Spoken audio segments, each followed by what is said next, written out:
Okay, so I'm starting the today's session.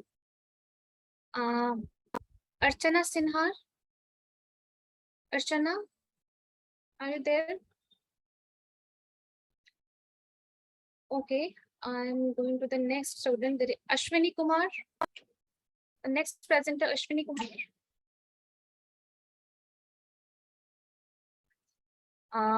Darshana. Darshana Simhar. Next, Ajanta Nayak. Yeah, I'm in. Ajanta. Hello. Yeah. Okay. Yes, I can hear you. I may face some difficulties, sharing my screen. I'm trying a lot. So Okay. let me see So how we it can goes. wait for you. Yeah. Okay. Now please check. Yeah. Yes, sorry. Now please check your full screen. Yeah, I'm sharing my screen now. Please. Okay. The next presenter will be then Balaji. Balaji. Okay. Just give me 2 minutes. I'm sharing my screen. The next presenter will be Dr. Balaji Yadav from NIMS in University Jaipur.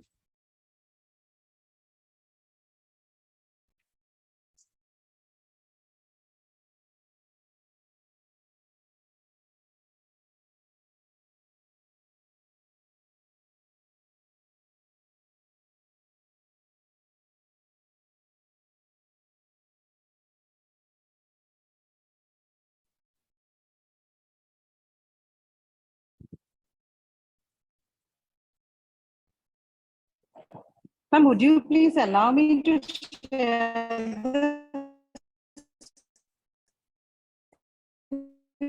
Sorry, you are not audible, Ajanta. Ajanta, you are not audible. Yes.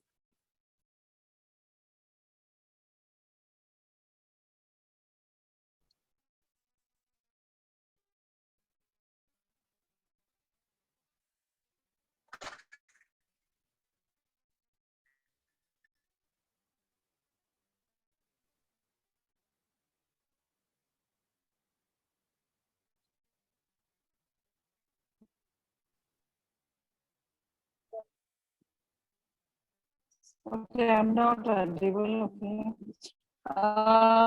Ma'am, would you please... You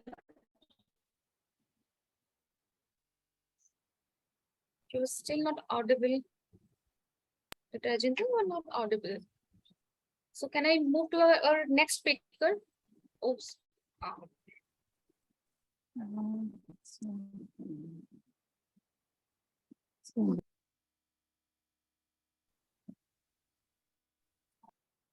Just a Okay. Sure. ma'am.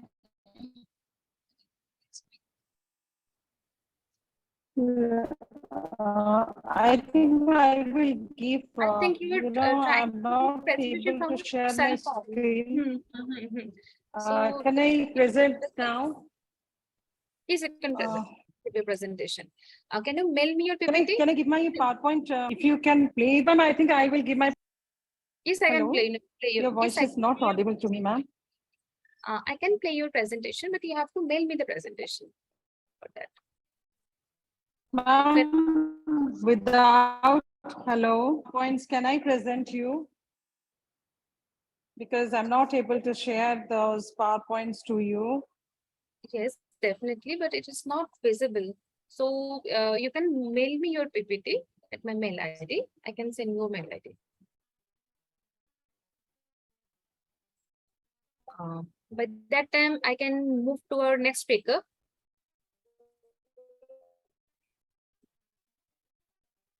Dr. Balaji Yadav.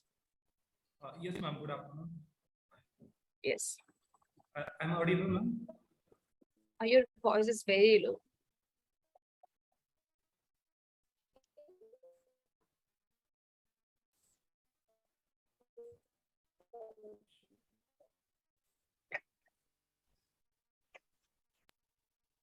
Yes, now it's visible. Okay. Yes. Respected delegates, good afternoon. I am Dr. Jadhav Balaji, Assistant Professor from NIM School of Food and Agriculture in NIMS University, Jaipur, Rajasthan. Today I'm here and presentation on synthesis of bioplastics, biodegradable plastics by incorporation of a biopolymers. In this presentation, I will explain the concept of a biopolymers, bioplastic, biodegradable plastics, which potential biopolymers are used for the manufacturing of a bioplastics, their applications, and as well as limitations. We will see one by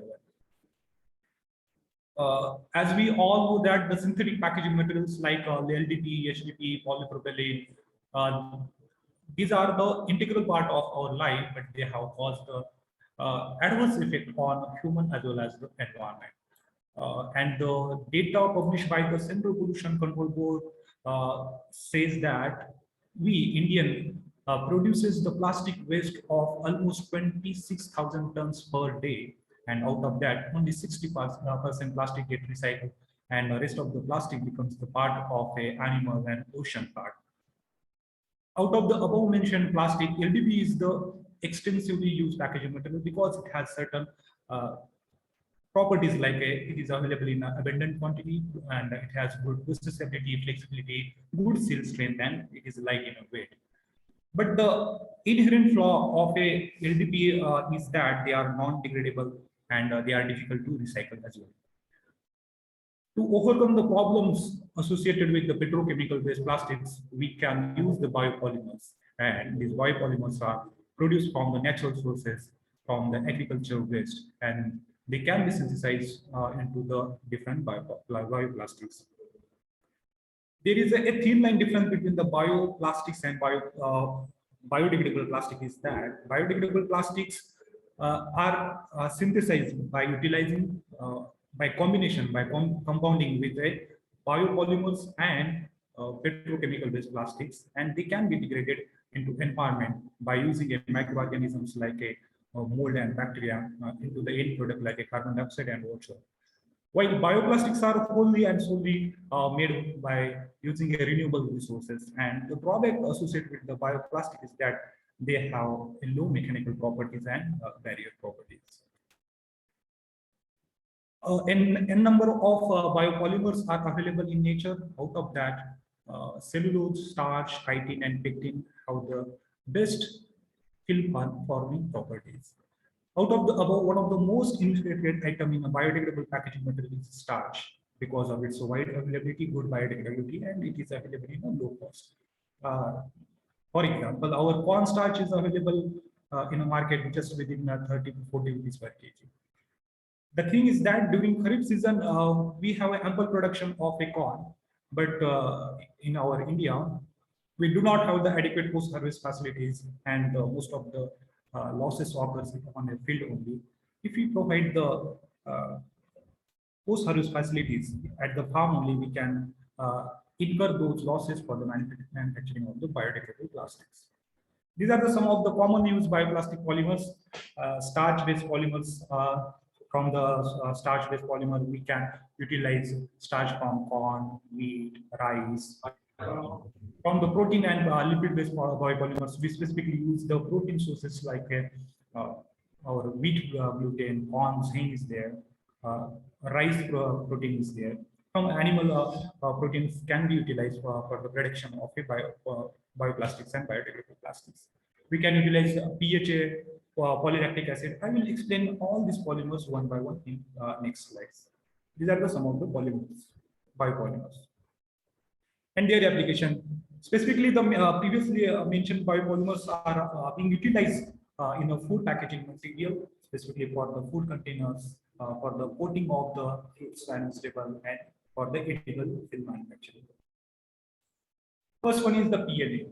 Nowadays, PLA is in a highlight, in a limelight because of its properties like it has good mechanical properties, excellent transparency, and pretty good water resistance. And these are some of the properties which are necessary for the food packaging material. That's why they are in a limelight.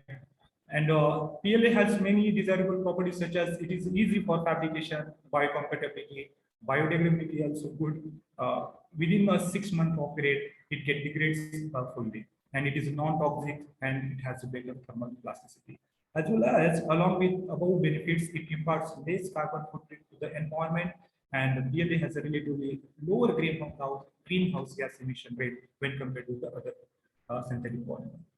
These are some of the applications of APLA where we can utilize, specifically in the packaging of the fresh food products, cutlery, housing for kitchen appliances. Along with that, we can utilize PLA as a polymer in the construction of a building, agriculture, specifically in agriculture for the manufacturing of the mulches, transportation, furniture, and other appliances.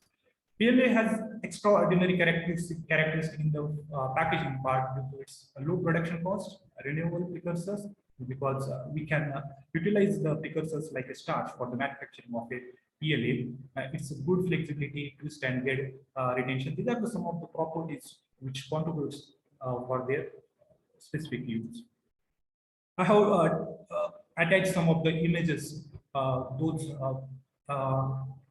objects which are made from the utilization of a PLA. First one is the compostable lid from PLA. Nowadays, the fast food manufacturers like McDonald's, they are utilizing compostable lid for the packaging of the beverages. These are some of the biodegradable PLA curves. And third image is showing the agricultural mulch films manufactured from the PLA. Second biopolymer is a starch. Starch is a polymer which we generally found in potatoes, corn, wheat, and cassava and rice.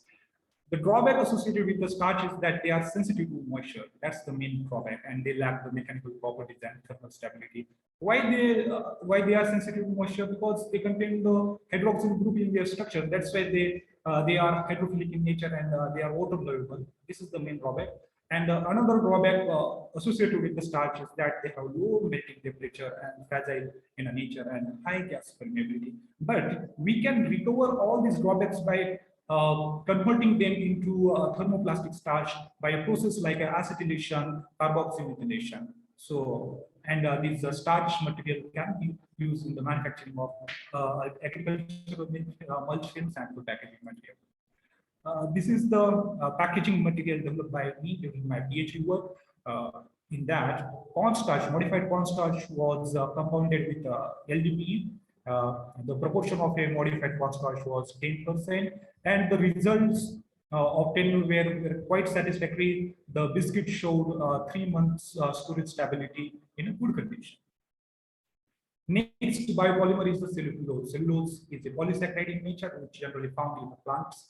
And cellulose-based bioplastic consists of a weak hydrogen bond in their structure, which helps in their fast degradation. But another diminishing factor associated with the weak hydrogen bond is that they are less in the mechanical properties like strength and flexibility associated with the bioplastic manufacturing.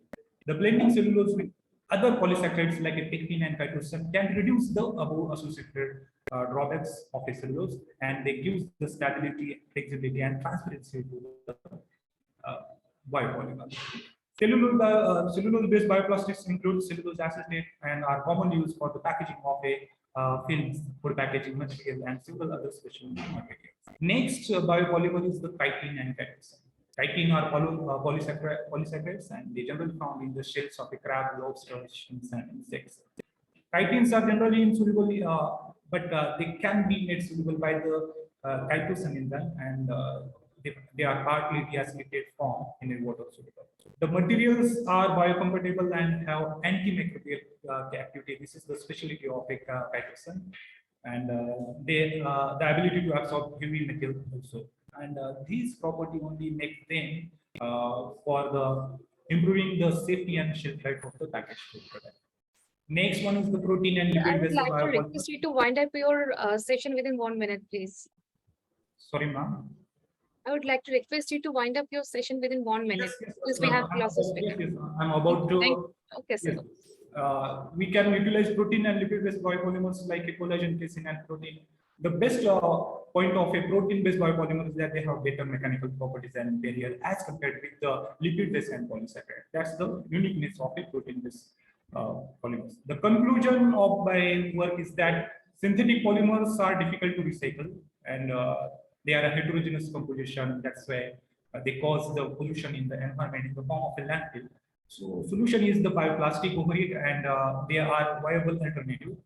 Agricultural crops can be utilized for the manufacturing of a bioplastics, and with the help of a government assistance and public awareness, we can shift our weight from the petrochemical product to the bio-based product, and we can reduce the load of a petroleum resource. That's all about my presentation. Thank you so much for the attention.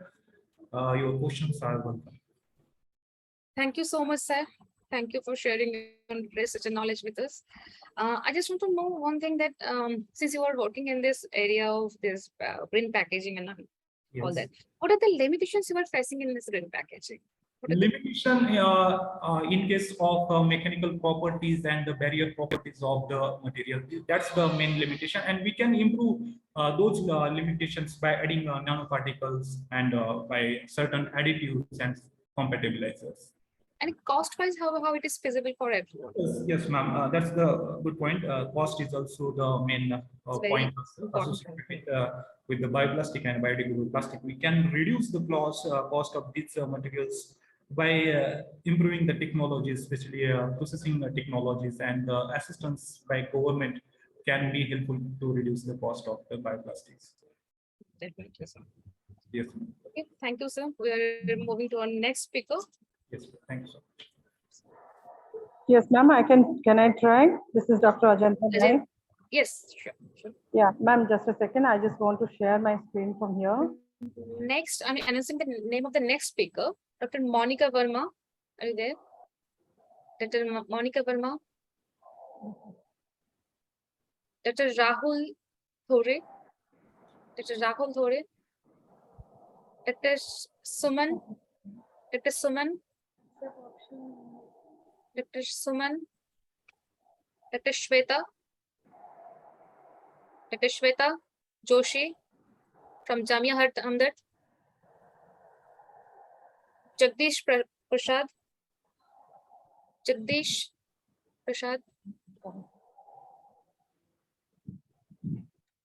So, Ma'am, I have mailed you. Can you please share my PowerPoint from, yeah. just give me a moment.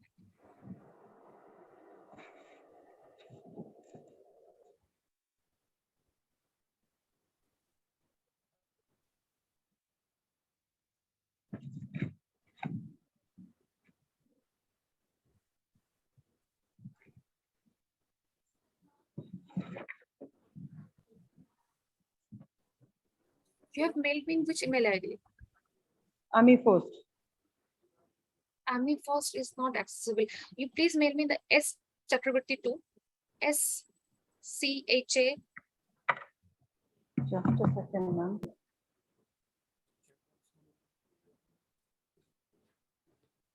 Please forward me the mail in the SCHA KRA SCHA KRA KRA BOR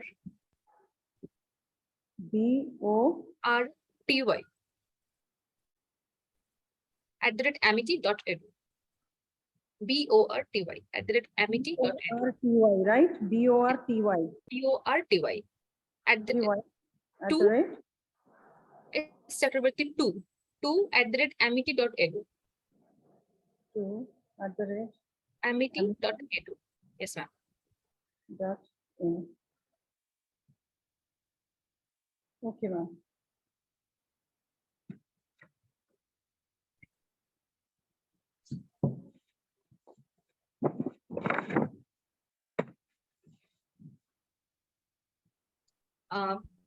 Jagdish Prasad.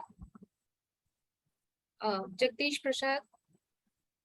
Hello नमस्कार जी madam Yes. So can you do the presentation next? मेरी madam next है एक बार मैं 10 minute लगेंगे madam ठीक है. Then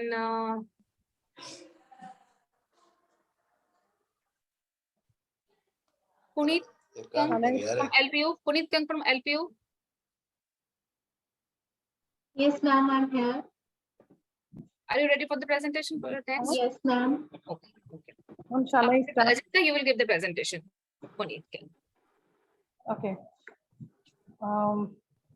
Good afternoon, everyone. My topic is rice caryopsis, its nutritive value and the medicinal properties. And ma'am, you can share in the screen if it is possible. Okay, not received. Okay. I will definitely Okay. share. So let me carry on. Please. So as we all know that this rice is one of the important cereal crops of mankind, and this crop has one of the highest productivities among all the cereal plants, and that's the primary source of the food. And we know that half of the world's population, they depend on rice, and according to the Khus and Mahanti, and this rice is the half of the world population, they are dependent on, as it is a major source of the carbohydrate which provides energy and the nutrient to the consumers. And it also provides the energy and nutrients to the poor people, but the quality that we are going to discuss here in the latter part. And it provides 21% of the global human per capita food calories and 15% of the per capita protein. And apart from this nutritional and the health benefits, it is also a good natural source of the phytochemicals, antioxidants, and that causes the medicinal properties too. So the plant-based, green phytochemicals these hydrocarbons, the fatty acids, these are, and the sterols also, they have the protective power, for the disease preventing property.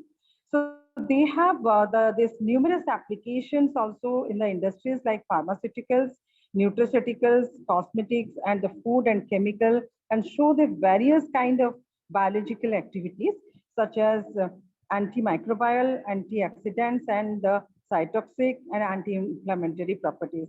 So this paper I'm going to present now, this is a review paper, and that's based on the structural layers of the rice grains in details, and also the specific nutritional components of the distributions in the different parts of the caryopsis, and their medicinal value in the human health.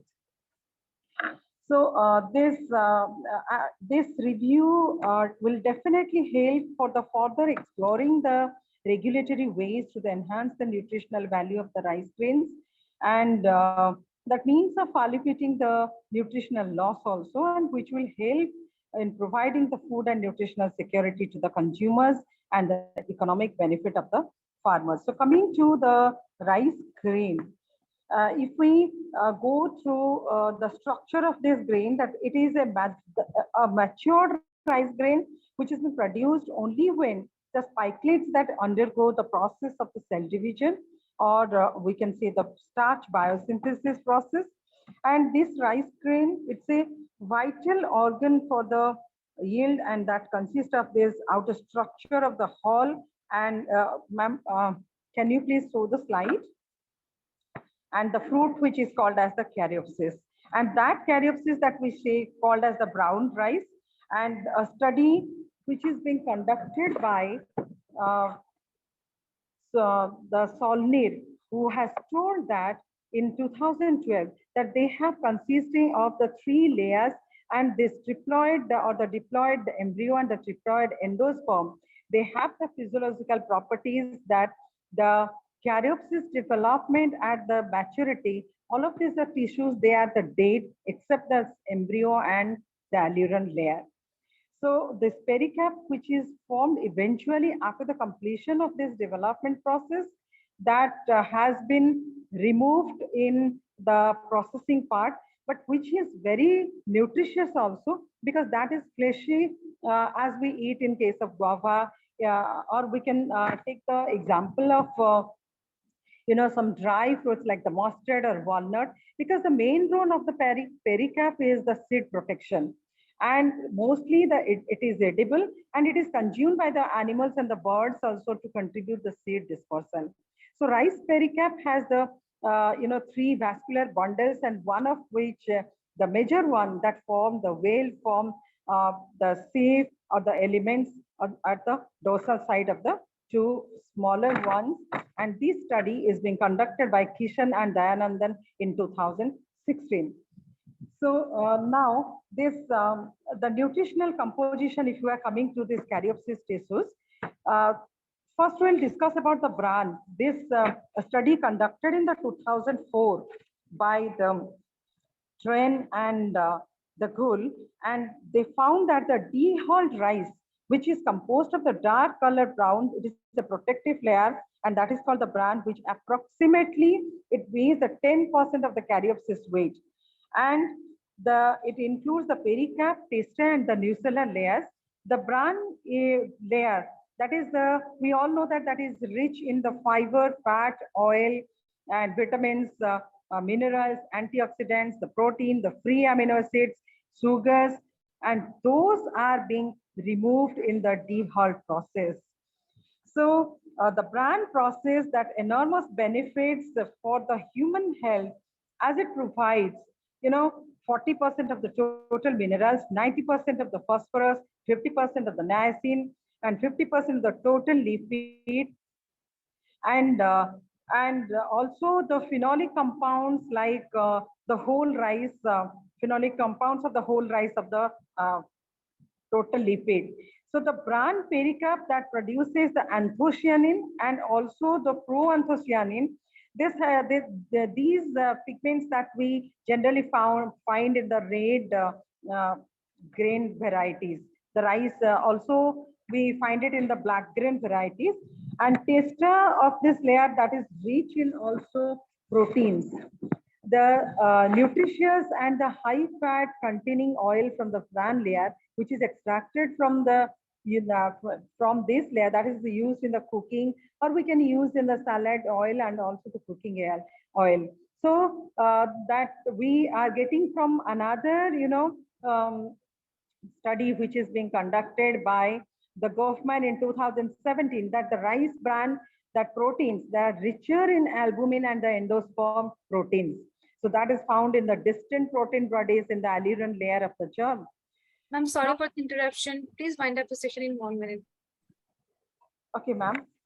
So I am coming to this medicinal benefit of this, or the health benefits of this Caryopsis.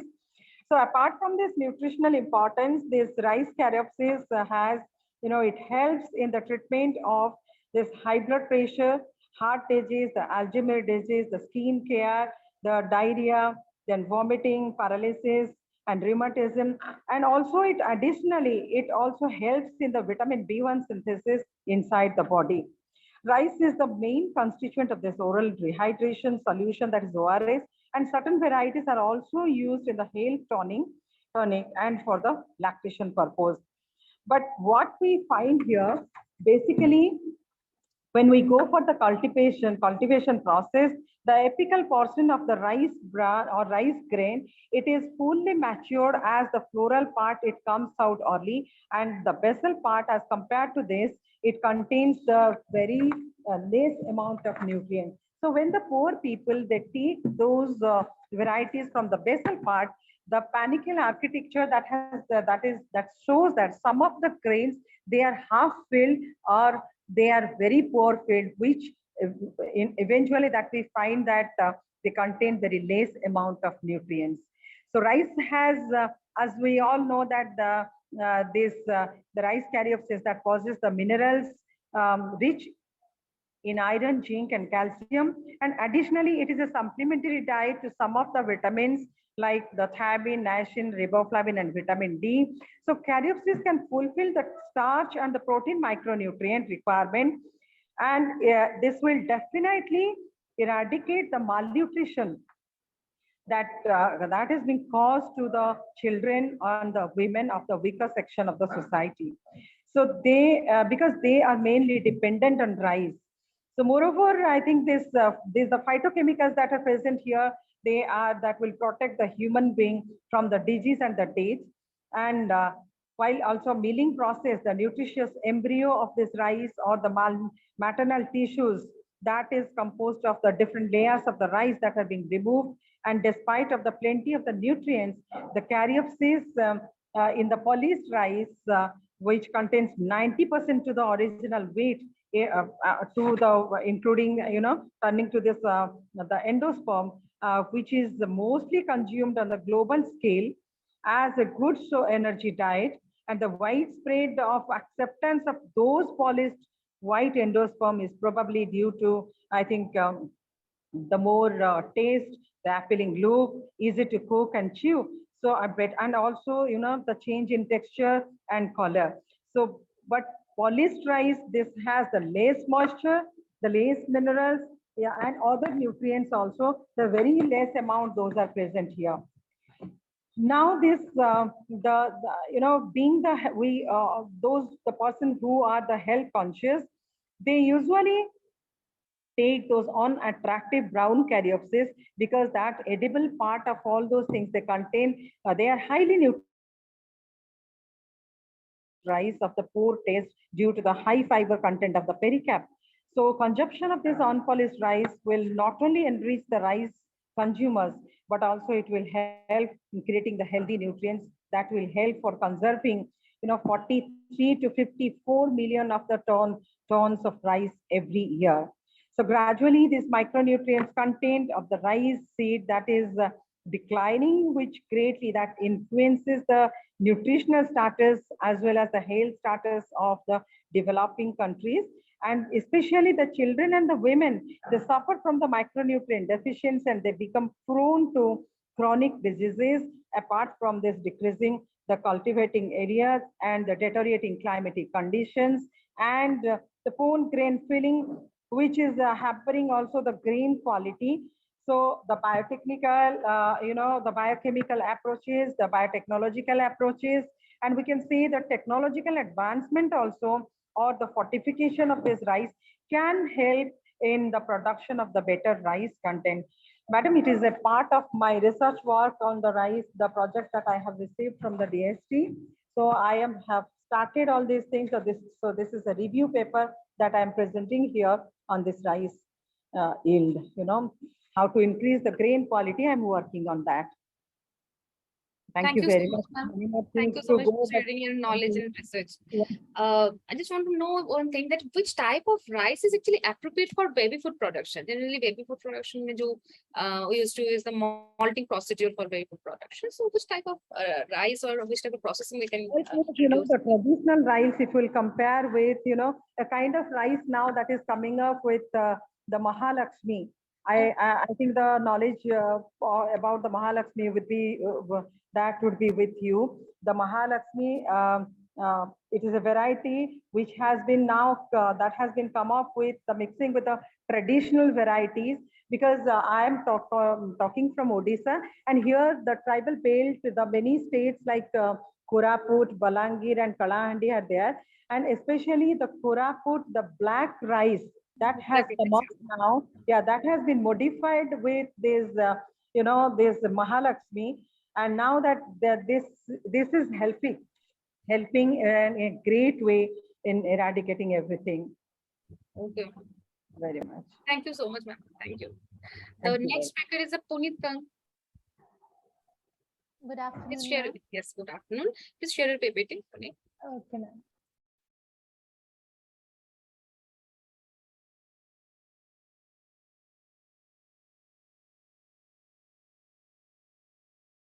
Ma'am, is this visible? Yes, it is. You can start your presentation.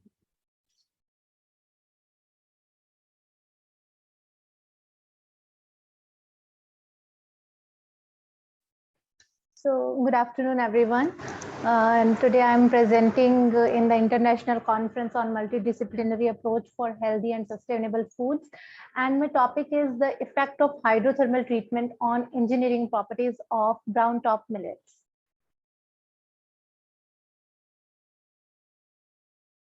So, first of all, I would like to introduce the millets. The millets are of two types, the minor millets and the major millets. Ma'am, am I audible? Yes, you are audible. Okay, ma'am.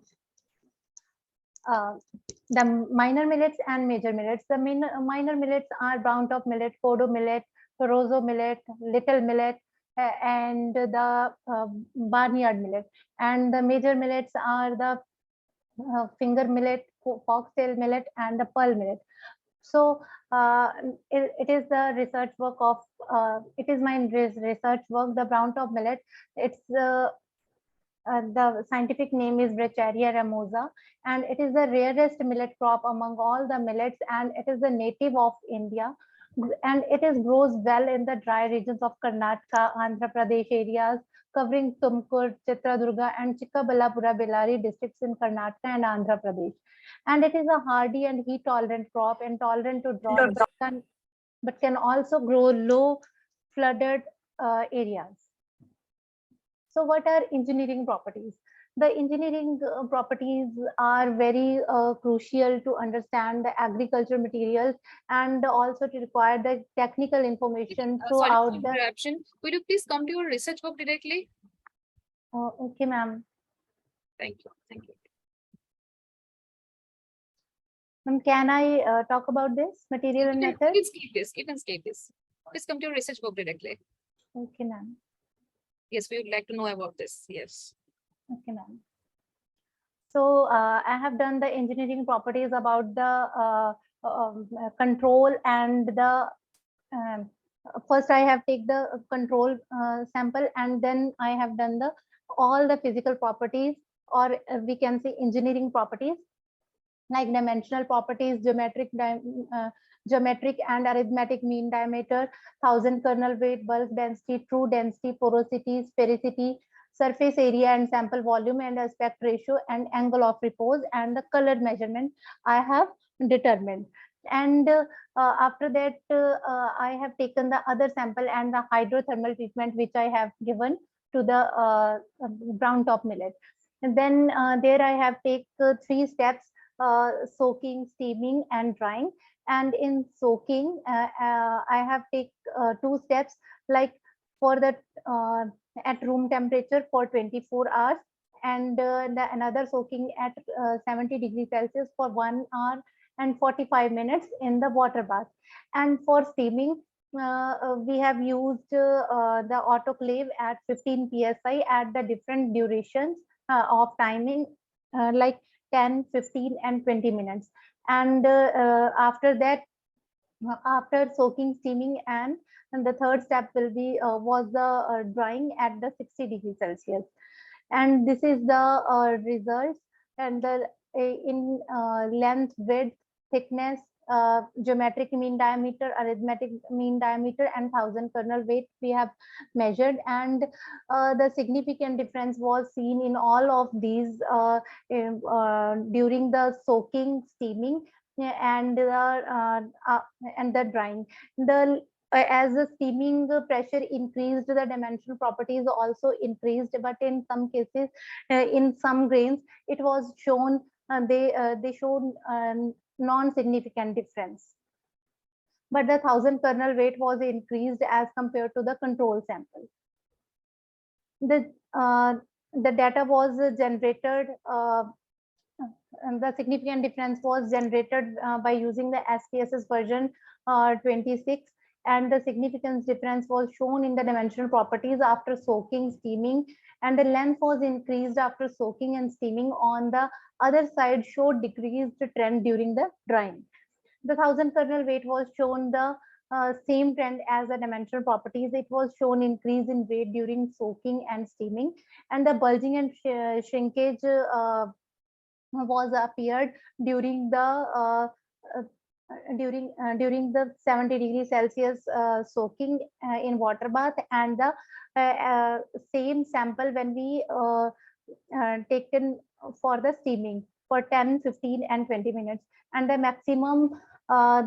maximum bulging and shrinkage was seen in the 15 and 20 minutes of steaming.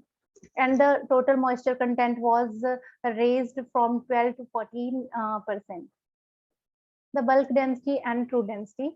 The bulk density shown the decline trend, but but it was shown highest in the soaking for 24 hours, and means soaking at 24 hours at the room temperature, but it shows a decreasing trend in the drying for both the samples.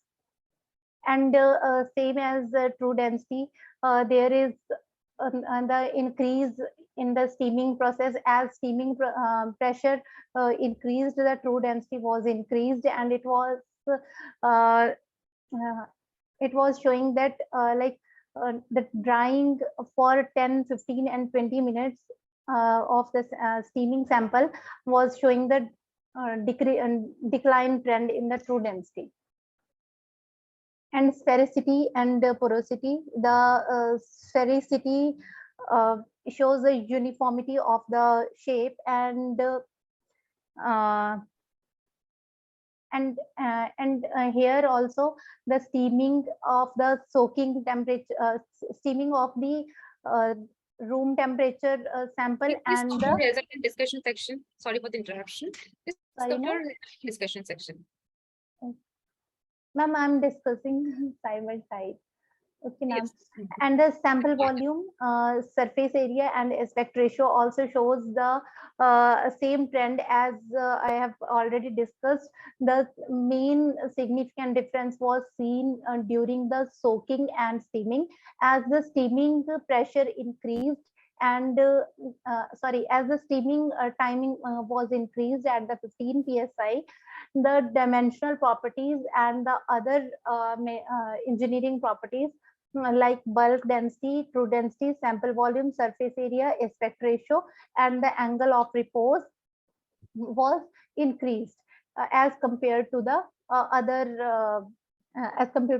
samples. And here is the angle of repose graph, and it is showing the same as which I have discussing.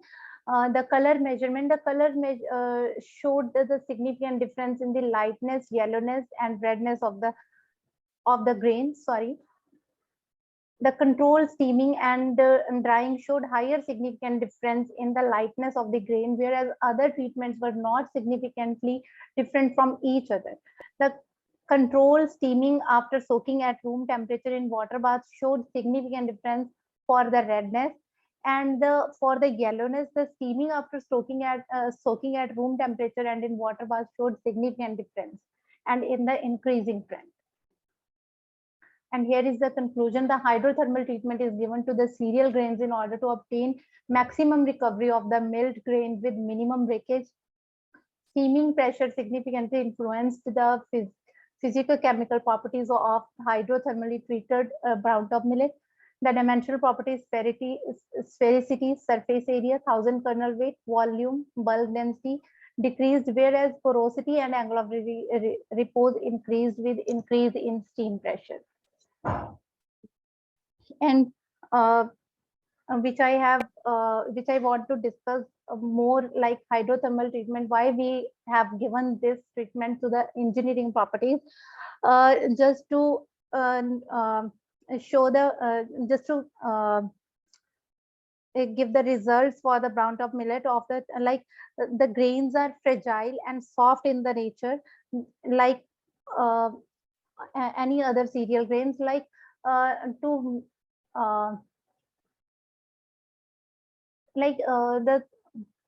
we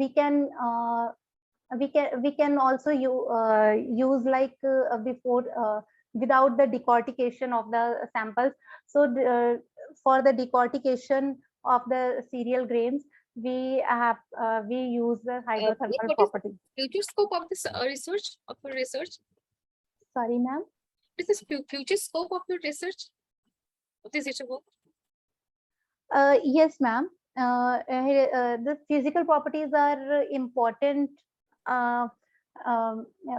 Physical properties are important to maintain the agriculture, to maintain the agricultural prospects. Like we have to ensure, like we have to ensure all the physical properties before manufacturing the agricultural machines, like sensors, machines like sensors, and for the storage and handling and processing of the physical properties. Of the grains. We have to know about all these. So we are using the physical properties, and the hydrothermal treatment is useful for the to uh, to withstand hydrothermal treatment, which I have used, is used. We can use in future for.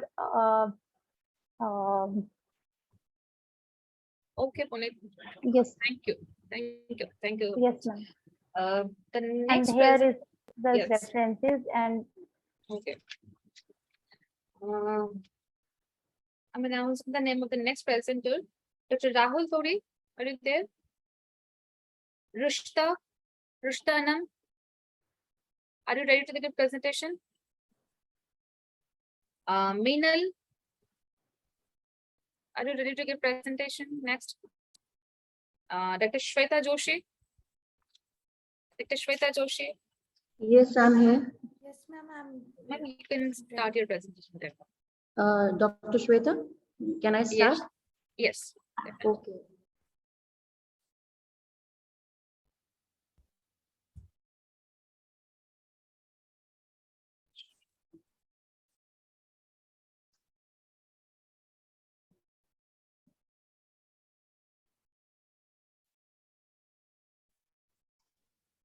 Is my screen visible? PPT is visible to everyone?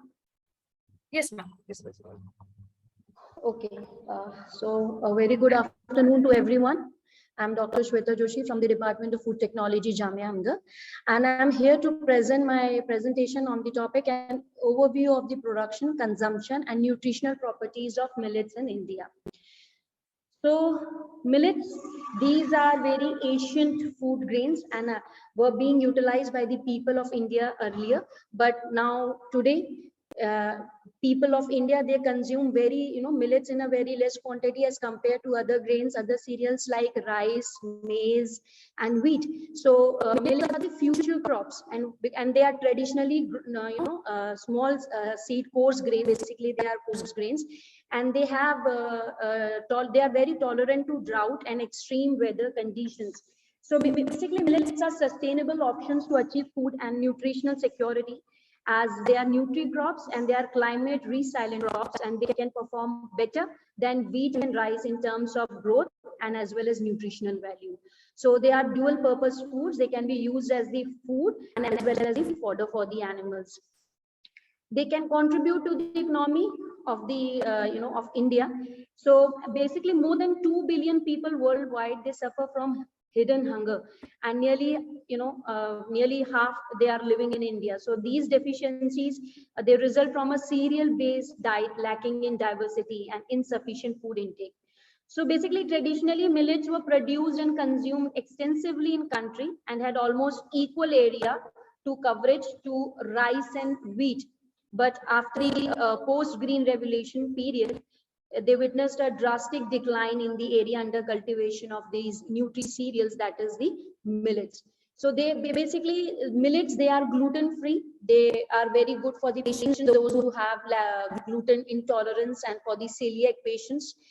And they have variety of phytochemicals are present. They are rich in calcium, magnesium, phosphorus, various minerals, various vitamins, and they are and they also have they are used for dietary purposes. They are referred basically to as nutri cereals, and they can foster aerobiodiversity of the economy since they are water efficient. So millets also help in reducing the atmospheric carbon dioxide.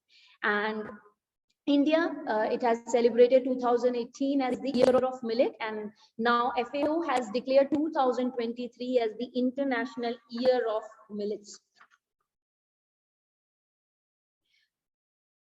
Millet production, on the one hand, it is not dependent on the synthetic fertilizers.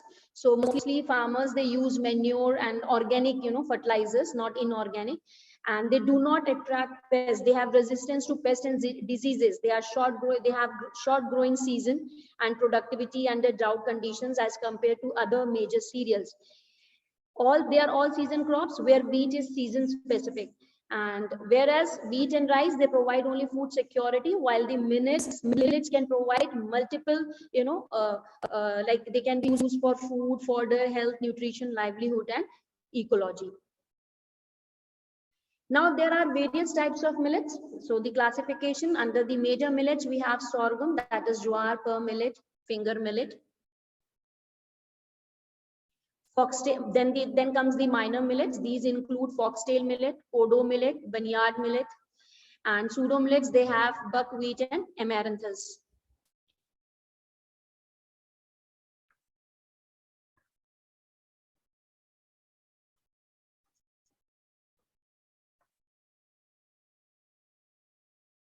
So about the composition and nutritional value of the millets, they have high protein content like foxtail, porso, and pearl millet. They have higher protein content as compared to wheat. The fiber content as well, kodo millet, foxtail, and barnyard millet is higher. Finger millet is basically known for its high calcium content, and cereal-based food products are supplemented with millets and has become increased popular due to their nutritional and economic advantages. Because of its nutritional value and physiochemical properties, they are millets. They provide, they can be used. They have antioxidant and antimicrobial property. They can be used to prevent cancer, cardiovascular diseases, for the reduction of blood pressure, cholesterol, for delaying gastric emptying and supplying gastrointestinal bulk. It can eliminate the problems like constipation, bloating, and they can even act as prebiotics. When we talk about, this is the comparative chart of nutritional value of different types of millets, and it is from the NIN 2012-17 basically. So so millets, they are rich in carbohydrate, protein, fat, dietary fiber, calcium, phosphorus, magnesium, zinc, iron, thiamine, riboflavin, and lysine. So carbohydrate, they consist of free sugars around 2 to 3%, and among the free sugars are glucose, fructose, and sucrose are prominent in the millets.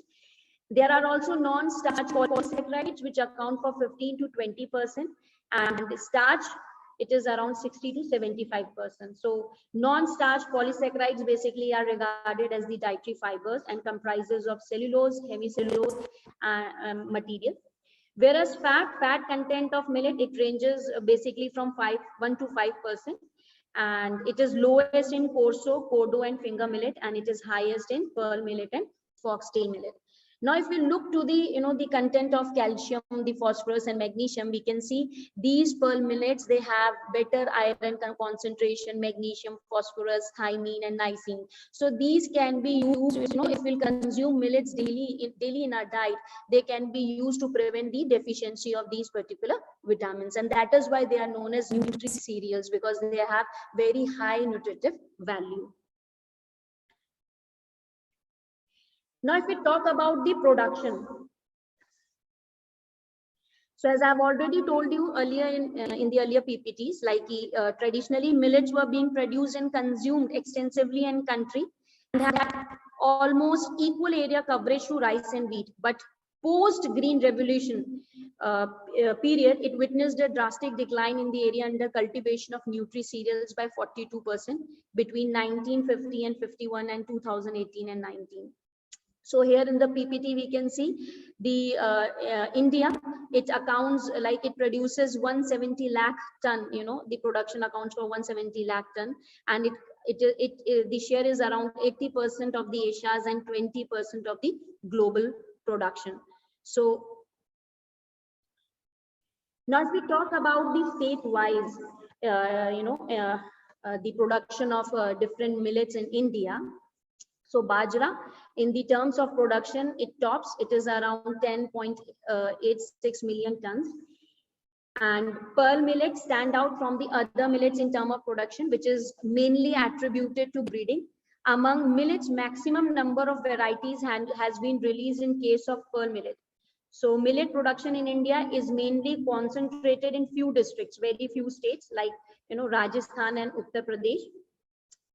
They hold the major share in area and production. In case of jowar, Maharashtra, Karnataka, and Rajasthan Rajasthan are in top in terms of area and production.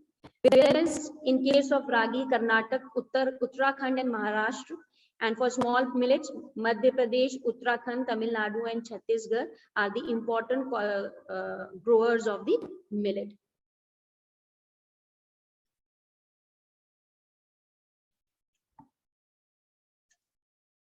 So why there has been decline in the millet production? There are various reasons for the decline in the millet production.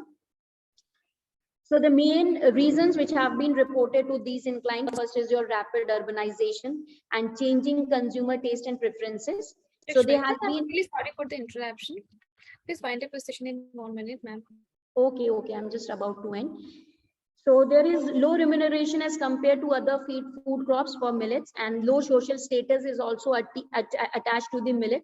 Focus has been given to rice and wheat during the Green Revolution.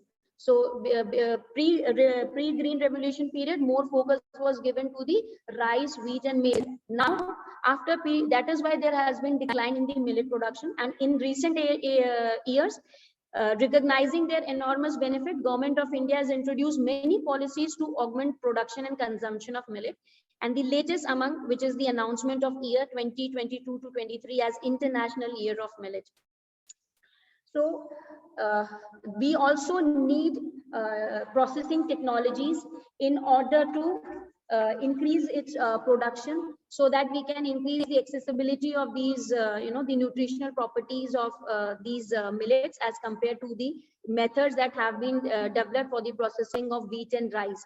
So with the value-added strategies and appropriate processing technologies, millet grains can find a place in preparation of several value-added and healthy products, which may then result in high demand from large urban population. So I have already told you earlier, there was millets had 20% of the total food grain basket. Now we are only left with 16%. And there is lack of awareness because of organoleptic properties. They want tasty food, and millet has not been given much focus earlier.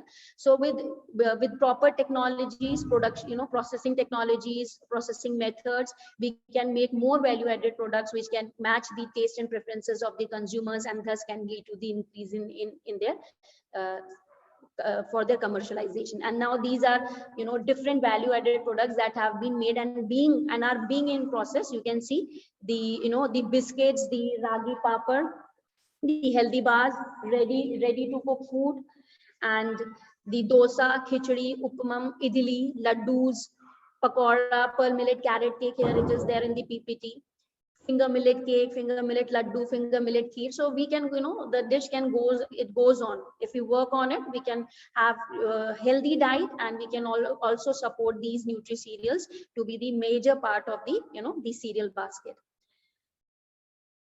So these are other delicious, so where we can increase the production and supply and consumption. There can be variety of value added and nutritious product as per the taste and flavor of the consumers. With the necessary research and development in food processing industry, further production and marketing strategies can be taken up to meet the demand, and public awareness needs to be generated of the benefits of including millets in our daily life, combating ill effects of more westernized sedentary lifestyle. We don't need to look to the West for the healthy aspect. In India, we already have so many options for the healthy lifestyle. So this is all, and thank you. Thank you, Dr. Shweta, thank you so much for your information. Ma'am, can I ask you something? That what is about the bioavailability of the calcium and phosphorus, or the calcium, iron, phosphorus from these millets? Basically, ragi, it is known for its calcium and iron content, and they have higher iron and calcium content as compared to wheat and rice.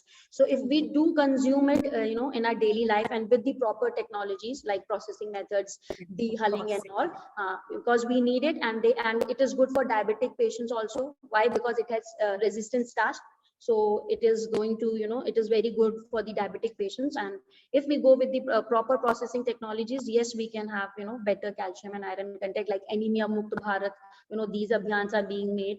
We can also introduce them in the midday meal. We are going for the fortification. We have natural sources which are rich in calcium and iron. Why not to take them? So we should also utilize them in our daily life. Thank you, ma'am. It was an excellent presentation. Thank you so much. Thank you so much. It's my Forward to the next presenter. Ridhima Prasad from NDRA Colonel. Ridhima Prasad.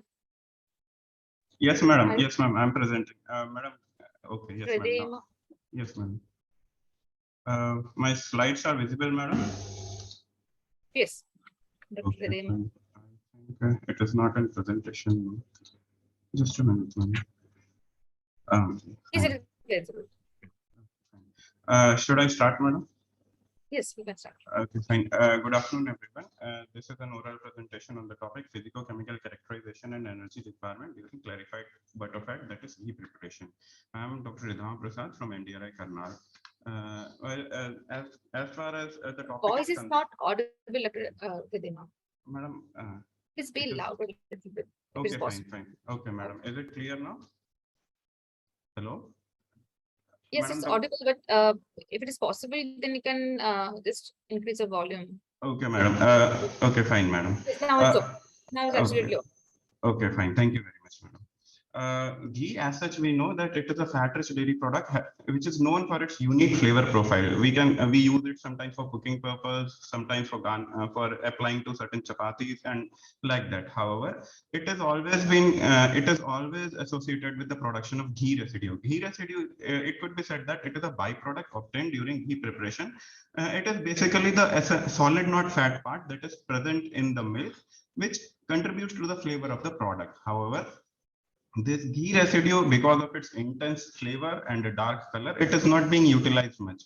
On the other hand, it contains about 45 to 50% of fat.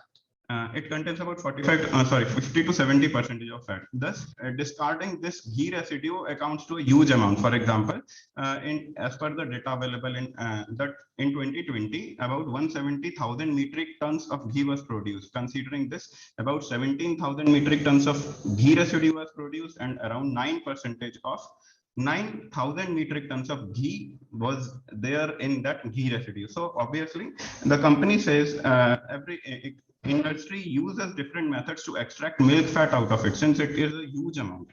So obviously, at the present in the present time, the industries use a hydrothermal treatment step, which involves application of both heat as well as water to extract this fat. However, this is quite energy intensive and generates huge amount of wastewater. Now, studies have been available which says that solvent extraction can be used for extraction of fat from products which contain less amount of fat, such as pressed oilseed cakes, etc. Considering this, the present investigation was undertaken with an objective to use green solvent, which for milk fat extraction from ghee residue. We can say these solvents were used in the present study, that is ethanol dimethyl carbonate, ethyl acetate, and methyl tetrahydrofuran. These solvents were selected based upon certain criteria. That is, first of all, their toxicity should be low. As per declaration by European Union, these four solvents does not exhibit more toxicity as compared to the petroleum-based solvents such as hexane, pentane, etc. The same paper authored by me, it indicates that this has very low toxicity. Further, they are originated from biological origin in one or the other way. For example, when we say ethanol can be produced using fermentation of sugarcane, bagasse, etc.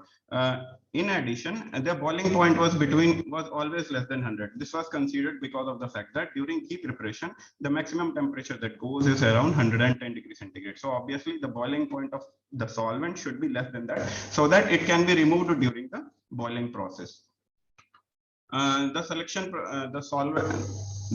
procedure or the extraction procedure was as follows. First of all, a homogeneous mixture of milk fat and solvent was taken at 5:1 ratio. This was followed by heating them at 50 degrees centigrade and mixing them at 100 RPM for 30 minutes. This was followed by filtration of the ghee residue particles. The filtrate so obtained, this was then exposed for solvent evaporation, and then a final heating of 110 degrees centigrade so as to remove the residual solvent in it.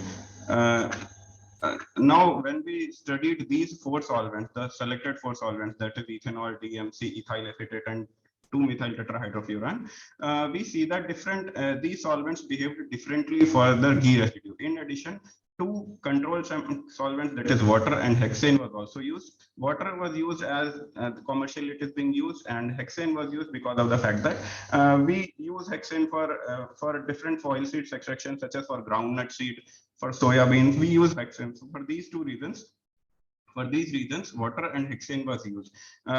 These are the pictorial images of the resultant sample, of the resultant mixture. And we can see that after the complete step, we can see that no filtrate was obtained from water. This was because the paste formation occurred, and thus no fat could be extracted out of it. On the other hand, when we see 2-methyl tetrahydrofuran and hexane, dark brown color product was obtained. This was primarily because of the concentration of ghee residue particles that passed through the filtration step, and thus this was appeared. For ethanol, the same, that because of the polarity reason, it behaved more or less like the water only, and you can see that paste was there. So paste formation was there. Ultimately, we selected two solvents, that is ethanol and dimethyl carbonate. The reason for this different behavior was primarily because of the polarity of the solvent. The polarity of ethyl acetate is 0.228 and DMC is 0.232. I think so. We decided that this is a polarity range which the solvent can be used for further studies. Now, in the next activity, we optimized the extraction temperature. So what we did was we studied at 50 degrees centigrade as well as 10 degrees centigrade below the boiling point of the respective solvent. For DMC, it is 90, and for ethyl acetate, it is 78 degrees centigrade. So we adjusted them at 50 and 80 for DMC, and for ethyl acetate, it was 50 and 65. We can see that highest extraction efficiency was observed in case of ethyl acetate at 65 degrees centigrade. We observed that increasing the extraction temperature increased the extraction efficacy. This was because of the increased penetration power of the solvent inside the ghee residue particles, and thus increase the fat extraction efficiency. When we compared the free fatty acid content, we observed that all the samples had higher free fatty acid content as compared to ghee sample. This was primarily because of the polarity of the samples, as well as the additional heating step that we provided, that is 110 degrees centigrade for 2 minutes. These solvents, they are polar in nature. Further, free fatty acids, they are also polar in nature. So because of that, they extracted more free fatty acids from the ghee residue, and this was the reason that the solvent extracted samples had higher free fatty acid contents. Further, comparing the instrumental color values, we observed that the solvent extracted sample had lower lightness value, higher redness value, and lower yellowness value. This was again because of the additional heat treatment with the ghee residue that resulted into more Maillard browning reaction, and thus lower altered color attributes. When we compared the fatty acid profile of the solvent extracted sample and the control ghee sample, we observed that the solvent extracted sample contained higher amount of unsaturated fatty acids as compared to the ghee sample. This was again because of the polarity of the sample, polarity of the solvent. We observed that when unsaturation is there, the polarity of the sample increases towards the water phase. So that was the reason that they more migrated towards the solvent, and thus to the solvent extracted fat. We studied the FTIR spectra of the samples in order to check whether residual solvents are there or not. But we observed that since no new peak has been observed, thus no residual solvent was present. We can see that this is all 4 samples as well as of the control ghee sample. We can see no new peaks were there, indicating that all the sample that no residual solvent was present in the sample. Again, we studied the DSC thermograph to evaluate the thermographic behavior of the sample, and it could be seen that 2 major peaks were there. One, a sharp peak at 10 to 20 degrees centigrade, indicating of the presence of medium melting triglycerides, and this broad peak of 30 to 40. This was because of the melting of high melting triglycerides. Further, all the samples, including control sample, had similar behavior.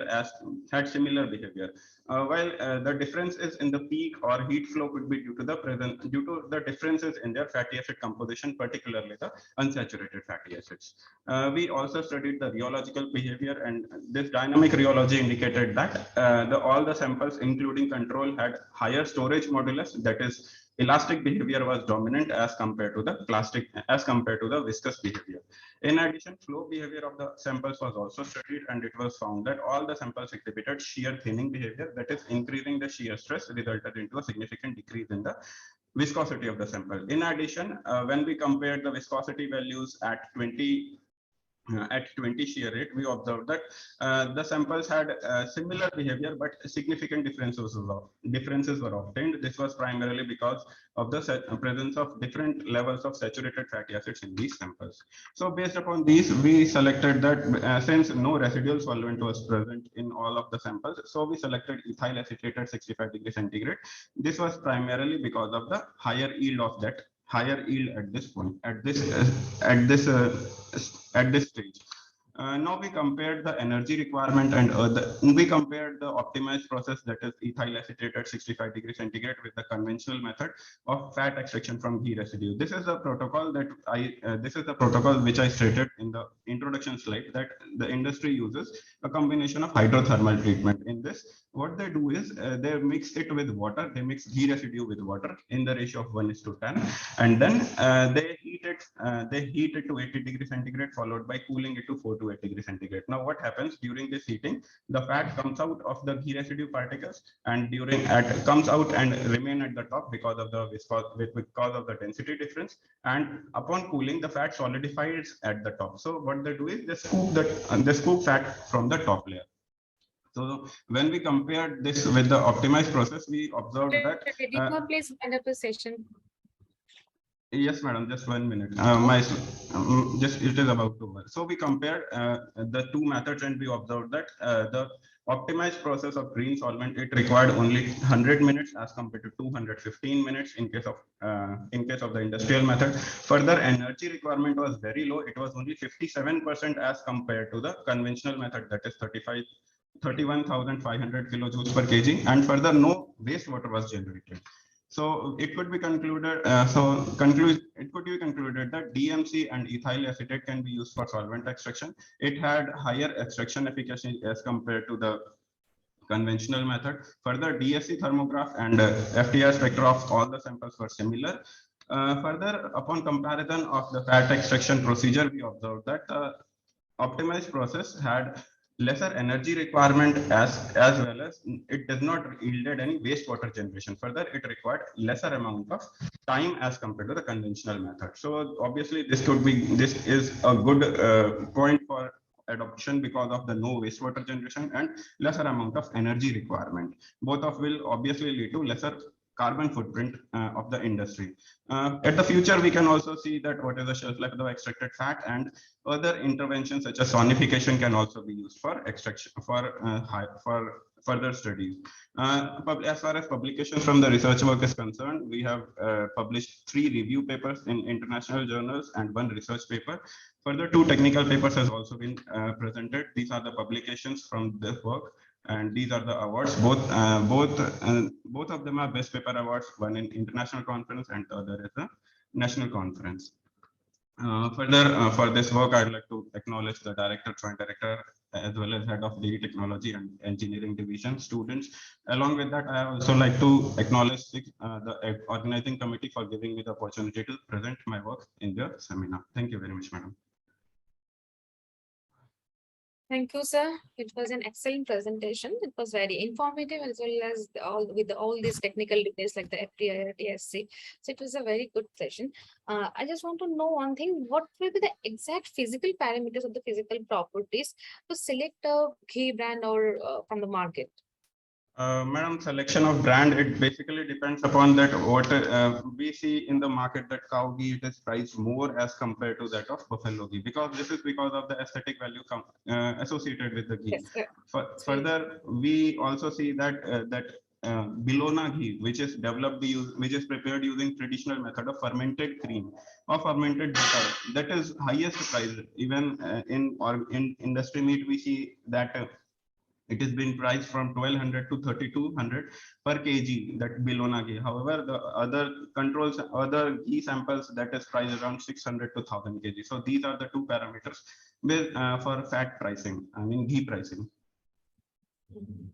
So can you please repeat the two parameters? I just want to know that. Madam, these are the first of all the species of the origin of the ghee, that is either from cow milk or from cow ghee or buffalo ghee, and also because of the procedure that we use. The for Desi method, that is Bellona method, it is priced highest, about 1200 to 3200 per kg of ghee, as compared to other methods, that is say industrial method we use. The first slide that I shown to you over here, that these methods, direct cream, cream ghee butter, these are priced around 600 to 1000 rupees per kg.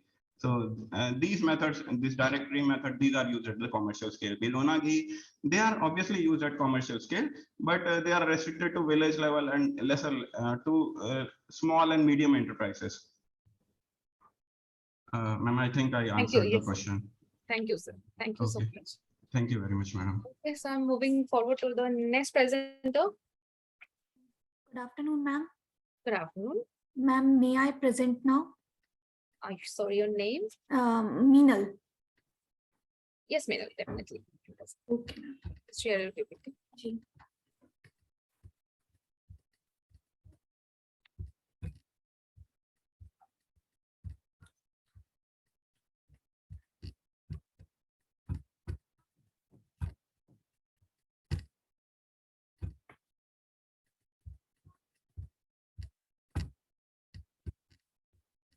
Ma'am, just a minute.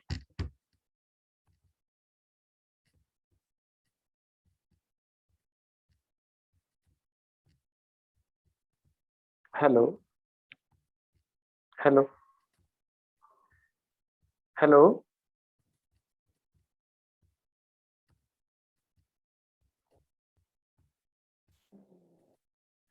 Ma'am, shall I start?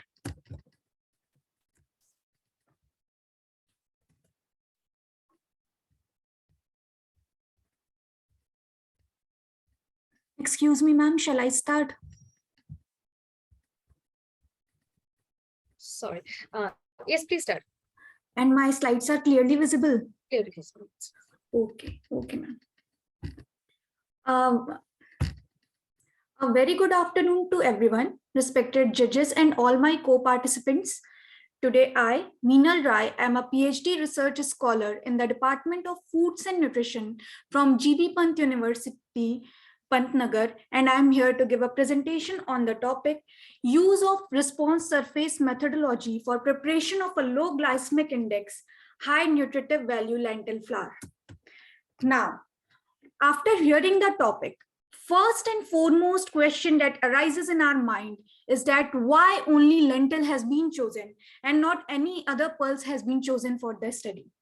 To answer this, there are basically following reason, that is, India is the second largest producer of lentil in the world after Canada, and so its easy availability and accessibility makes it a potential raw material. Another reason is that it has been found in literature that lentil is among the crops that has been eaten since ancient ages round the globe, so it is readily acceptable as well. One more reason for its utilization in the study is that it has been found and quoted in the literature that lentil contains highest amount of phenolic compounds and a good amount as well as quality of protein as compared to the commonly consumed pulses like red gram or Bengal gram. And at the same time, among these pulses, lentil requires minimum amount of water and can be easily cultivated in arid as well as semi-arid area that makes it climatically smart as well. So this crop or lentil is chosen as the raw material for the study. Now, we all are aware that India is the diabetic capital of the world. Currently, we have 80 million of cases in the country, and it has been it is being expected to increase. Meena, your slides are not changing. Please change your slide. Ma'am, now no, it's not changing, dear.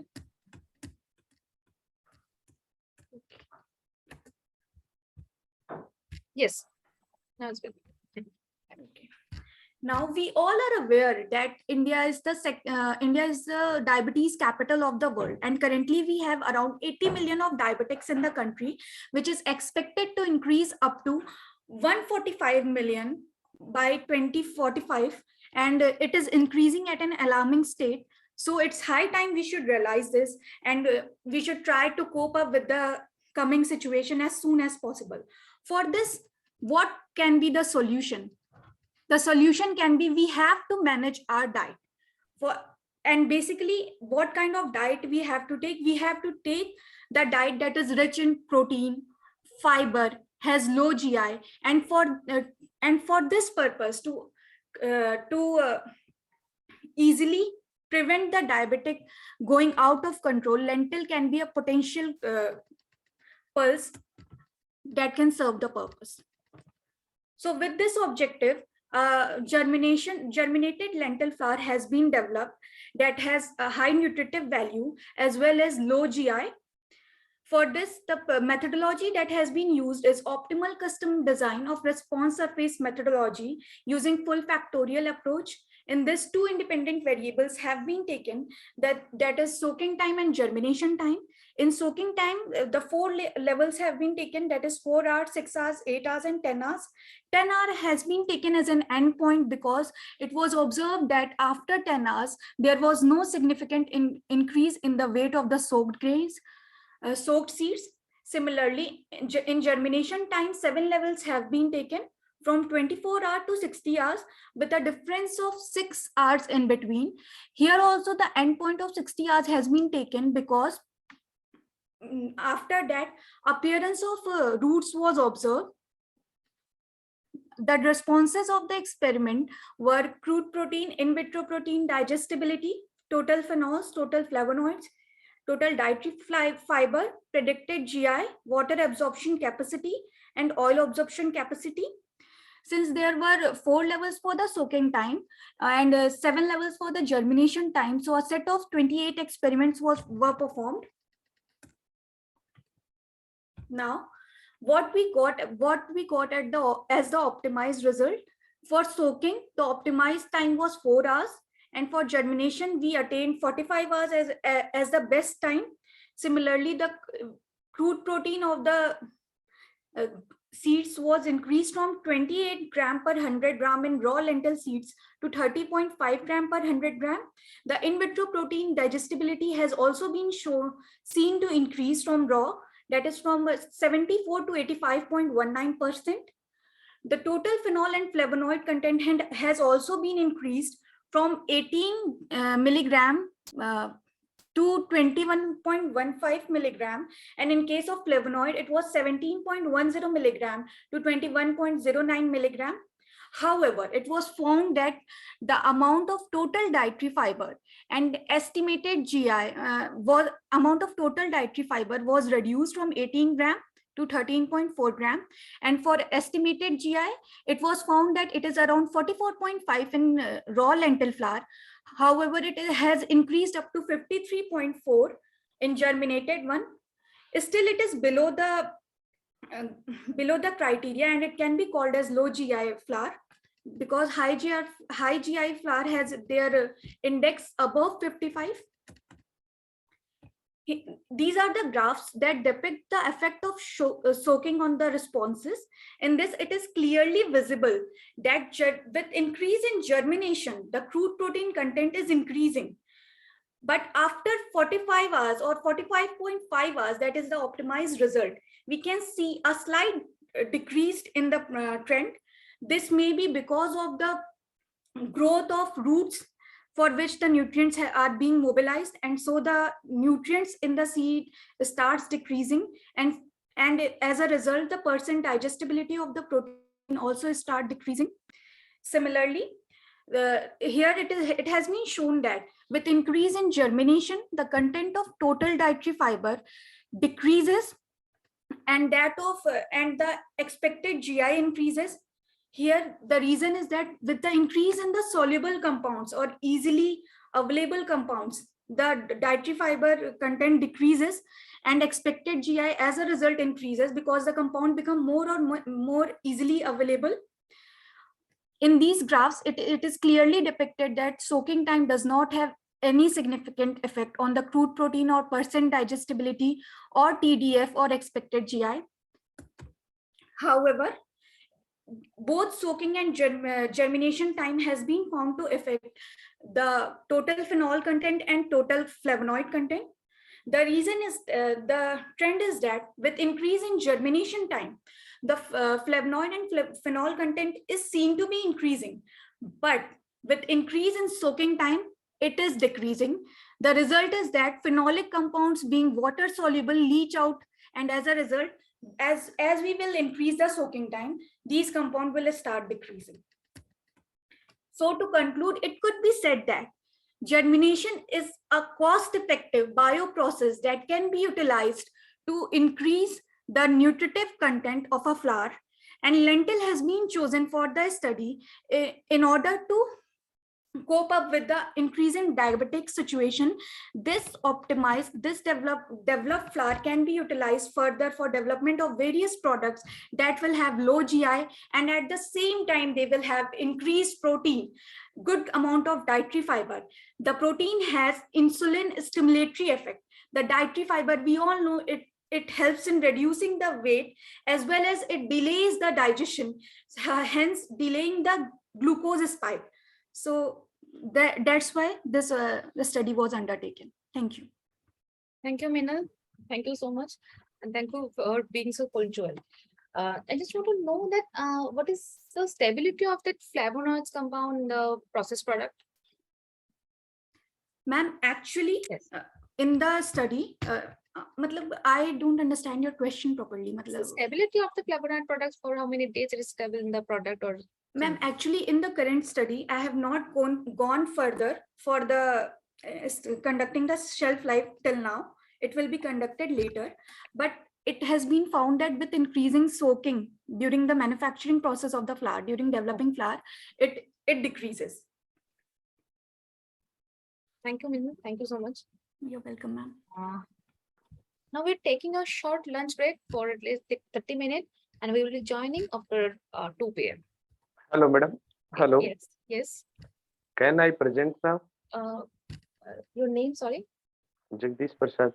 Jagdish. Jagdish, can we take your presentation at 2 p.m.? Okay. Thank you. Okay.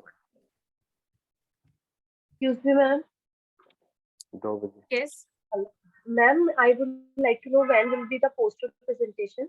Poster presentation will start after 2 p.m. 2:30. Okay. Thank you.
A very good afternoon to everyone present here.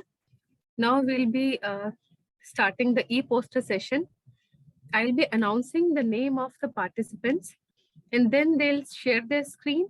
After that, they'll get only 2 to 3 minutes to present their poster and then we'll Madam, have the question session. Yes, sir. Madam अभी oral presentation रहती है मेरी. आपकी रहती है? हाँ जी. Okay. Give me 1 second then, okay? Let me coordinate and then I'll get back to you. Just give me 1 minute. If possible, then I will complete the same in 2 or 5 minutes.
Yes, yes, Jagdish, you can start your presentation now.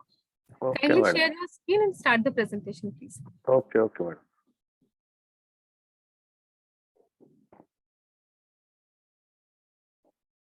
Madam problem आ रही है इसमें, share screen नहीं हो रही. IT sir, please give him rights for sharing the screen. Share screen दबा दिया madam मैंने. ठीक है, okay. Am I visible? Yes, yes, your screen is visible.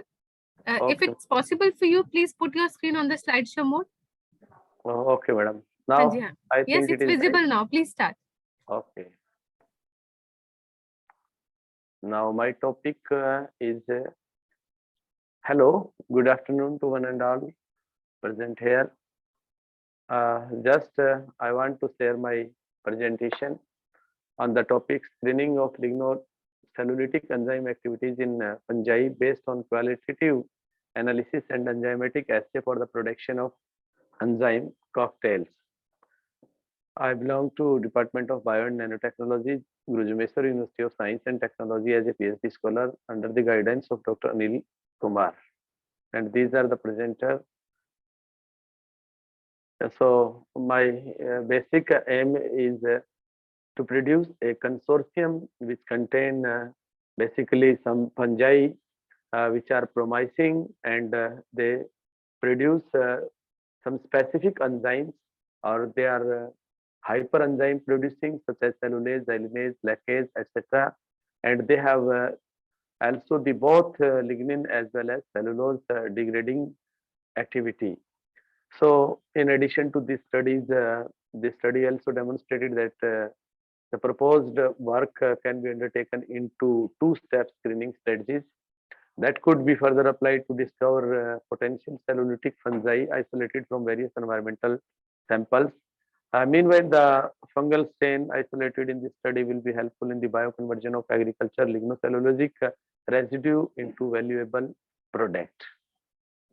As you know, lignocellulosic wastes are considered as a discard of the plant biomass, and they are mainly consist of cellulose, hemicellulose, and lignin. Cellulose, that is the dominant structural polysaccharides in the plants in major amount, that is followed by hemicellulose and lignin. Cellulose and lignin degrading microbes, they will accelerate the biodegradation of crop residue such as straw, leaves, etc. For this purpose, extracellular enzymatic system of fungi that display differential feature depending on the species, strain, and cultural conditions. They are usually involved the enzymes such as lignin peroxidase, which are able to directly oxidize non-phenolic units, and manganese peroxide, lactase. So they preferentially oxidize phenolic compounds, although non-phenolic units may eventually be degraded in the presence of the mediators.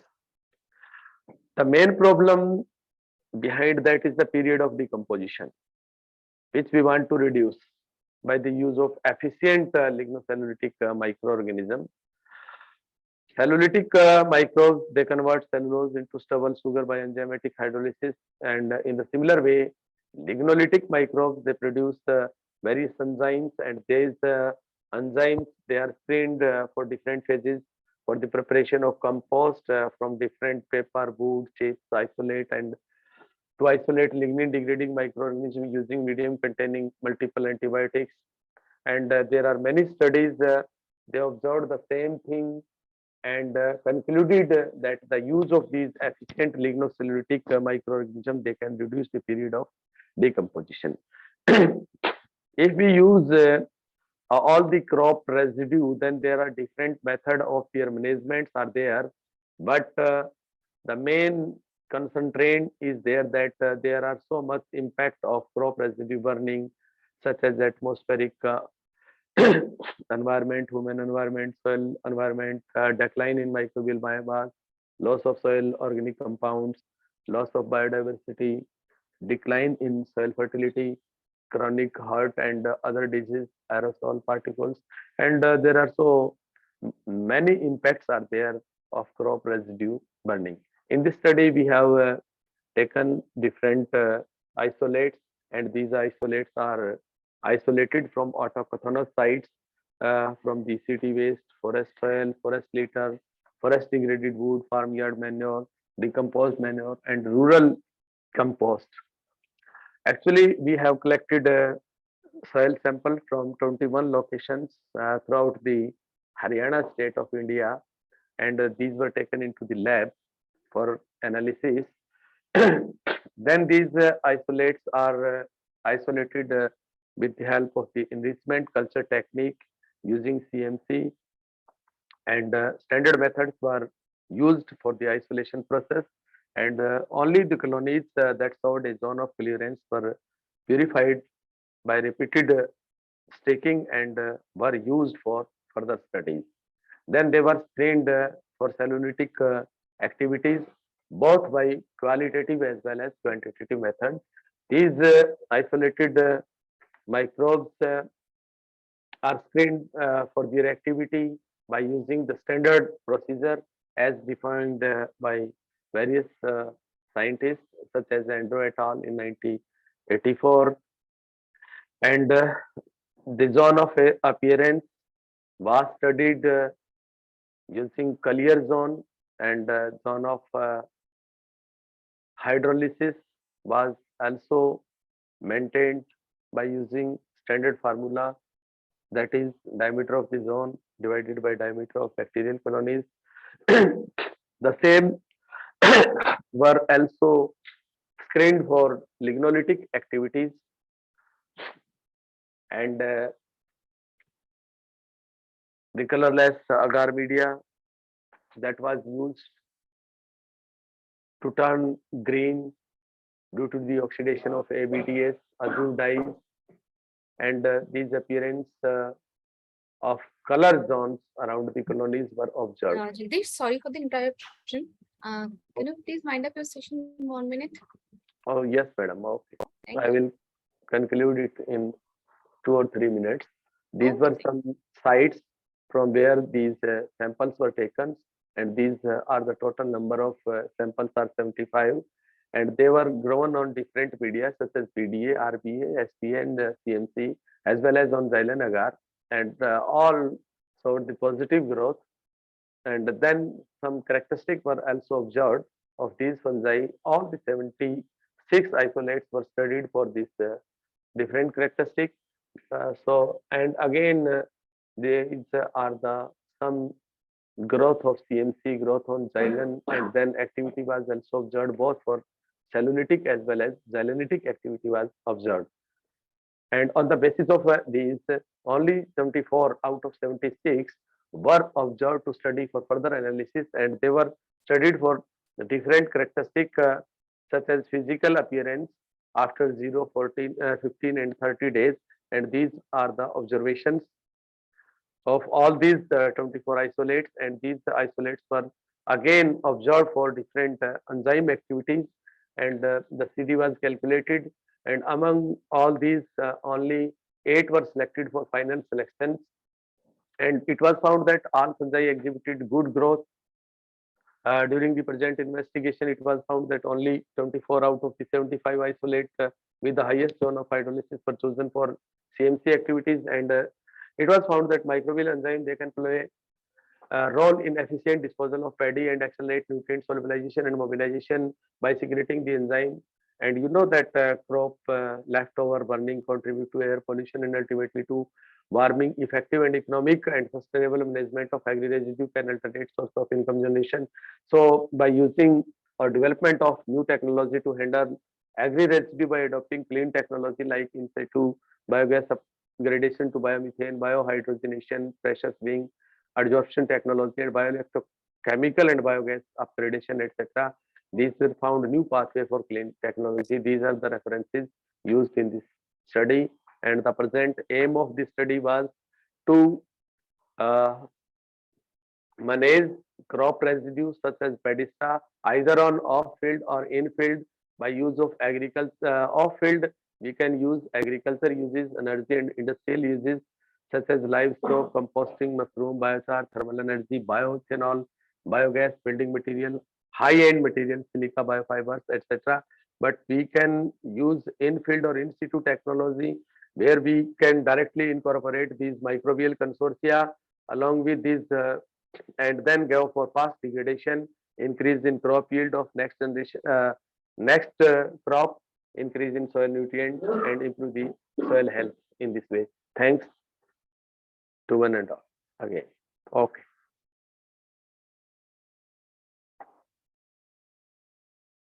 Hello. Yes, thank you. Thank you, Jagdish. So we are moving to our next presenter. Anyone is present? From the oral presentation? Anyone is present here? Hello, ma'am. Your voice is not audible. Hello. Hello, yes. Am I audible, ma'am? Yes, your name? Good afternoon, ma'am. Good afternoon. Yes, your name? Yes, ma'am. I'm Mayuri Tipale. Mayuri.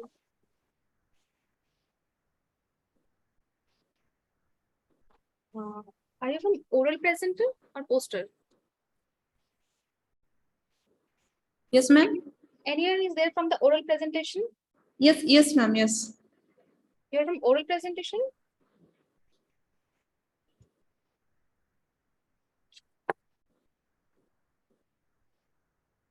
Okay, please start your presentation. Yeah, ma'am. But I cannot start presentation. Okay. Yes, ma'am. Yes. Please share your PPT.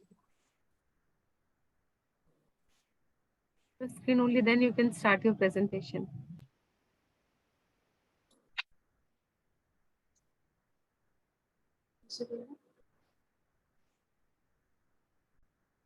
Yes, ma'am. Shall I start, ma'am? Sure. Yes. Please start. Good afternoon, everyone. I am Mayuri Tipale, working as assistant professor at NIMS School of Food and Agriculture Engineering, NIMS University, Jaipur. Today, I am going to present a oral presentation on amaranth as new world's old grain at its Why emerging is not opportunities in food Your processing. slide is not visible, ma'am. Yes, ma'am. Your slide is not visible first. Okay.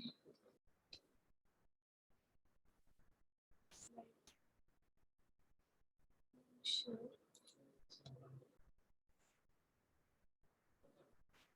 Yes, ma'am. Yes. Before knowing about the amaranth grain, let's have a look around the millet. Amaranth is a millet. Millets are the small grain annual and warm weather cereals belonging to the grass family. There are three types of millets, major, minor, and pseudo millets. Amaranth comes under the pseudo millet. Pseudo millets are they are not belonging to the Pomacea family, and therefore they are called as a pseudo millet. They are similar to the nutritional composition and the look as the other grains. So next part is the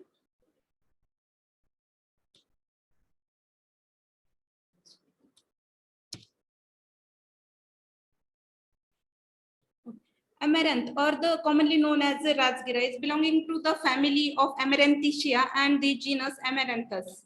So amaranth is an annual herb plant having a height of 1 to 6 feet, and leaves are petioled and alternate, having a length of 3 to 6 inch. Amaranth grain and leaves both have the nutritional quality and health benefits, and both are used for the consumption. In the world, mainly India, China, Nepal, Indonesia, Malaysia, and African countries, they are cultivated amaranth grain. And in India, mainly the state Kerala, Tamil Nadu, Karnataka, and Maharashtra, and Andhra Pradesh, as well as Telangana, they are mainly cultivated the amaranth grain. So the nutritional composition of amaranth grain. Amaranth contain a 13.3 grams of protein, 5.6 grams of fat, 8 grams of fiber, and 162 milligrams of a calcium, and the calcium amount is higher than the calcium found in the milk as well as in the spinach. So yeah, amaranth is a good source of calcium.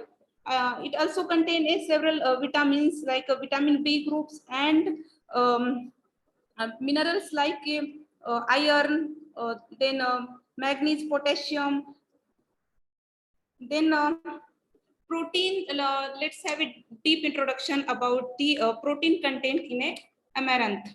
So amaranth contain a globulin and albumin protein. Amaranth protein consists about 40% albumin and 20% globulins, and it only contain 2 to 3% prolamines. Due to the high proportion of globulins and albumins, a pseudo cereal contain less glutamines and proline than the cereal. Hence, the essential amino acids such as lysine, methionine, cysteine, and histidine, and these results as a amaranth have a composition of all the essential amino acid. So amaranth protein has a high digestibility that is about 89%. Fats and lipid composition. Amaranth contain up to 8% protein, to 8% fat, and mainly the linoleic and linolenic acid. They are mainly present in amaranth, and they are about 70 and 20% respectively. हाँ, क्योंकि ना वो problem पता क्या होगी? Amaranth oil considered as a functional food due to its flavorful profile and unsaponifiable and high fatty acid content. Now the carbohydrates, amaranth starch contain mainly a short chain branched amylopectin glucans, and the starch present in a granule size and low resistance starch content, the tendency to lose the crystalline structure by heating, and the most likely responsible for the high glycemic properties of amaranth. So the amaranth has a high glycemic property. The dietary fiber in amaranth contain up to 20% dietary fiber. A normal man needs a 38 gram of dietary fiber, while the women need a 25 grams of dietary fiber for their daily activity to prevent a constipation. So amaranth contain about a 20% dietary fiber, means it is a good source of dietary fiber. And then vitamins contain vitamins like vitamin B2, B3, folate, pyridoxine, B5, and ascorbic acid are present in the amaranth. When we compare the vitamins with other food material, then it is a good and the balanced source of vitamin composition. Then minerals, as a pseudo cereal are the complex and rich in minerals, and they contain a much higher much higher amount of the minerals in comparison to wheat and rice. So calcium content of amaranth is 5 times higher than the wheat.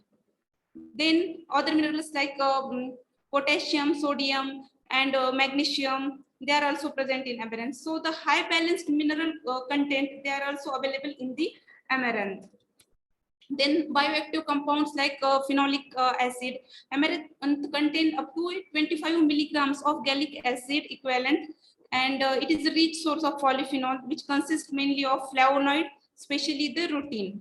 Then anti-nutritional factor, amaranth contain amylase and protease, mainly the trypsin inhibitors, and sometimes these trypsin inhibitors act as a antioxidant. Then health benefits of amaranth. Amaranth, as we all know, the millets are gluten-free. So the amaranth contain protein, it is a gluten-free. So we can use that amaranth grain to cure or the as a food material for the celiac patient and those person who are suffering from the gluten intolerance disease. Then the second health benefit is lowers cholesterol. So the oil and the phytosterol in amaranth help to lower the cholesterol, including the bad cholesterol and the triglycerides. The next health benefit is the anti-tumor effect or the reducing the chance of the cancer. So the peptides, the bioactive peptides present in the amaranth grain act as an antioxidant, and they prevent the damage of cell. They prevent the formation of the free radicals. So it acts as an anti-tumor and the ultimately anti-cancer.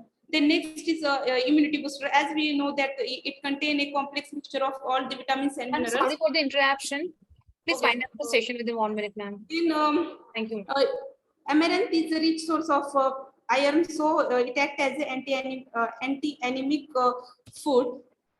Then next part is the utilization of the amaranth as a food.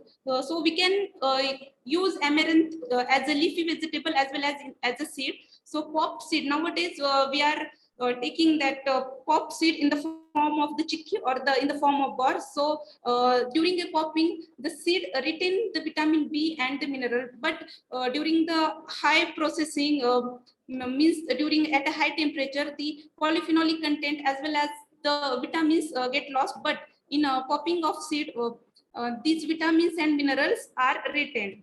So amaranth flour, has a property to replace the wheat flour. We can use up to 40% amaranth flour to replace the wheat flour in the bread composition. Likewise, same we can we use that amaranth flour in the different food product preparation like the macaroni and gluten-free biscuits. So next, amaranth is an ingredient of a great interest due to its good nutritional composition, as it contains all essential amino acids, protein, minerals, and vitamins. So it is good supplementary food for the celiac disease children and pregnant women. The balanced composition of essential amino acid contributes a nutritional quality. Amaranth is a suitable raw material for the snack preparation. The popped and extruded amaranth products can be prepared with retaining a nutrition like vitamins and minerals. I can say that there are so much scope to develop a different processed food from the amaranth grain. These are some references. Thank you, ma'am. Thank you so much for the presentation. It was an excellent presentation. I just want to know that what's about the iron absorption from amaranth? Iron absorption. Yes, ma'am.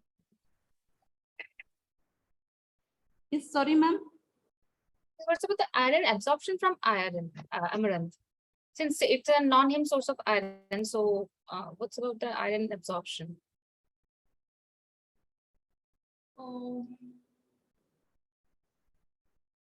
Since it is an excellent source of iron and these are all the non-heme sources, so is it absorbable or not? Yes, ma'am. There is. Yes, ma'am. Not all the iron present in the amaranth absorbed due to a presence of a oxalates.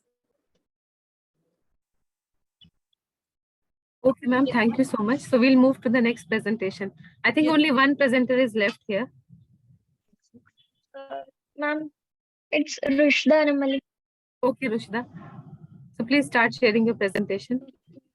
Thank you, Dr. Mayuri. So Rushda, you can start, yes. Okay.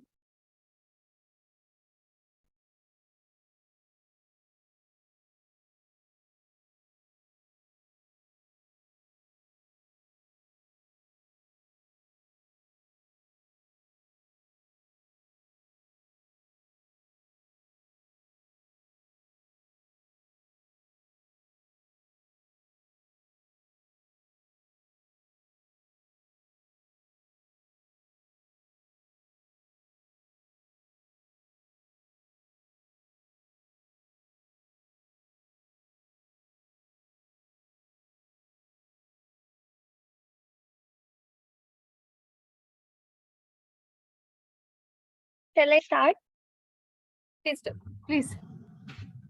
Good afternoon, everyone. My name is Rushda Anam Malik, and I am a PhD research scholar from GB University of Agriculture and Technology, Pantnagar. Today, I'm here to present on the topic quality attributes of tobacco leaf protein isolate incorporated protein-dense ice cream.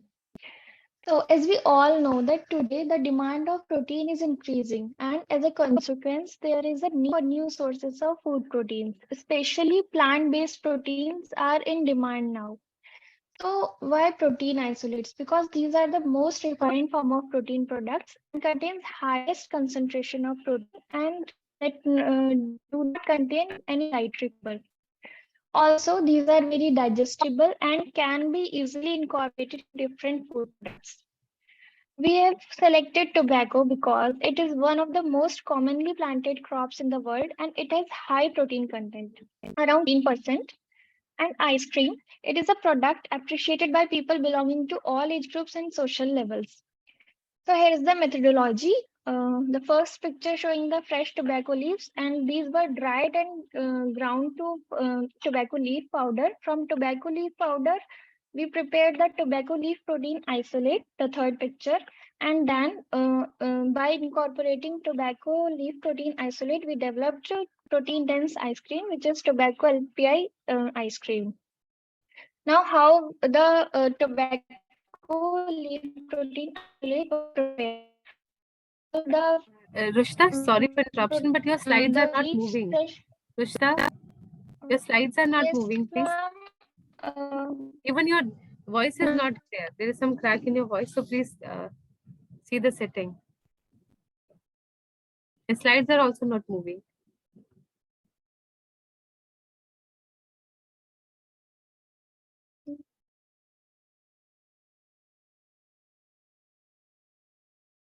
Here it is moving. I don't know. You can do one thing. You carry on explaining and just unshare the presentation, then reshare it.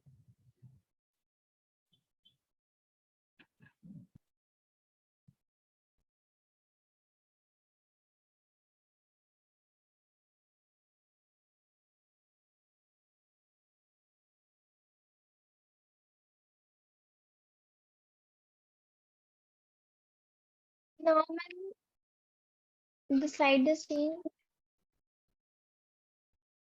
Yes, now it's visible. Yes, now it's visible.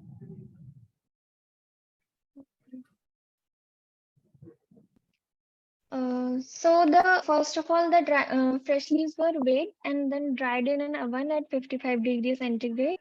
And it was ground to leaf powder, that is tobacco leaf powder. Then that leaf powder was stirred with acetone, and we got the washed leaf powder. Then the leaf powder, which was washed, was added with distilled water, and the basic pH was maintained, and it was centrifuged. Then the supernatant was added, and the supernatant was acidified to 4.5 pH and again centrifuged. The residue which we got was the leaf protein isolate, and we dried it at room temperature. Then how the ice cream was prepared? In 100 ml of whipping cream, vanilla essence was a few drops of vanilla essence and 20 grams of dark chocolate was added. It was mixed and whipped by whipping machine for a few minutes, and the LPI was added at the concentration of 3, 6, 9, 12, 15, and 18%, and it was again mixed and whipped again by electric whipping machine for a few minutes. Then it was kept in the freezer for a few hours and served. Then, on the basis of sensory evaluation, the percentage for LPI was selected. The incorporation of LPI was selected, and then the selected ice cream was evaluated on the basis of nutritional composition, anti-nutrient content estimation, and functional properties. And it included proximate composition, micronutrient composition, anti-nutrients. It was carried out using standard procedures. Now here are the results.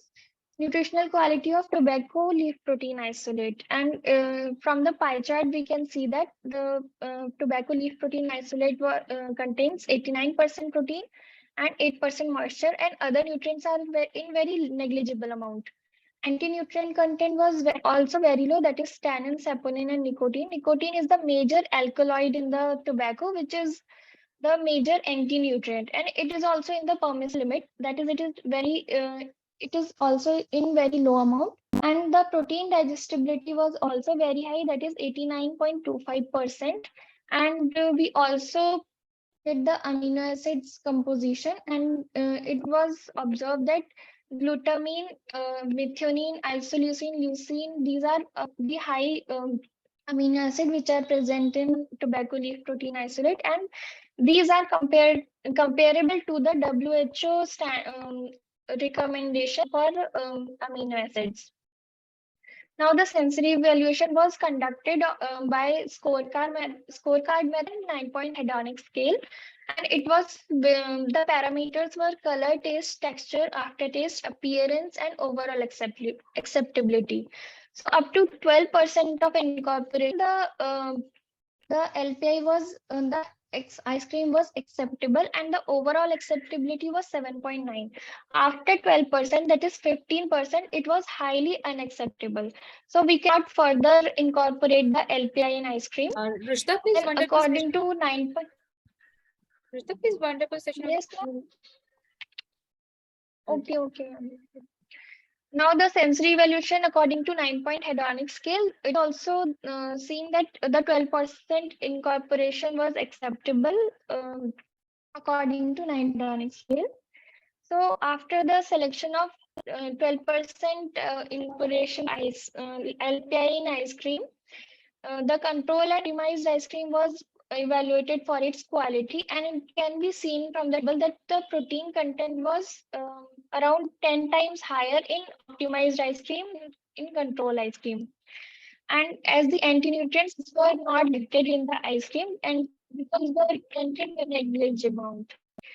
And in minerals also, the optimized ice cream contained a significantly higher composition of mineral than in the control ice cream. And also total solid non-fat and total soluble solids were also high in optimized ice cream. There is the table showing how much this ice cream providing the RDA for protein, percent of RDA which is being provided by this ice cream. So 100 gram of ice cream provided for men and women around 22 to 26% of daily requirement of protein. Similarly, for other age groups, it was around 20% or more than 20%. In some age groups, it is lesser, but around all age groups, it provides more than 20%.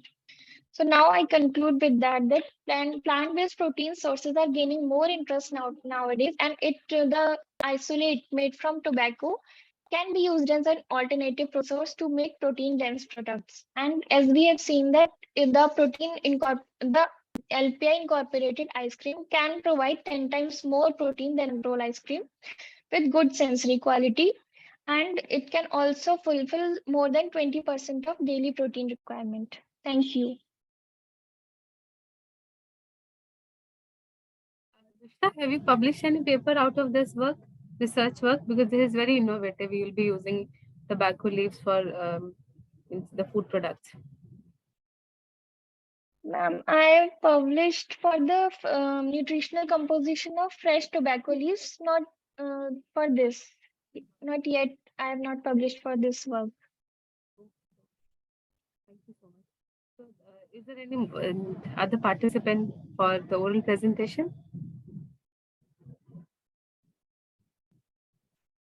Yes, any other student who want to present the work?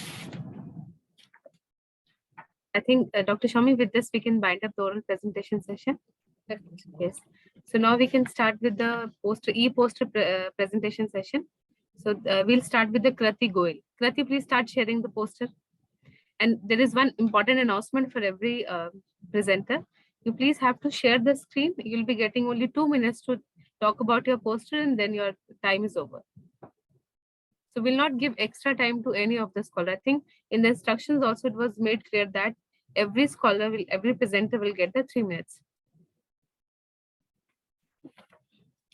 Good afternoon, ma'am. Is my slide visible? It's visible, Kriti. Yes. Good afternoon, everyone. Today, my name is Prati Goel, and I am a PhD research scholar from GV Pant Agriculture University, Pantnagar. And today, I'll be presenting my poster on the title "Low GI Black Wheat Chapati: A Potential Replacement of Conventional Wheat Chapati." Now, first of all, why I have chosen chapati? So let's start with the product introduction. So I have chosen chapati because chapati is a staple flatbread in Indian subcontinent, and everyone consume it in one or the other form in their daily meal. And about 90% of the wheat produced in India is mostly consumed in the form of roti or chapati.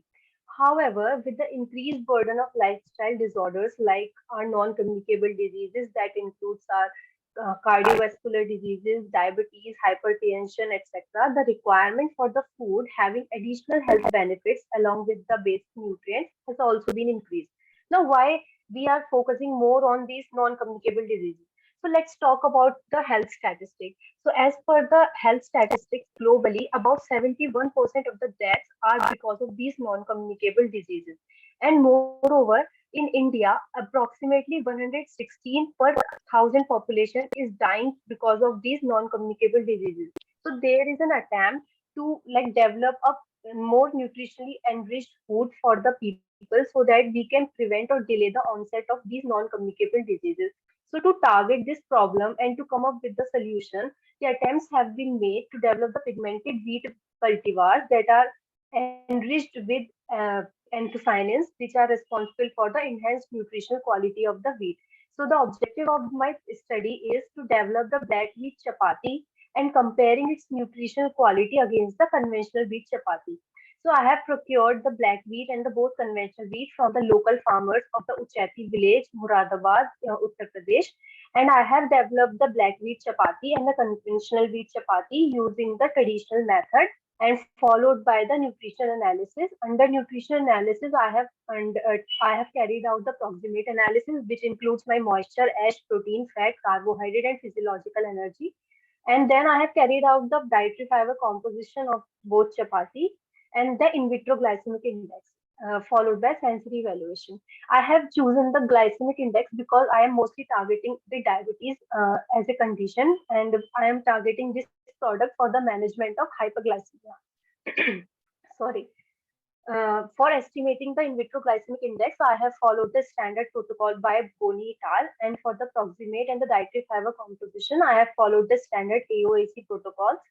And for the results and the discussion, you can see that first my graph showing is the proximate composition of black wheat chapati and conventional wheat chapati. In this, the values for protein is higher than the conventional wheat chapati. For black wheat chapati, this is showing the 14. And for the fat content is found to be higher in conventional wheat chapati as compared to black wheat chapati. And also the ash content is found to be higher in black wheat as because it is much more richer in mineral content as compared to conventional wheat. Then comes the dietary fiber composition of black wheat chapati and conventional wheat chapati. In this figure, you can clearly see that the fiber, all the components of fiber are found to be higher in black wheat chapati, be it crude fiber, total dietary fiber, insoluble dietary fiber, or the soluble dietary fiber, which shows that black wheat chapati is much more rich in fiber as compared to conventional wheat chapati. Then comes the glycemic index and vitro glycemic index. The figure showing here in the poster is area under the curve for black wheat chapati and conventional wheat chapati. As you can see that the orange portion of the graph showing that the area covered by the conventional wheat chapati, which is much higher than the area covered by the black wheat chapati, and it is much more into a slant manner as compared to the peaks as showing in the conventional wheat chapati, which is responsible for the low glycemic index of black wheat chapati with the value of 49.2, which is categorized under the low glycemic index food as compared to conventional wheat chapati, which comes out to be with the glycemic index of 59.79. That is the higher GI value for the conventional wheat chapati. I also carried out the sensory evaluation for both the chapati to understand the organoleptic acceptability by the consumers. वो अलमारी में ही है कपड़ों में जहाँ चादरें रखी है वहीं बीच में कहीं. Sorry. The sensory evaluation of black wheat chapati and conventional wheat chapati shows that all the parameters show the similar results for both the chapati for the taste, texture, flavor, and overall acceptability. The only difference was found in the presence of color. The color of black wheat chapati is dark because of the presence of anthocyanins, but also because of these anthocyanins, these black wheat chapati is showing the lower glycemic index because the anthocyanins are responsible for the enzyme inhibitory activities. It inhibits the activity of two enzymes, basically the alpha amylase and the beta glucosidase, that are responsible for the management of blood glucose levels. So presence of these anthocyanins made it the good food for the diabetic individuals and also helps in the management of hyperglycemia. Please bind up your poster. Okay.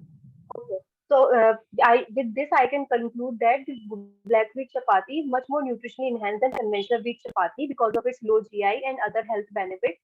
However, this crop requires much more scientific research to establish its therapeutic potential. And under this are the references. Thank you so much. Okay, thank you, Krati. So that next. Can I present now, please? Yes, Arnav, please share your poster. Thank you, ma'am.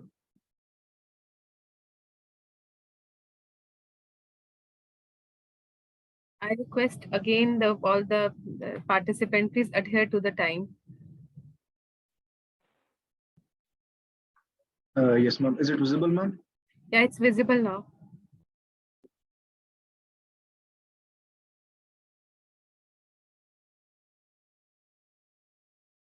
Good afternoon, ma'am. My name is Arnav Garg. I'm from Chandigarh University and currently a BE Food Technology student in third year, fifth semester. So I'm presenting my work on biodegradable cutlery, which is basically made from food waste. So the main objective of my study was to handle the waste and use the waste in such a way that something productive out of that comes out. So I started my research and found out that the disposable that is normally used is made of plastic, or nowadays paper cups are also used, but that is harmful to the environment, the plastic as well, and as well as the paper cups, because a lot of deforestation is done to make the paper disposable that we normally use. Also in the cases of like normally in the chai that we drink, kullad is being used, but that kullad is also made from using the topsoil that is for farming, that is very good for farming. So my study is basically to use the food waste and make disposable biodegradable cutlery. So the main components that were used were sugarcane bagasse and tea spent, the waste of sugarcane after the juice has been taken out, and the tea spent, and wheat bran was also used. So as is shown in the flowchart, the process used was that the material was soaked overnight, then dried at 60 degrees Celsius using a tray dryer. Then the normal process of grinding and sieving was done. A 60 BSS sieve was used. Then addition of plasticizer and additives was done. A CMC was used, to give it a strength and binding capacity, to increase the binding capacity so that it can sustain the temperature and shape when it is baked. Then the dough was kneaded, and once in putting inside the mold, it was baked at 135 degrees Celsius for around 3 hours. So the final product, as shown in the picture, was found to be very useful. The different tests were done, like water holding capacity, water absorption, oil absorption, drop test, spirit factor, and visual inspection. The most common that was done was visual inspection, in which it was seen that the once we put any curry or any food item in the cutlery that was made, no taste was imparted by the cutlery and no flavor change was there. So this is all, and also the data of the water absorption, water holding capacity is shown, the oil absorption capacity as well. So it is found that the cold water, the normal water at room temperature, the cutlery can hold that for more than 30 minutes of time, and boiling water could be hold up to 15 minutes of time. So this was the whole study that has been done till now. And looking at the future scope, I am currently working on a liquid that will be coated, a thin layer of which would be coated on the cutlery so as to increase the water holding capacity so that the durability increases, and also it can be reusable, because normal disposable is not reusable. So that coating of liquid would make it reusable in nature. So this was, and I'm applying for a research paper as well. So I'm soon, looking forward to commercialize this product as well. Thank you.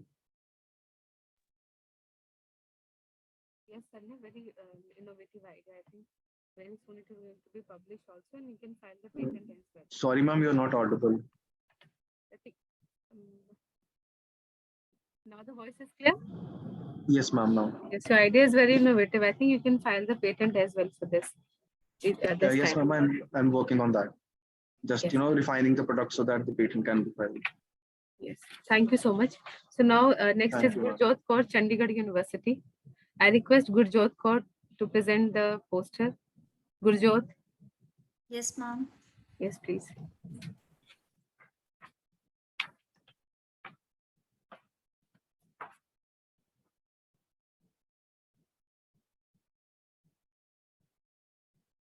Is my screen visible? Yeah, it's visible. Good afternoon, everyone.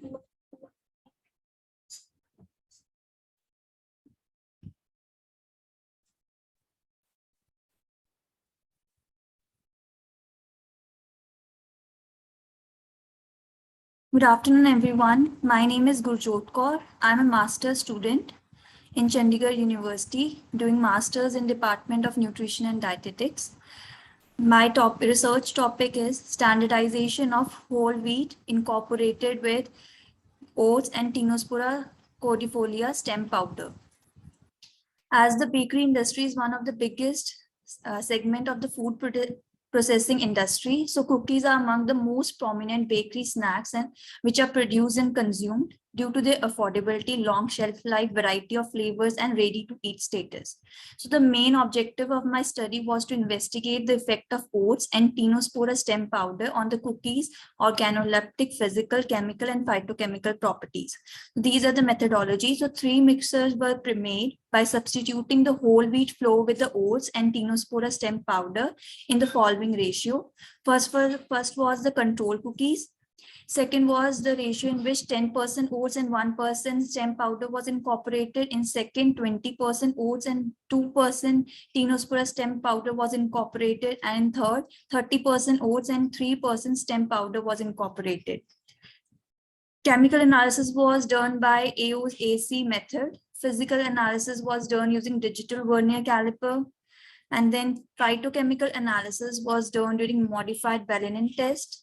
And the sensory evaluation was done using 9-point hedonic scale method and statistical analysis by two-way ANOVA and MS Excel. So these are the results. In physical analysis, by incorporating increased oats from 10 to 30% and Tinospora stem powder from 1 to 3%, it was seen that there was increased diameter, spread ratio, and decreased thickness. In chemical analysis, it was seen that cookies which are incorporated with increasing concentration of oats and Tinospora stem powder, they had a significantly higher protein, moisture, total ash, and dietary fiber, but lower carbohydrate and fat content as compared to the control cookies. In phytochemical analysis, it was seen that there was decrease in tannin contents and increase in the phytate contents of the cookies as compared to Tinospora stem powder.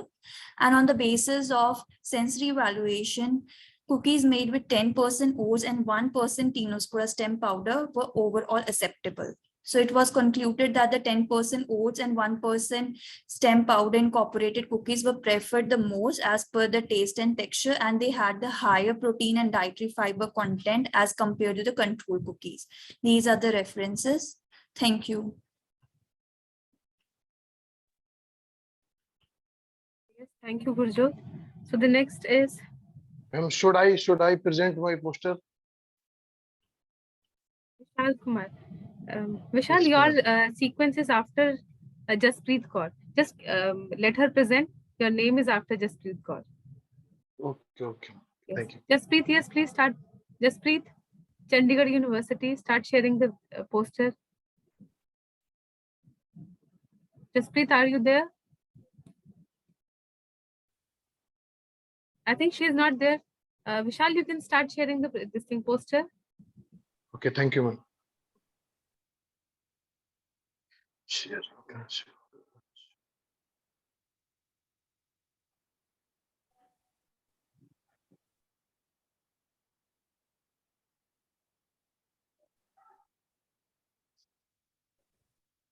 Ma'am, is this visible? It's not visible right now, Vishal. Where is the option? After Vishal, Parmeshwari PL. Please be ready for the presentation. Okay, ma'am. Okay. Ma'am, is this visible? Not visible, Vishal. I think you have to share. You just open your poster and then start sharing. Rights are already given to everyone present here. I think it is sharing, but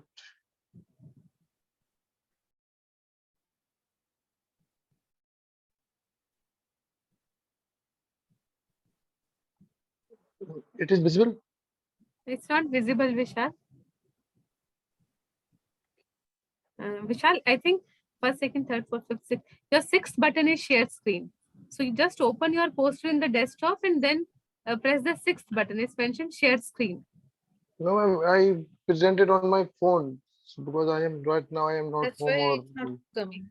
That's why it's not coming. That's why I think it's not, you're not able to share. We can move. You can do one thing, Vishal. I'll be sharing my email address here. Kindly share your poster with me in the email. Write the email, attach that poster as an email to me. After Parmeshwari, I think we'll give chance to you. Okay. So I'll be writing this the email address on the screen. Parmeshwari, you start sharing the poster. Okay.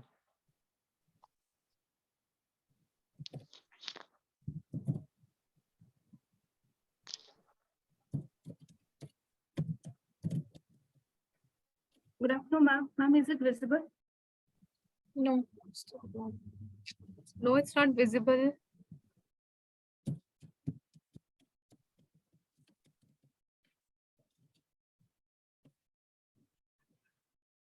Yes, now it's visible. It's visible now. Please start sharing. Good afternoon, one and all. I'm Parmeshwari Piyal. I'm PhD scholar in National Dairy Research Institute. So my topic of poster presentation is study on effect of sodium caseinate edible coating on the oil absorption of gulab jamun. So gulab jamun, as we know, is a popular traditional Indian dairy product, which is inevitable in Indian households, especially during festivals. So during preparation of gulab jamun, the main two steps are deep fat frying and sugar syrup absorption. So during deep fat frying, the fat will be absorbed to the pores, which is produced by the moisture evaporation. So this will increase the fat content of the product, and which is not demanded by the consumers. So what we have done is we have given a sodium caseinate coating to the product. As you can see in the figure, the first figure is of balls which is prepared from kova, maida, dough, and the second one is with a sodium caseinate coating. We have dipped the bowls in a sodium caseinate solution for 1 minute and dried it for 30 minutes so that a film will be formed. And these dried bowls are then fried at oil at around 160 degrees Celsius for 6 minutes. And then it is dipped in sugar syrup for overnight. So in the results, we have found that the fat content was reduced in case of the coated or treated balls, which is we have checked for the crust part and for the core inner part. For the inner core, the fat is reduced by around 26%, and for the outer core or the crust part, the fat is reduced by around 13%. And there is a increase in moisture retention, which is by around 10%. And the sensory score was similar for both these products, except in case of flavor and body texture and overall acceptability, there were a slight difference. But for color and appearance, the sensory score was same. And the shelf life was also checked based on the organoleptical score. And it was found that the shelf life increased by 2 days in case of coated samples. So the conclusion is decrease in oil absorption and increase in moisture retention was found in the sodium caseinate coated sample, and shelf life of the treated sample increased by 2 days at room temperature, and sensory attributes of the treated sample were similar to the control. Thank you. Thank you, Parmeshwari. Just please, you can start sharing the presentation.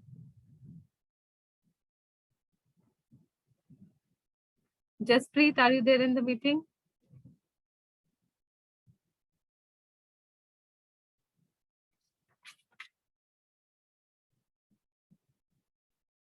Next is Neha from IIT Tirupati.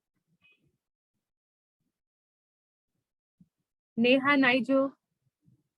Neha, are you there in the session? Okay. So next is Manish from Bundelkhand University. Manish. Yes, ma'am. Start sharing your poster.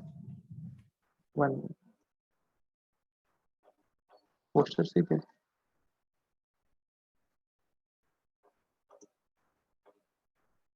I have not received a poster. Kindly recheck the email. It's M Thakur1. I have written on the chat box. mthakur1@amity.edu. So do it fast.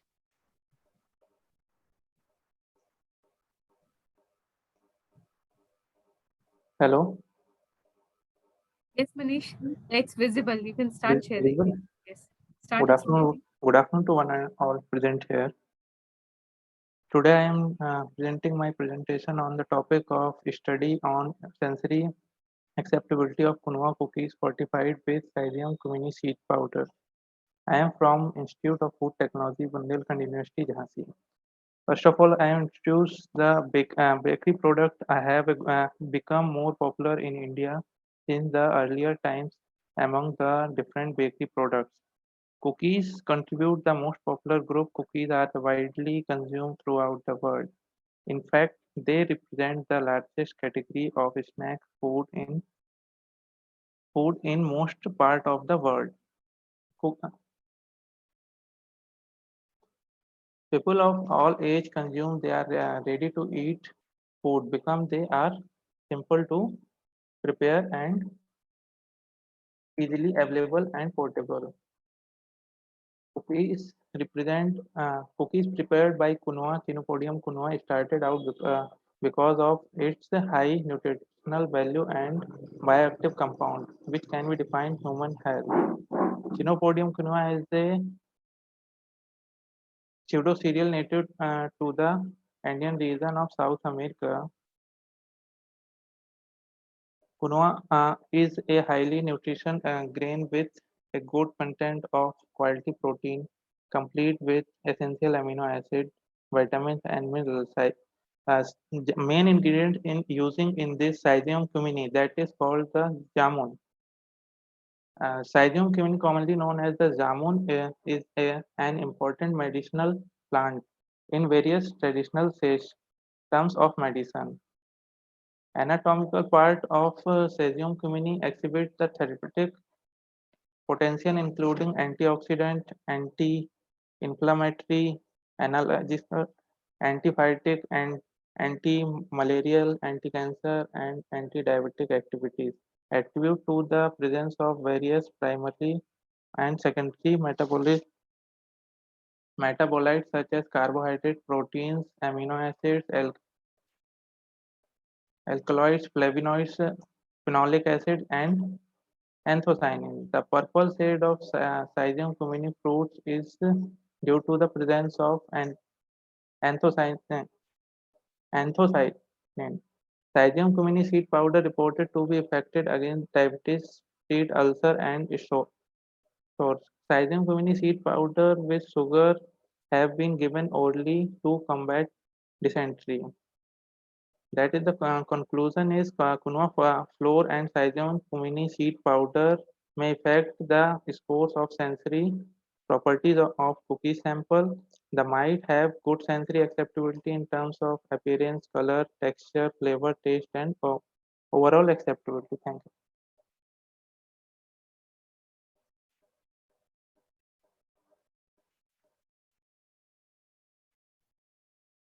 Thank you, Manish. Thank you. Next is Jaspreet. Jaspreet, Chandigarh University. Are you available now?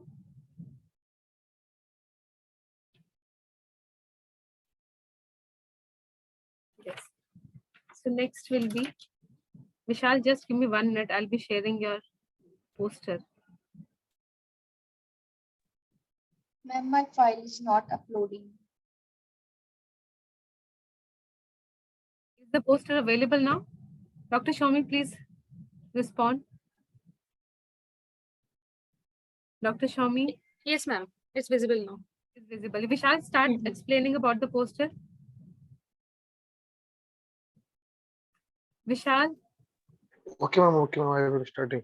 Myself, Vishal Kumar, a research scholar from the Department of Dairy Science and Food Technology, Banaras Hindu University. So today I present my poster on the topic of innovation in food processing, preservation, and packaging industry. Let's first we begin with the introduction.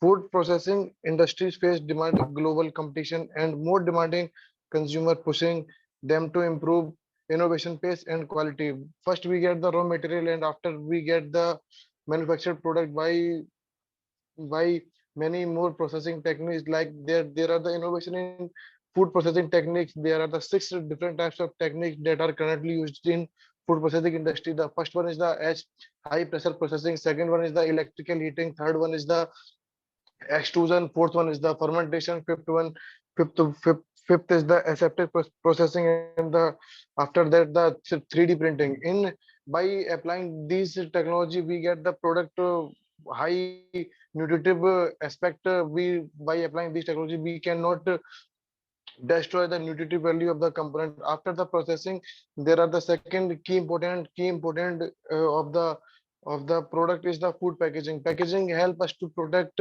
the food from contaminant, from the all environmental alter, like that the moisture light coming from the sources, microorganism. There are the various innovations technique in packaging industries, like that the intelligent packaging, aseptic packaging, smart packaging, traditional packaging. Also, there is a new concept in packaging industry, like electrospinning technique. This is the most variable technique nowadays. In using by using polymer solution, we can get the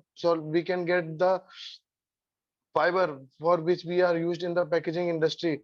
And after that, the preservation technique. Food preservation is the one of the most aspect for determining the shelf life of the product. For shelf life of the product, the key component of the food preservation technique is to kill food pathogenic bacteria, food spoilage bacteria, and food borne disease bacteria. By eliminating all of these, we can imply the food preservation techniques like canning, drying, freezing, pasteurization. So by applying all of this, we extend the shelf life of the product. Thank you.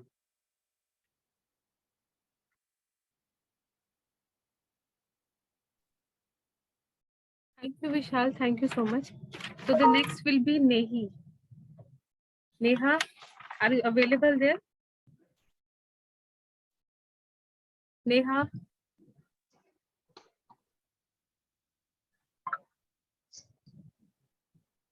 Good afternoon, everyone. Myself, Jasprit Kaur. My topic is development and physiochemical evolution of moringa root enriched cookies. Introduction. Moringa plant is called a miracle plant. It is affordable source of proteins, vitamins, minerals, and antioxidant properties, and so on. Objective of the work is to develop the value-added product by using moringa oleifera root to analyze the physical, chemical, and sensory evolutions of well products. Research methodology is procedures of raw materials. Cookies will be standardized. Physical properties of the samples will be measured. Proximate analysis of product will be determined according to AOAC. Sensory evolution test using 9-scale hedonic.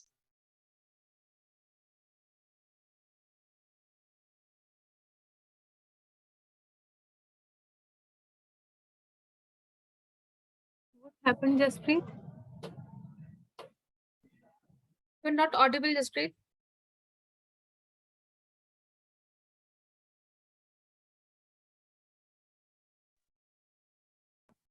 Jasprit, you're not audible. There is also one more request for every presenter. Kindly switch on your camera as well. So while giving the presentation, every presenter has to switch on the camera. Jasprit, is there some problem? You can write in the chat box also.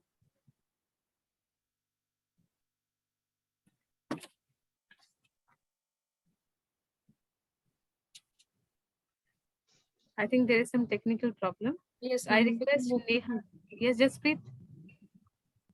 So Shami, Dr. Shami, can we start with the next one? Yes, ma'am. Yes. Sure. So next is Neha Naijo, IIT Tirupati. Neha, are you there in the session? Neha? Yes. Next is Chaudhary Muhammad Kashik, I think. Yes, ma'am. Yes, please. Okay, ma'am. One second.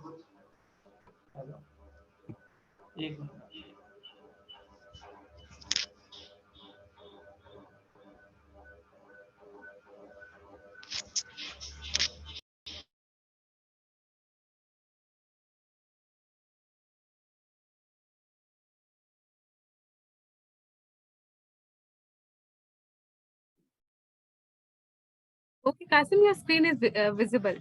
You can start explaining. Good afternoon to everyone. My topic is development of symbiotic bring from Little Millet, Panicum Sumantris. I'm student of Bundelkhand University, Institute of Food Technology, and I'm doing my work under the supervision of Dr. Nupur Gautam ma'am. She is Associate Professor in Department of Food Technology. So as we know that plants-based beverages are becoming popular due to many reasons as people are shifting towards vegan diet. Main reason is that the lactose intolerance or some of the specific milk component due to which people are shifting to plant-based diets. Lactose intolerance is basically the inability of the digestion of lactose, milk and milk product, which is due to the deficiency of lactase enzyme. Secondly, when we talk about symbiotic drinks, as we know that symbiotic can be defined as a combination of both probiotic organisms and prebiotic substances, which shows a synergistic manner to confer a health promoting effect on a consumer host.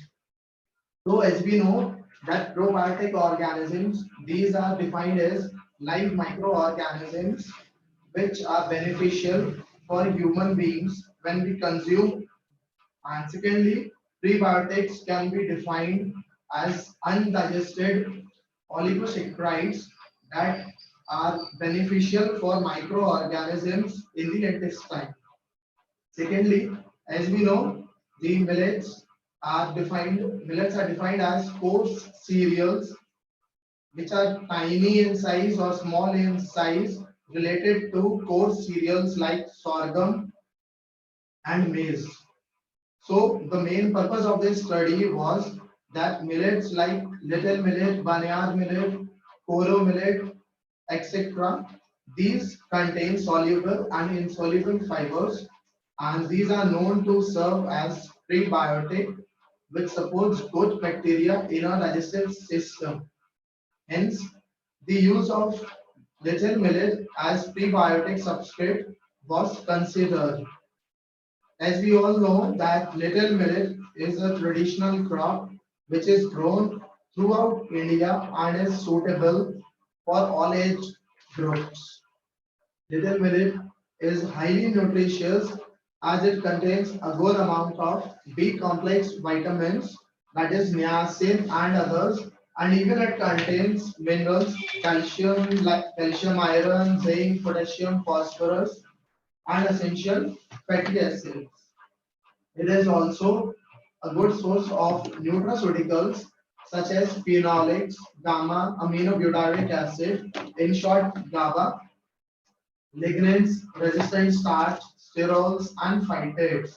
These are all nutraceutical properties of little millets. The main aim is that these nutraceuticals possesses additive and synergistic effect of these bioactive nutraceuticals in millet-based foods may offer several health benefits. Beverage like symbiotic drink prepared from little millet can be of highly importance due to its quality of nutrients. Thank you.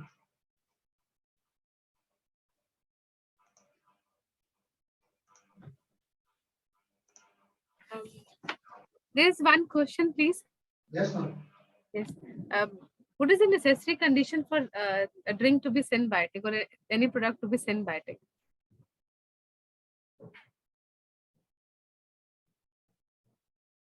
In work, that is that little millet consist of oligosaccharides which can serve as a source of prebiotics. So when I'll use mixed cultures, probiotic mixed cultures, that is lactic acid bacteria and yeast in combination, then it can be served as a symbiotic.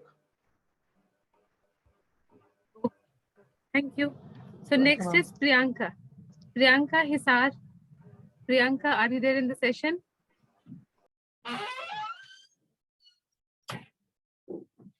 Dr. Kamal Kumar. Dr. Kamal Kumar.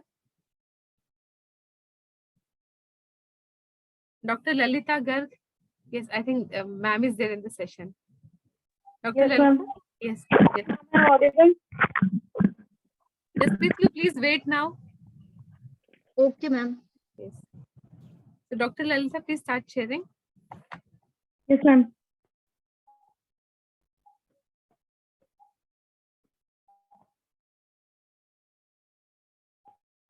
Ma'am, is it visible? No, Not yet, not yet.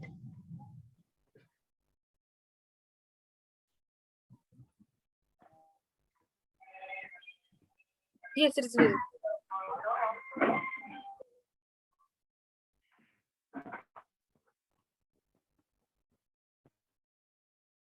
Yes, Dr. Lalita, you can start now.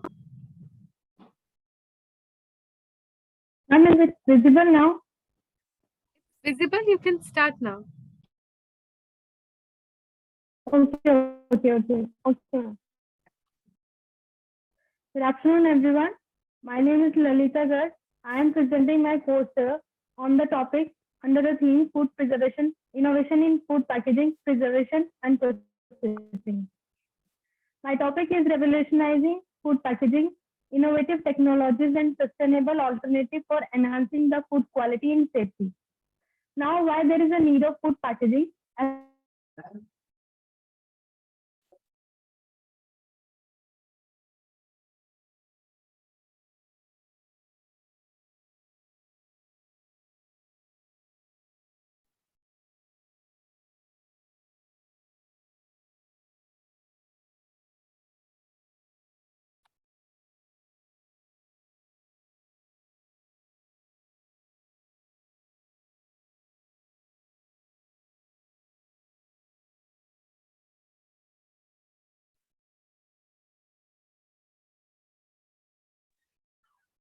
I think there are some issues with Dr. Lalita's network. So we can start with Dr. Kamal Kumar. Is Dr. Kamal in the meeting?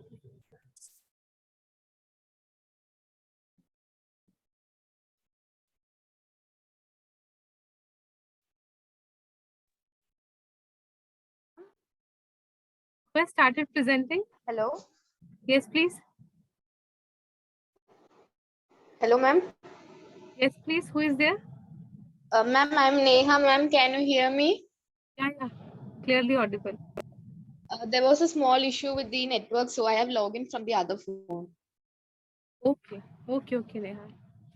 Yeah, please The start. name might be Kajal, ma'am, but I'm Neha presenting right now. Kajal. So which university?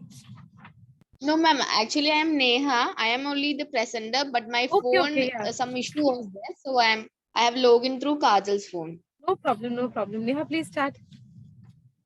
Okay. So warm good evening to one and all. So the poster is on the development of gluten-free biscuit, which is prepared using the bamboo and ragi. As we all know, the biscuits have been consumed by little infants to the adults, and the bakery industry is being growing. And where maida consumption is being like in the higher amounts, where it results in various problems, and as it is only rich in carbohydrates, a notion to focus on the traditional varieties of rice and the nutritious could be a greater alternative. So what we have done is we have used the bamboo rice and ragi. We have performed 12 trials with different proportions of 40, 50, 60. And after the hedonic scale, that is 9-point hedonic scale sensory evaluation, we have found that the 50% of bamboo rice and 50% of finger millet, which is ragi, could be the greater like the best alternative and the best could be prepared, which could be used for the preparation of biscuits. And the ingredients were mixed together, and they were kneaded, and they were cut in the shapes of the biscuits and then baked. Thus the biscuits were being obtained. We have also performed some physiochemical properties, and we have checked for those spread ratio, what will be the moisture uptake. And we have found that the 50% of the 50% bamboo plus 50% ragi could result in the moisture amount, which was very less compared to the control. Also, the spread ratio also was within the acceptable, it was fine with the literature studies. And the other bulk density and all the other parameters also were tested along with this. And so finally the conclusion is all about the development of a nutritious biscuit and at the same time a biscuit which could be helping people for the especially celiac diseases and a gluten intolerant biscuit. So that's all with the presentation. Thank you, ma'am.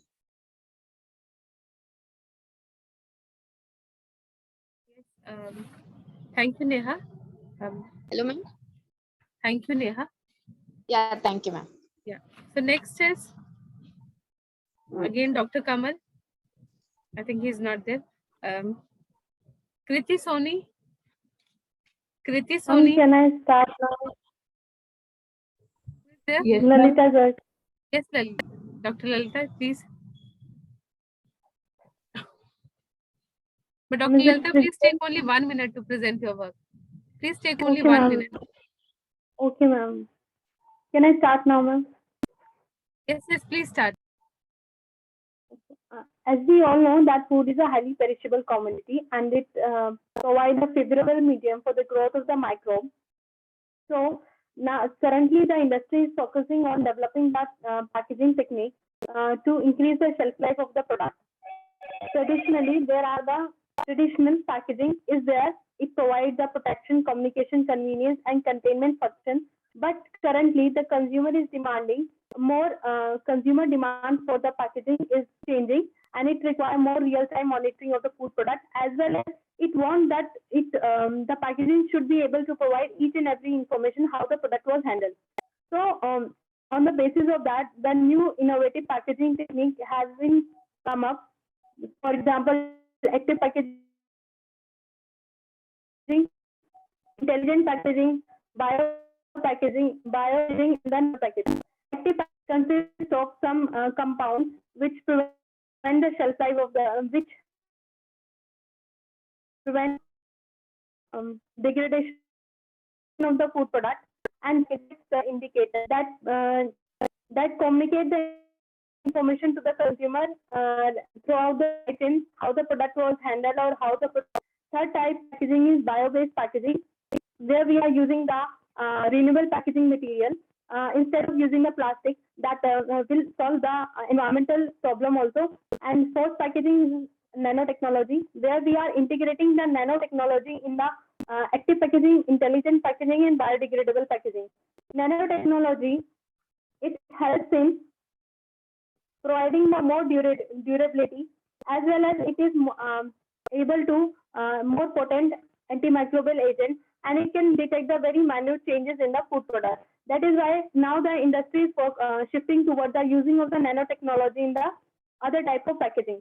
So on the basis of above results, I am doing my research by extraction of some natural dyes from the plant, and I am preparing the freshness-based indicator for the meat, which will tell the shelf life of the product to the consumer directly.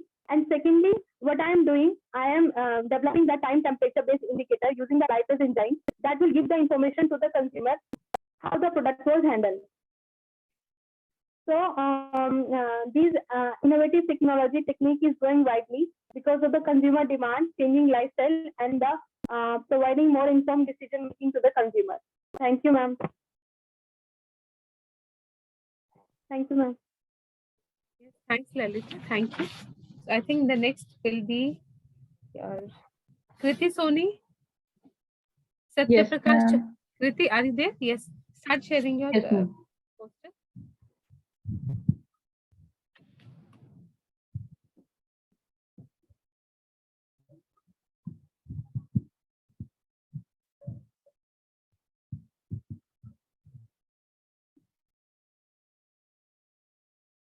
Ma'am, is my screen visible? Yes, Kriti, it's visible. Okay. So myself, Kirti Swami, and I'm a master's student of Chandigarh University. My topic is utilization of quinoa seeds to develop value-added product and its sensory evaluation. So starting from the introduction, quinoa seeds are actually the starchy seeds of the almond family, but they are considered as pseudo cereals because they are used as cereals. These seeds remain unknown for a long time, but they are the highly nutritious and considered as complete food because it has all amino acids, include lysine and methionine, which are deficit in other cereals. So, idea of incorporating this super seed in gluten-free multigrain flour is my research work, and the snack is baked quinoa crackers. I've also incorporated the flax and sesame seeds to increase its nutritional value. So the objective of the study is to develop value-added healthy snacks and to study the nutritional properties and its sensory evaluation. I'm also working on its shelf life, but till now, these are the priorities. The methodology is procurement of raw ingredients, and the standardization of the product is based on the different ratios. These four different ratios are done to make the crackers, and out of these, uh, one is selected on the basis of sensory evaluation. The product which is finalized by the sensory evaluation was further analyzed for its proximate analysis like protein, moisture, carbohydrates, total ash, fat, and food fiber. Results show that the protein content of the baked quinoa crackers and the total ash and food fiber is more than the control crackers. The study concluded that usage of quinoa seeds along with flaxseed sesame seeds has led to development of a protein-rich and fiber-rich healthy snack to curb the snack craving of people. Moreover, this product is also gluten-free, which can be proven as a great snack for celiacs too. These are the references. Thank you.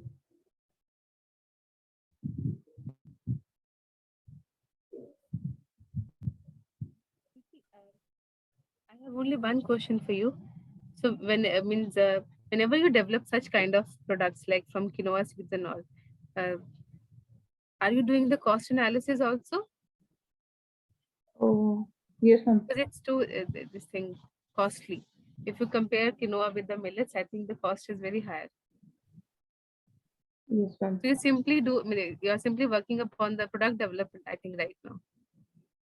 Yes, ma'am. I'm not working right on now to commercialize. Okay, completely understood. But means whenever you have to launch the product in the market or there is some tie-up with some industry and all, so kindly work upon the cost analysis also. But otherwise, the work is good because everyone is now very much interested in this thing, consuming the quinoa seeds, etc. So thank you so much. Okay, ma'am. Yes, the next one is Satya Prakash Chaudhary. I think they're not there. Narendra Kumar Chandla, sorry. Narendra Kumar. I think they're not also in the session. Nitin. Nitin. Somveer. Somveer. Yes, Somveer. Yes, please start sharing your poster.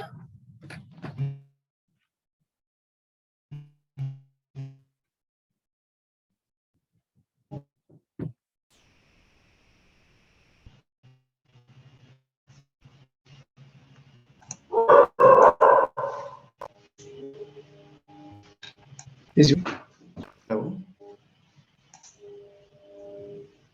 It's not visible right now, Somveer.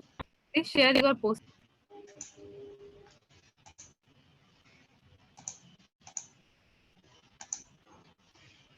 Is it visible now, ma'am?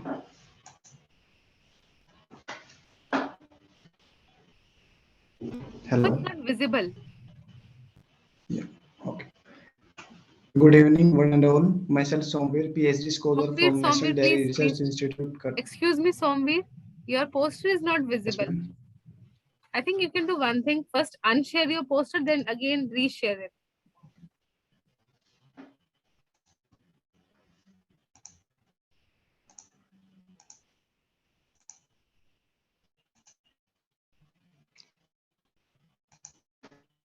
Is it visible now, ma'am? नहीं, visible नहीं है. It's not visible.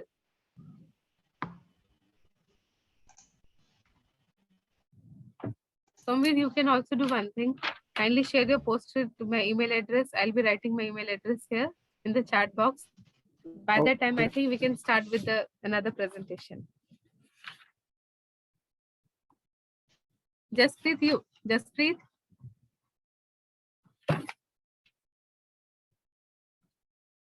No. So we are going to start with the Pankhila now. Pankhila, are you there in the session? Yes, ma'am, I'm sharing. Okay, Jasprit. After Jasprit, Pankhila. After Pankhila, Shivang Seni. So good afternoon, everyone. My topic is development and physiochemical evolution of moringa root enriched cookies. Introduction: Moringa plant is called the miracle plant. It is affordable source of proteins, vitamins, minerals, antioxidant properties, and so on. Objective of the work is to develop value-added products by using the Moringa oleifera root to analyze the physical, chemical, and sensory evolution of well products. Research methodology is to procedures of the raw materials, drying, milling, baking, then standardization. Cookies will be standardized into the 6 ratios. Physical properties of the samples will be measured: diameter, spread ratio, thickness. Physical proximity analysis of the product will be determined: carbohydrates, protein, fats, dietary fiber, total ash, moisture. Then sensory evolution test using 9-scale hedonic method. Then results. Proximate result shows that the protein and dietary fiber content is higher than the control cookies. Carbohydrates, fats decrease as compared to the control cookies. Then physical properties: increase moringa root powder. There's significant decrease in thickness. Diameter of the moringa root cookies much larger than the diameter of the control cookies. The spread ratio increased when compared to the control sample. Sensory evolutions: samples were produced in a well-packed material coated with several alphabets. They taste all the samples one by one and rate them using the hedonic scales. The ratio of the whole 6 samples and the most likely samples is the 2% moringa root cookies. The 10% moringa root cookies is disliked extremely because of the aftertaste of the cookies is becoming the bitter. Then conclusion: the results read the cookies made with the wheat flour and moringa root powder performed better than the control cookies. Because of the health advantages, moringa flour is used in the manufacture of the cookies. Thank you.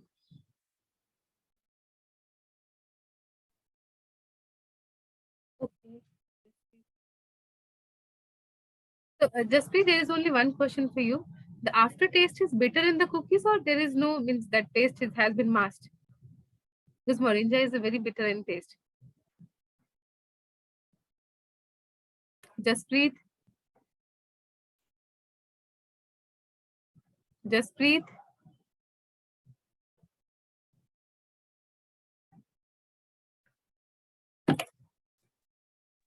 Yes. Ma'am, you are not audible. Jasprit, what was the aftertaste of the cookies? The 2% of cookies, ma'am, it not becoming bitter.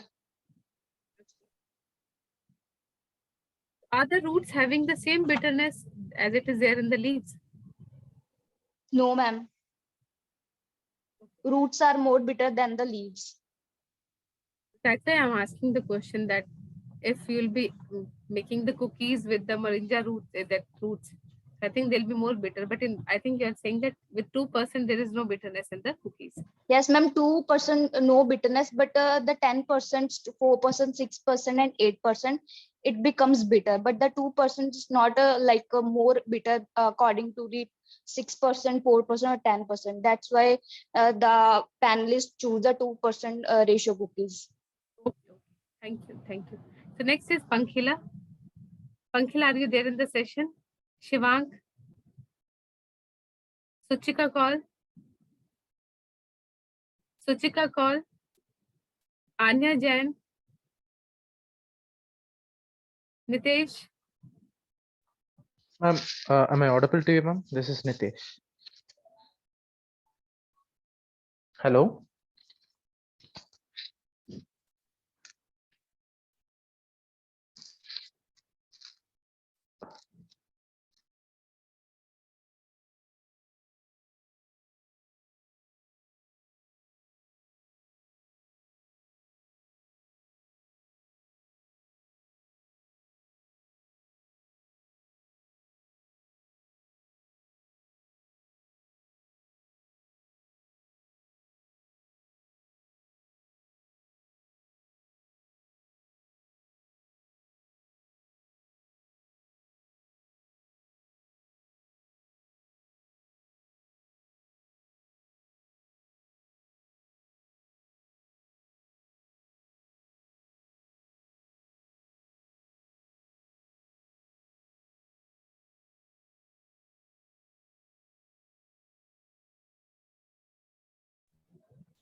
Ma'am, Nitesh is here. Yeah, so extremely sorry, participants, there was some technical problem. So Nitesh, please start sharing the poster. Okay, ma'am.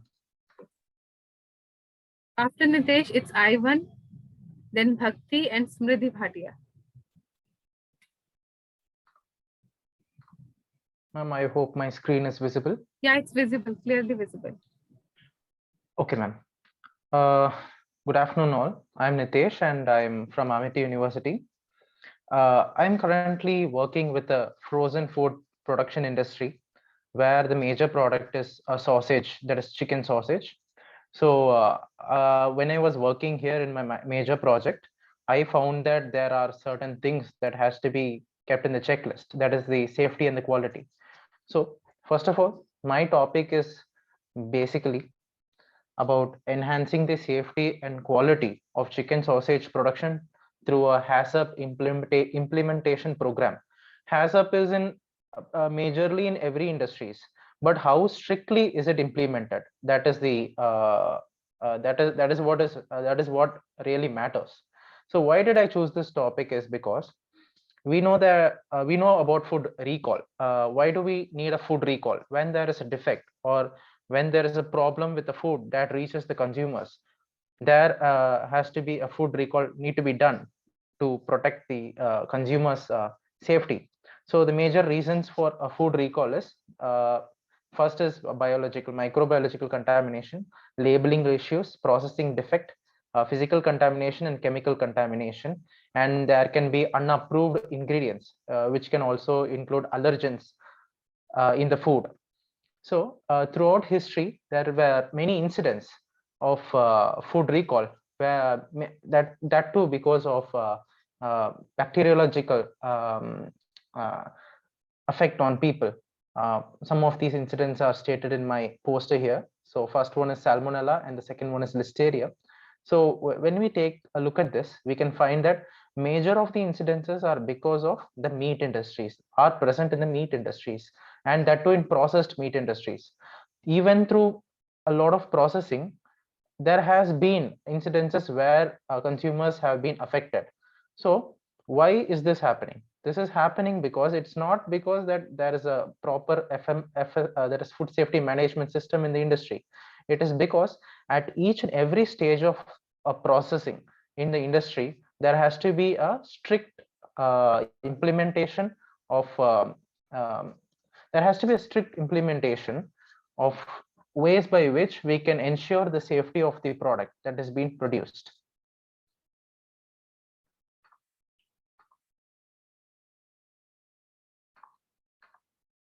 So here, in my project, in my major project, I did the whole process step by step, where first we had to assemble the HACCP team. We had to describe the product. So the product goes through the production processes from the supply chain, from where it is being procured till the final end product, how it reaches the consumers. And in between, there has to be numerous CCPs, that is critical control points, has to be placed in the production processes. So the critical control points were especially established at the major places such as the receiving of the chicken and the additives and mixing, the stuffing, the packaging, labeling, and the freezing. So since this is a frozen food product production industry, so the blast freezing technologies are used, and it's done at -18 degrees Celsius. But even at those conditions, there can be microbial contamination. So these products which have a high rate of microbial contamination are tested in microbial laboratories further if there is any further contamination. And not only that, even metal detectors and X-ray scanners were used to detect if there is any plastics or metals present in the sausages that were produced and packaged. So there were incidents in my industry where I worked. We found plastic sheets present in between the sausages, which is not an easy thing to take. It has to be taken in a very serious way. We have to take essential measures so that this does not happen again and again. So the problem is, if we ignore these incidences that happens in our industry, there can be a huge impact on the company's name. So the direct areas of cost for recalling a product, so it will imply on assembling the crisis team, removing the product from the market, investigating and addressing the cause. So the public relation will fall out. So the price of the recalled product and the quantity of the recalled product, notification cost, transportation cost, and there will be direct cost of recall. So there will be so much of cost that will be implemented when there's a food recall. So there is a link between the food safety management system, the hazard implementation, and the food recall in a food industry. So my major objective when I was doing this project is not only to do a research in the industry where I'm working, but also to solve a problem which every industry has to be taken care of. So they are not taking enough care on implementing strict measures to provide the like safety measures to meet the safety and quality of their food products that are produced to the consumers. Why are such incidences happening in the food industry? So this was my objective, and when I implemented my HACCP plan through the critical controls and meeting the critical limits, I was able to meet the safety and quality of those products that were produced in that particular period of time, and by which the solution was that there were no complaints from the consumers. Before a week, I started implementing this program. For 1 month, I worked on this. Before I started working on this program, there were complaints coming to my table saying that there are some kind of metal contaminants in the sausage. There is a small plastic sheet inside this product. Extremely Yes, sorry for interruption. Nitesh, please bind up your poster. yeah, yes, ma'am. I'll do it right away. So this complete implementation of HACCP system augmented with the food recall program has given me some good results while working on my major product. Thank you. Thank you, Nitesh. Next is Ivan. Yes, ma'am. Ivan. Next is Bhakti. Yes, ma'am. Presenting. There is one more announcement. I'll not be re-announcing the names. This is the common announcement for all the participants. Is it visible, ma'am? It's visible. Bhakti, please start. Hello, everyone. I am excited to present the findings of this study on the role of nutrition therapy in managing post-operative complications in diabetic patients. As diabetes is a chronic metabolic disorder affecting a significant proportion of the global population, diabetic patients are at an increased risk of developing post-operative complications due to impaired wound healing and altered immune function. I have been interested in this topic for a very long time, and I decided to conduct a retrospective study at a tertiary care hospital to evaluate the effectiveness of nutrition therapy. In my review of literature, I found out that the current approaches to managing post-operative complication in diabetic patients have limitations, and there is a need for innovative and effective interventions. The aim of this study was to evaluate the role of nutrition therapy in managing post-operative complication. Specifically, we need to assess whether nutrition therapy could reduce the incidence of post-operative complications, improve glycemic control, enhance nutritional status, and improve patient satisfaction and quality of life. So we collected data from medical reports of records of patients who received nutrition therapy as a part of their post-operative care. The study of population comprised of diabetic patients who underwent surgery and were managed with nutrition therapy. We used a retrospective study designed to analyze the data. The primary outcome measure were the incidence of post-operative complication. The preliminary results suggest that nutrition therapy may improve glycemic control, reduce post-operative complication, and enhance nutritional status in diabetic patients. Specifically, we found that the incidence of complication, particularly wound infection and delayed wound healing, was significantly lower in patients who received nutrition therapy compared to those who did not. We also found that the patient reported improved quality of life and satisfaction with their nutritional interventions. These findings highlight the importance of individualized nutrition therapy in the prevention and management of post-operative complications, especially in diabetes patients. The study provides evidence that nutrition therapy can significantly reduce the incidence of complication and improve patient outcome, as a complication reduced from 43% to 18% after they receive nutrition therapy. However, further research is needed to confirm these findings and establish the optimal nutritional interventions for different surgical processes. And thank you for your attention. That's all from my side. Yes, thank you. Thank you, Bhakti. Next is Smriti Bhatia. Smriti Bhatia. Muskan Chaudhary. Ashi Jain. Ashi, you Yes, are there ma'am, in the meeting. presenting. Ma'am, should I present? Yeah, please.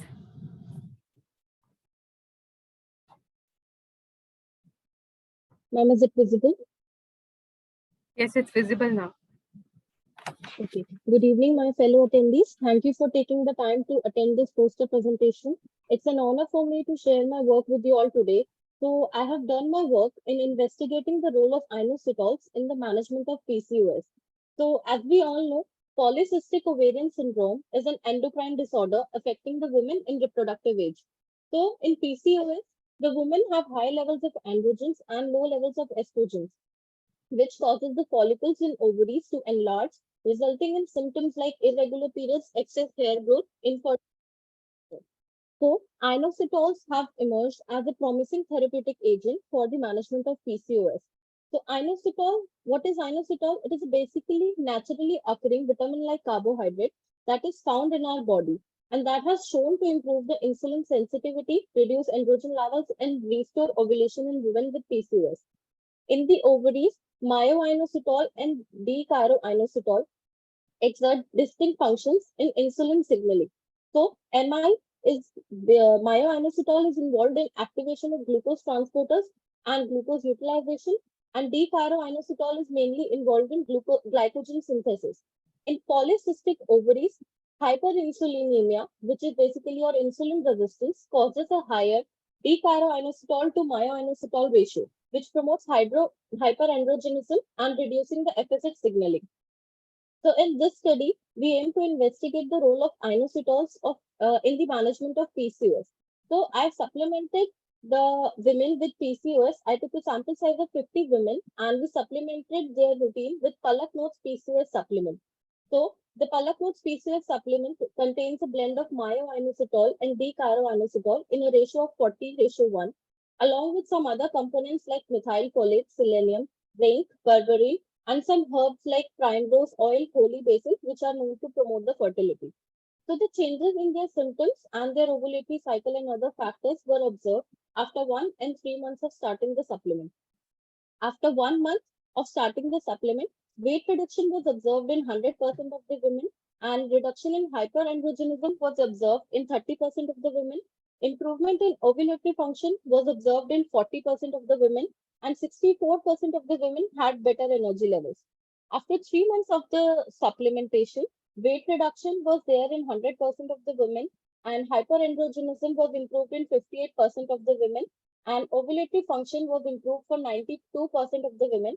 Some of them who were not able to conceive before also conceived after taking this, and energy levels were also better for 80% of them.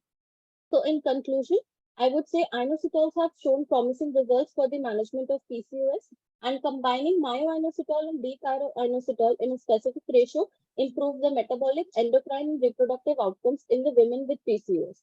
Thank you. That's all from my side. Thank you, Ashi. Next is Manpreet. Manpreet. Next is Manika Gupta. Riya. Nitesh Shankar. Ashriya Malhotra.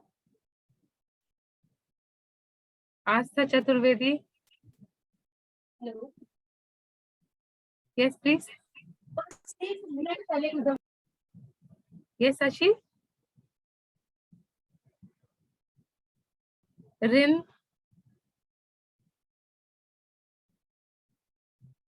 Rin Pui Mui.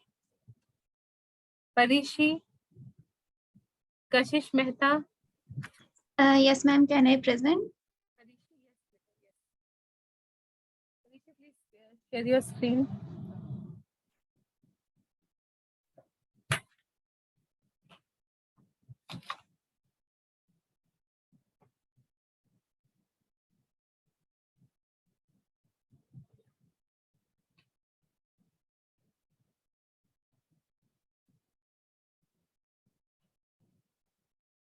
Yes, please start, Parishi. Your screen is visible.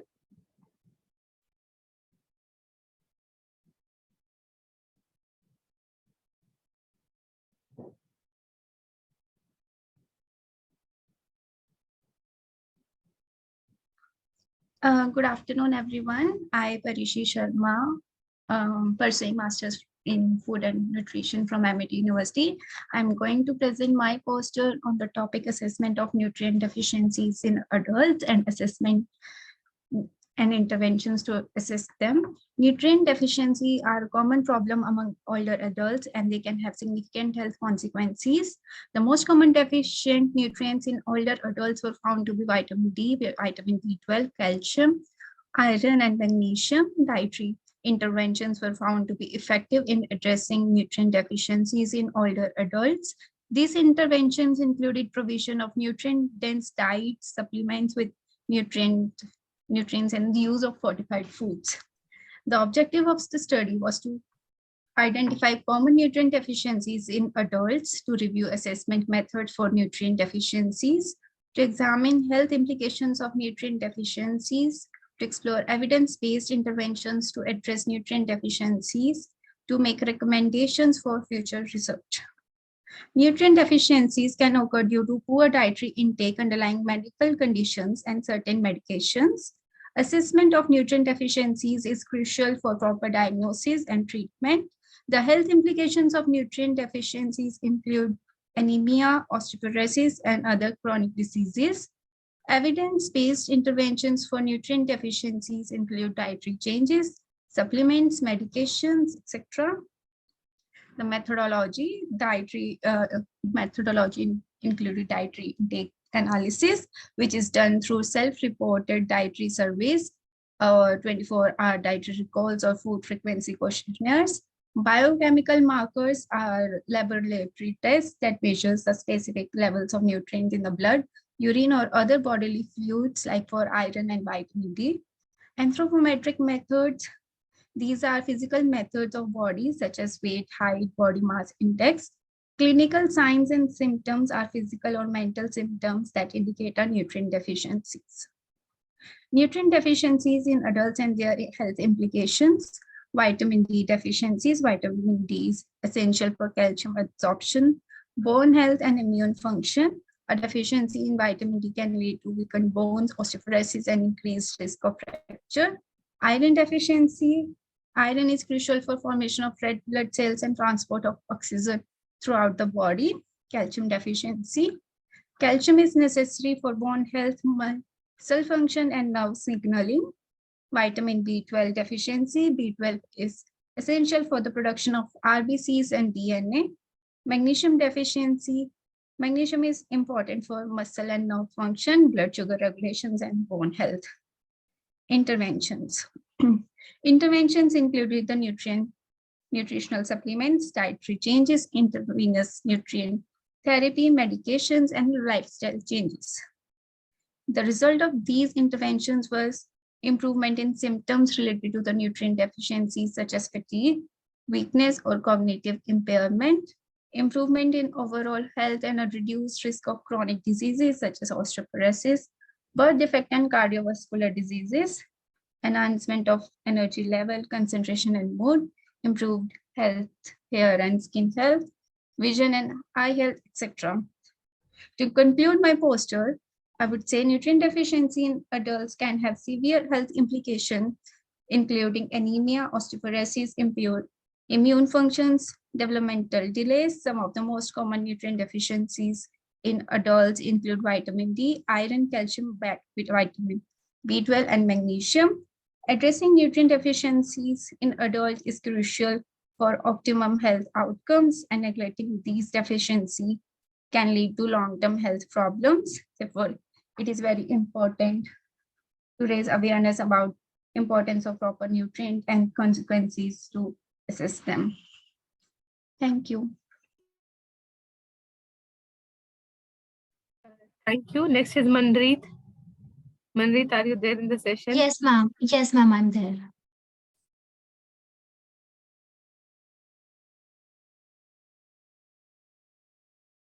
Is my screen visible?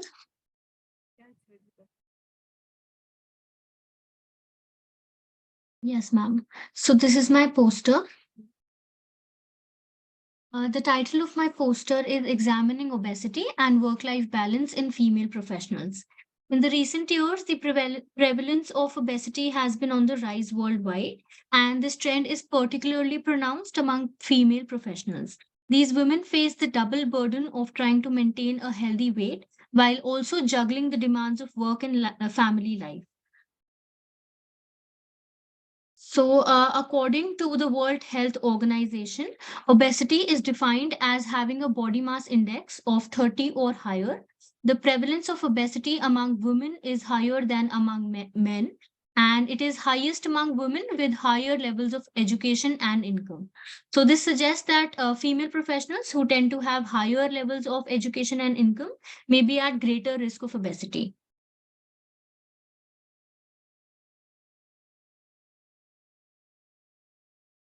The objectives of the study is to examine the prevalence of obesity among female professionals, to identify the challenges to work-life balance that contribute to obesity along female professionals, and to propose strategies for addressing the double burden of obesity and work-life balance in female professionals.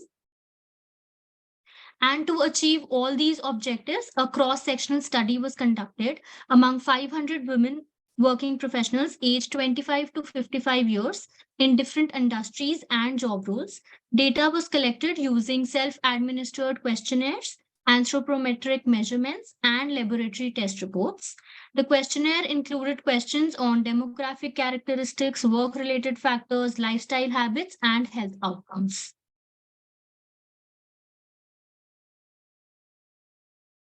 So a total of 500 female professionals participated in the study.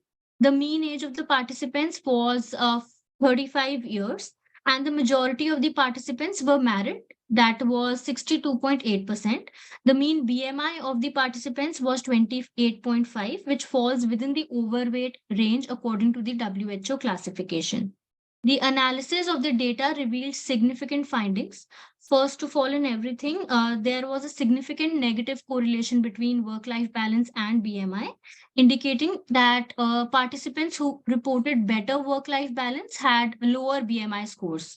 Second, there was a positive correlation between work-life balance and physical activity, indicating that participants who reported better work-life balance engaged more in physical activity.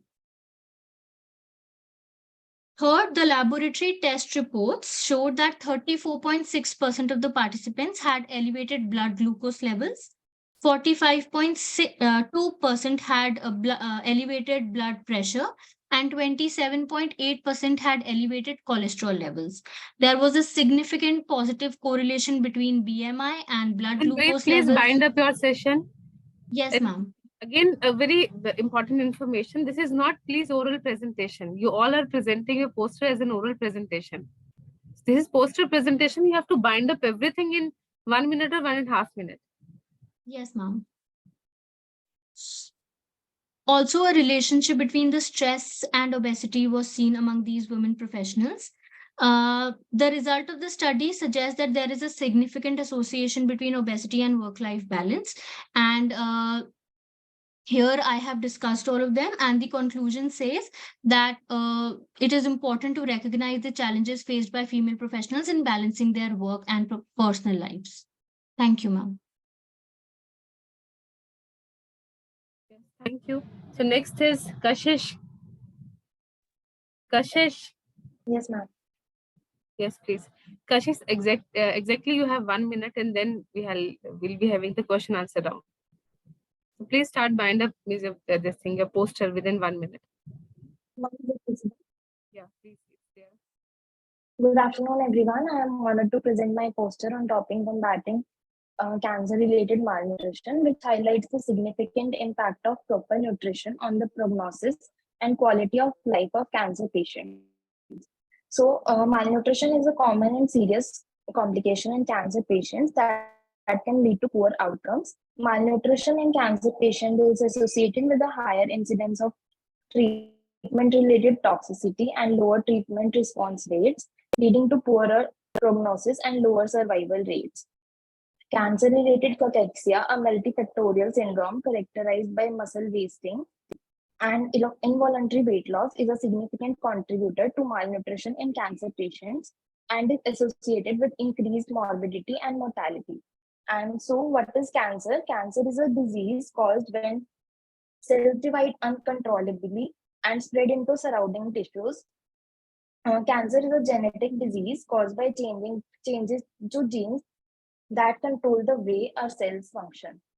And the common symptoms for poor nutritional intake in cancer patients are deterioration in taste, smell and appetite, eating problems, dysphagia, or maybe early satiety, xerostonia, that is dry mouth, oral lesions, depression, pain, or anxiety. So the treatment can be needs, support, specific nutrients, patient empowerment. Nutritional needs, estimated total energy expenditure, which includes resting energy expenditure and activity associated energy expenditure, is crucial for effective nutritional treatment of cancer patients. 25 to 30 kilocalories per kg per day with 1.2 to 1.5 gram protein per kg per day serves as a target range to help maintain or restore lean body mass. Nutritional support, oral nutrition support to fill nutritional gaps when patients are at all nutritional risk. And the specific nutrients that help in cancer management are fish oil, eicosapentaenoic acid, because they are anti-inflammatory ingredients, and some micronutrients in the daily RDA intake. And vitamin D is also helpful in combating cancer, and arginine formulas in surgical and radiation patients. Exercise and patient empowerment is as important as other things to combat cancer-related malnutrition. Precachexia is weight loss that is less than or equal to 5% weight loss. So this requires nutritional counseling, fortified food, or oral nutritional supplements. And cachexia, that is weight loss that is more than 5% or BMI greater than 20 kg per meter square, with weight loss over 2%, or sarcopenia with weight loss more than 2%. This requires oral nutrition support or enteral feeding with adequate energy and protein. And then refractory cachexia, that is catabolic, no response to treatment, expected survival less than 3 months. Palliative nutrition is required as needed to alleviate feelings of hunger and thirst. Kashish, sorry for interrupting. It's already 2 minutes. Yes, ma'am. So please wind up Okay, your ma'am. poster. So to conclude, the role of nutrition in oncology cannot be overstated, with a significant impact on development, response to treatment, and prognosis of prevalent in cancer-related malnutrition has been linked to a range of negative outcomes. Early nutritional risk screening and assessment can help identify malnutrition patients, leading to timely interventions that aim to prevent further nutritional deterioration and muscle wasting. A proactive approach to assessing clinical changes is required. And also, early personalized interventions can improve body composition and treatment efficacy. Thank you.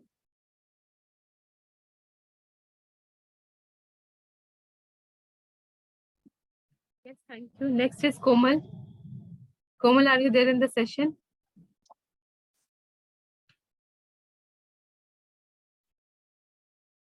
Komal. Next, Gopika. Shambhavi.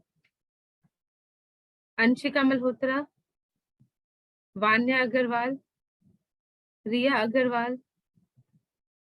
Bhavya Gautam. Yogita ma'am. Bhavya. Yes, ma'am, I'm here. Yes, ma'am.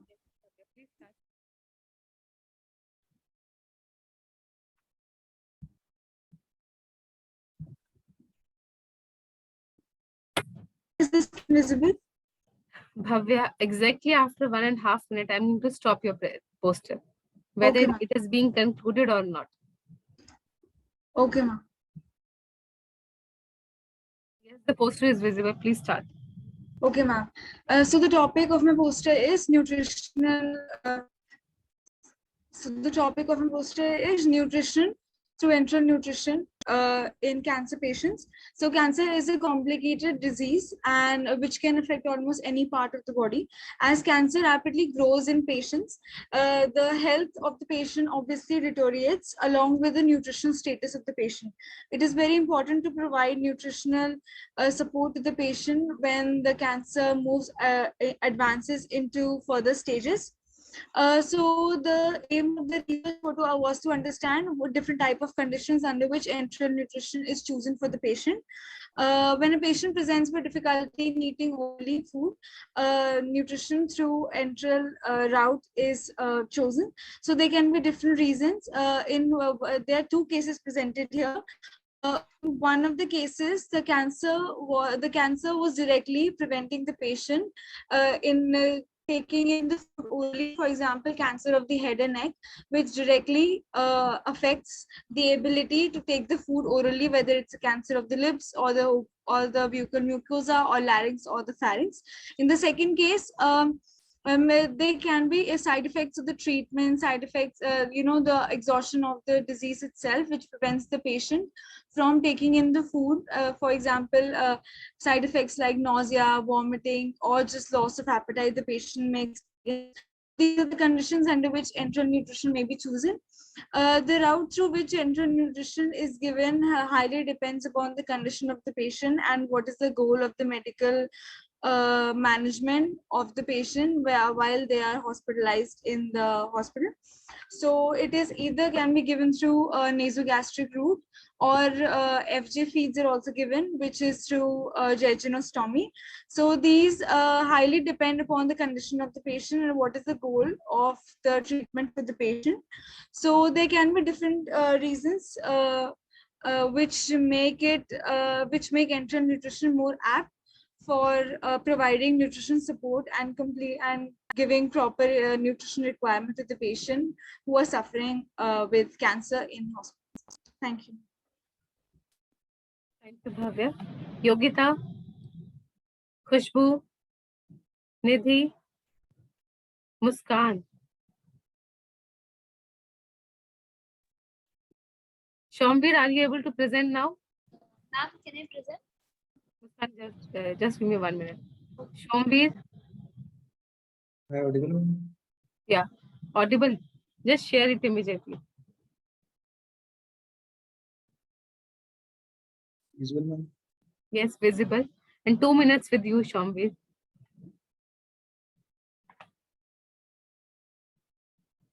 Good evening, one and all present here. Myself, Sombir, PhD scholar from NDRI, Karnal. The topic of my presentation is evaluation of biogenic synthesis of nanoparticles using alumina doping. So at present, the most common method for synthesis of nanoparticles is chemical method, in which expensive and harmful chemicals are used, which are non-environmental friendly as well. An alternate to chemical method is biogenic synthesis method, in which the animal byproducts are used to synthesize the nanoparticle. One such animal byproduct is cow urine. It consists of around 95% water, 2.5% 2.5% mineral. Due to presence of this wide composition of biocomponents, cow urine can act as a chelating agent, gelling agent, and reducible. So we can use cow urine to synthesize nanoparticles, and alumina doping was used to enhance the properties of synthesized nanoparticles. The material and method that I have used is shown here. After the synthesis of nanoparticle, I did various characterization technique to check the purity of nanoparticle, to check the size and shape of nanoparticle. At first, UV visual spectroscopy was used to check the purity of nanoparticles. After this, SAM that is scanning electron microscope. The study was used to check to get the average size of particles, the particle size distribution. Of this EDS study was used to check the elemental composition of nanoparticle and to check the doping level. That was around 6.38%. Last XRD microscope and AFM micrograph, these techniques were used to check the surface morphology and purity of nanoparticles. All the results obtained from my study are given here, and in conclusion, I can say that pure and smooth surface nanoparticles were successfully synthesized by using cow urine, and the average particle size was around 12.43 nanometers as obtained from cell analysis. The purity of biogenically synthesized azidal nanoparticles was confirmed by UV visual spectroscopy, AR, and XRD study.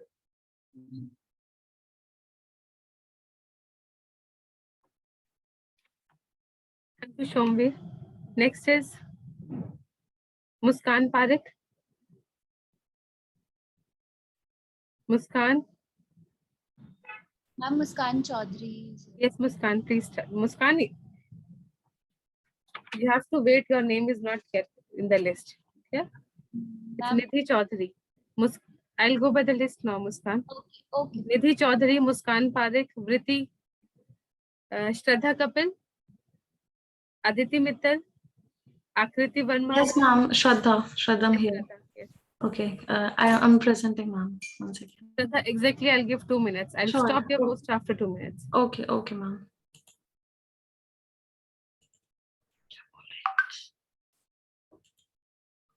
Okay, so good afternoon, ma'am.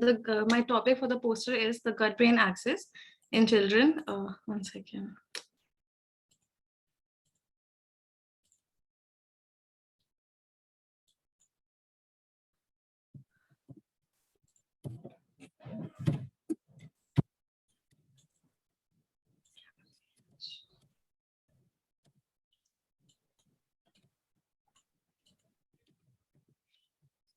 Okay, so the gut-brain axis is a complex network of communication pathways between the gut and the brain that has been increasingly recognized as playing a critical role in the development of brain and behavior in children. It consists of trillions of microorganisms that reside in the gut, plays a key role in the axis by producing molecules that can influence brain function and behavior. So there are certain disruptions in the gut-brain axis which have been linked to a variety of neurological and psychiatric disorders in children, including autism spectrum disorder, ADHD, epilepsy, and depression and stress. So understanding the gut-brain axis and its implications for brain development and behavior in children has important for the prevention and treatment of neurological and psychiatric disorders. The objective is clear: to understand the complex interplay between the gut and the brain and how it influences brain and development in behavior in children. Also to educate parents on importance of their children's gut health. So to ultimately improve the health and well-being of children by better understanding the gut-brain axis, there are certain factors which affects the gut. So maternal diet, whatever the mother will eat, her weight, her lack of physical activity, smoking habits and lifestyle habits will create an impact on the infant's gut health. Overuse of antibiotics will lead to a degraded gut microbiota. Diverse diet and exercise will definitely lead to a good gut health, including all the fresh fruits and vegetable, high fibrous foods with complex cereals. Poor sanitary conditions can facilitate the spread of infectious agents. Exposure to environmental toxins will lead to a degraded gut health. Probiotics, prebiotics, and fermented foods have shown promise in improving such conditions. Polyphenol and tryptophan-rich foods, tryptophan, which is useful in infants' development. Lack of sleep will degrade the gut health, and omega-3 fatty acids and high fiber foods will lead to a good health. So the gut-brain axis, so we all know what gut microbiota does, but in recent researchers have also discovered that the gut microbiome. 2 minutes are over, please. Shraddha, 2 minutes are over. I'm just winding up, ma'am. I'm just winding up. So these are the gut-brain axis. It is basically a two-way directional or bidirectional communication pathway between the gut and the brain, also known as gut-brain axis, and it has effects on all these factors. In conclusion, so research into the gut-brain axis in children has the potential to revolutionize our approach to treating neurological and psychiatric disorders, leading to better outcomes for children and their families. Thank you, ma'am. Next is Aditi Mittal. Aditi, Akriti Verma, Priya Bisht. Yes, ma'am.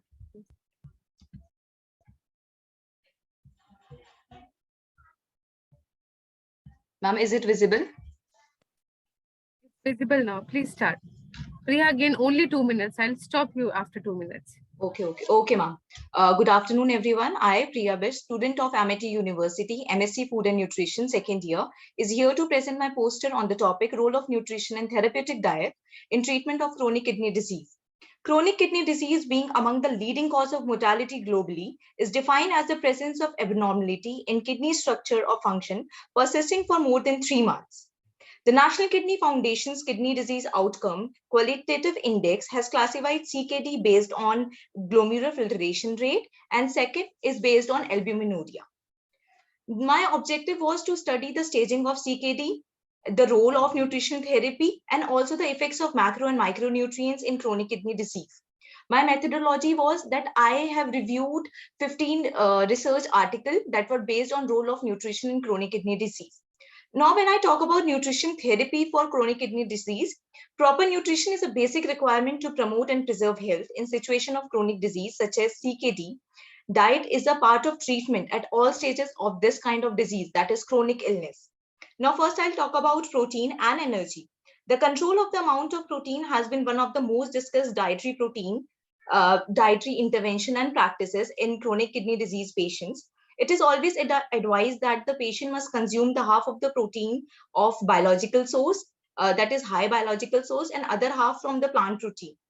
Now, when I talk about energy, protein energy wasting is a major macronutrient challenge for the patient with CKD. So proper care to be taken of the patient's and energy requirements to avoid facing the challenges in the later stages. Now, when I talk about carbohydrate, in patients with kidney disease, carbohydrates should be complex with high fiber content, example, oatmeal, quinoa, multigrain cereals, to help reduce dietary phosphorus and protein, as well as urea and creatinine generation. Such a diet will also promote more favorable microbiome with less constipation. Now, when I talk about the third one, that is phosphorus. Phosphorus is found in a wide variety of foods. It includes both inorganic as well as and inorganic as well. High circulating levels of serum phosphorus leads to calcium migration from the bone that makes the bone very weak. So restricting dietary phosphorus intake to less than 800 mg per day is always recommended for the patient with moderate to severe kidney disease. Now, talking ahead with potassium, due to higher prevalence of hyperkalemia, the adjustment of the potassium intake needs attention in CKD.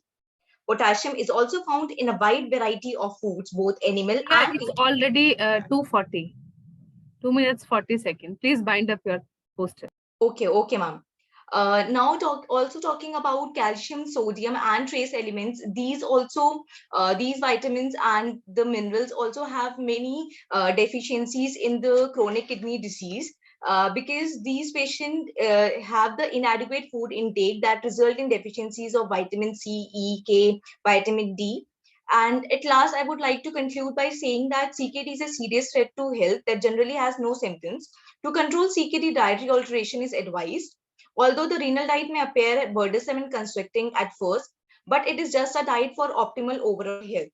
So a prime consideration should be given to all these nutrients for the slow progression of the disease. Thank you. Thank you, Priya. Next is Sana. Yes, Sana. ma'am. Yes. Please start your presentation immediately, Sana.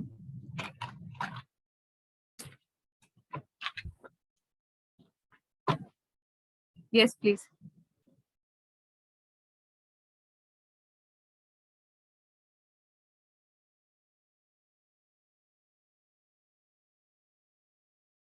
Ma'am, is my screen visible? It's visible. Please start. Okay. Good afternoon, everyone. I'm Sana Farhani, and I'm from Amity Institute Amity Institute of Food Technology. So my topic for the poster presentation is an overview on sustainable plant-based diet for the prevention and treatment of diabetes mellitus.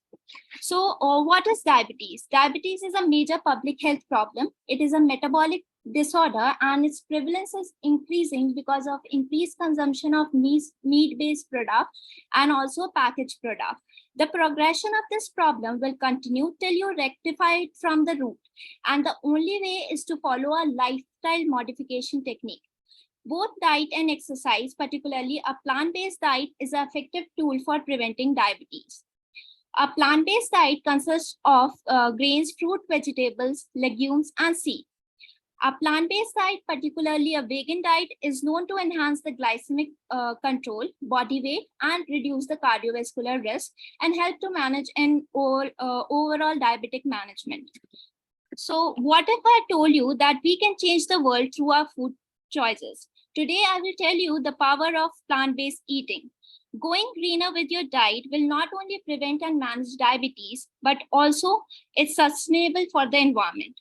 WHO now places red and processed meat at the same danger level as cigarettes. Meat is the new tobacco. So let's talk about the objective of the study. The very first is to study the published studies on plant-based diet. The next is to study the environmental benefit. And third is to study the therapeutic benefit of plant-based diet. The methodology used for the study is 15 articles were reviewed by hand searching method. Let's quickly dive into the key finding of the study. So animal protein require 11 times more fossil fuel energy to produce than grain-based protein. Producing the same quantity of protein from tofu as meat, beef protein requires 74 times less land and 8 times less water. Let's talk about the analysis of the study. As you can see in the graph, by cutting, you can cut your carbon footprint up to half by going vegetarian. Also, a plant-based diet that is rich in fiber, antioxidants, phytochemical, magnesium, reduce the risk and prevalence and also the incidence of diabetes mellitus. Lastly, I would conclude that plant-based diets are becoming popular. The World Health Organization has promoted plant-based diet not only for preventing diabetes and obesity, but also for its beneficial effect on the environment. But some nutrients should be taken care of, like vitamin B12, vitamin D, iron, and calcium. Supplements and fortified cereals should be, fortified food should be taken. So encouraging a plant-based eating pattern will not only help to manage chronic diseases, but also safeguard future food security. Thank you. Ma'am, can I present next? There was a network issue at that time.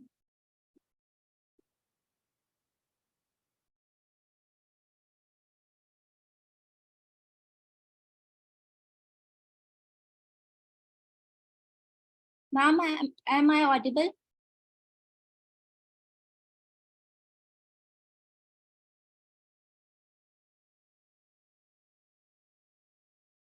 Ma'am, can I present next?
Hello. The next one, I think there's some technical issue. Ma'am, Yes. can I present next? Because there was a network issue at that time. Who is there? Vritti, ma'am, Vritti Quatra. Vritti, let me complete the sequence first, then your turn will be there. Norma, Aditi Agarwal. Ma'am, I'm here, Norma. Can I present, ma'am? But Norma, I'll start with the next because every student is taking 3 minutes, 3+ minutes. So that is not good. Okay, Ma'am, so I'll take maximum of 1.5. I'll give my best. Start sharing.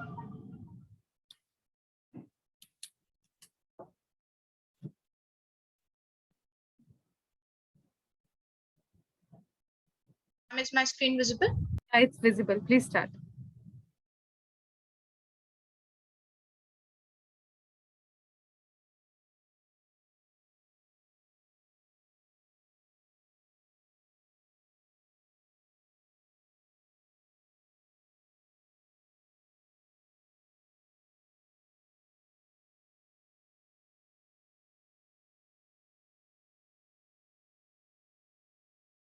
Yes, please start. It's there.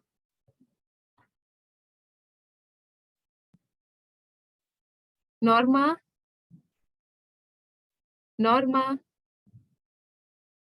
Ma'am, am I audible now? Yeah, you're clearly audible. Norma, please start.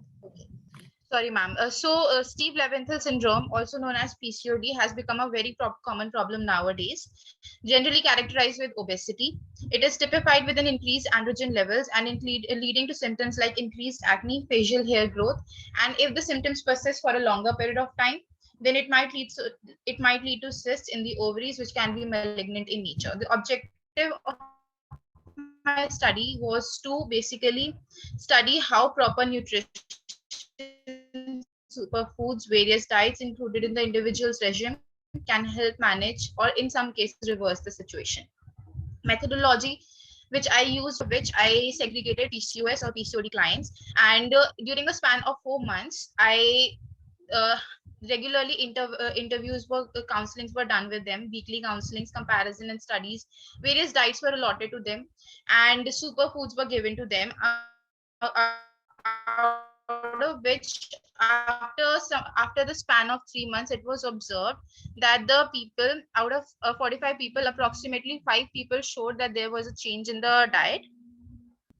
Along with that, they showed the loss in the weight, and the symptoms were also remarkably reduced. So this was my study, which I conducted within approximately 45 people, 45 women of reproductive age, which showed around 4 to 5 kgs of weight loss. Studying various related literature also, there were conclusions that yes, weight plays a major role in the treatment of PCOS and PCOD. And yes, so these were all the diets which I have given during the span of 3 months. So that is all from my side, ma'am. Thank you, Norma. Next is Aditi Agarwal. Pranshi. Yes, ma'am. Pranshi, yes.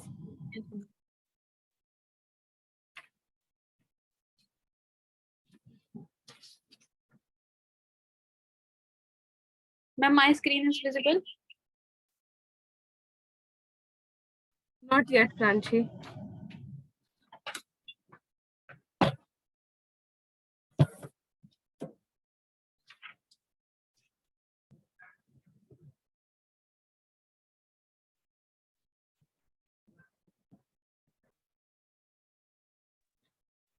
Pranshi, your screen is not visible.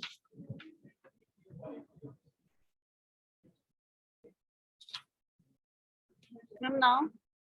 Not visible, Pranshi.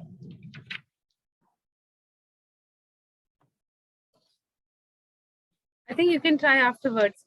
Mantasha, you are there in the meeting. Mantasha, is it possible for you to share the screen? Yes, ma'am. Do it fast, Mantasha.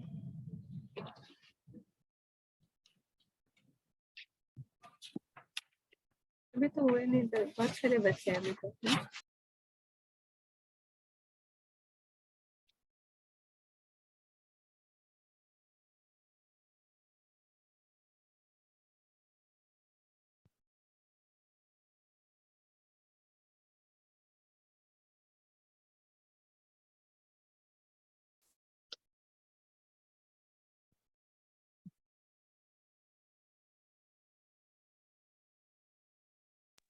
Mantasha, I think you're on. You're also not able to share the screen. Next is Jyoti Bhati. Suhana Gulati. Yes, ma'am. Yes. Jyoti, please start share the. Yes, screen. yes, ma'am. Android में दे देते, अच्छा तो phone देता था. Neither Pranshi is visible nor Jyoti is visible. So no one is visible. Please start sharing your screen.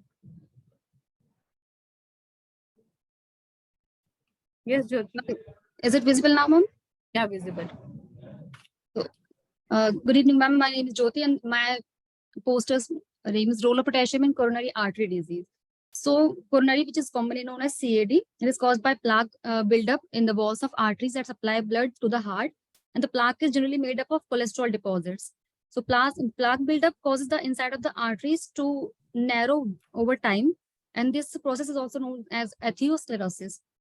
So, the risk factors which cause to the CAD are high BP, high blood cholesterol levels, smoking, diabetes, overweight, obesity, or generally physical activity, lack of physical activity.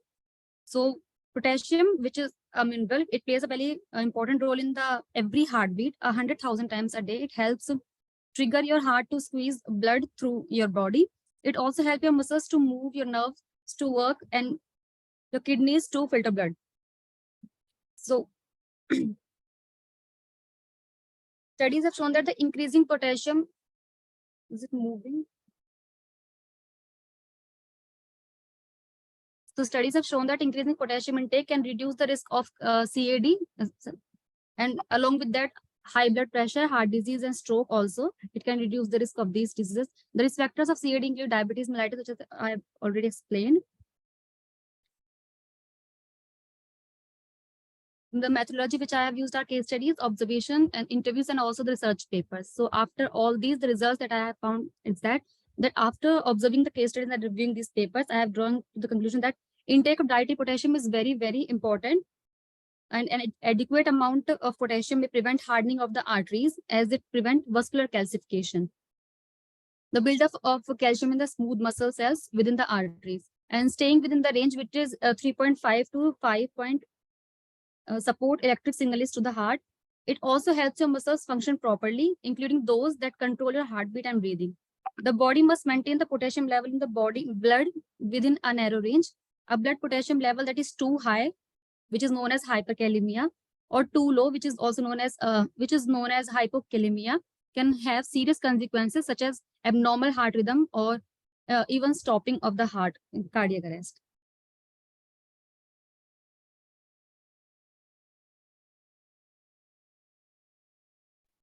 Okay, Jyoti. Next is Suhana. Yes, ma'am, I'm here. Start sharing, Suhana. Oh, okay, ma'am. Just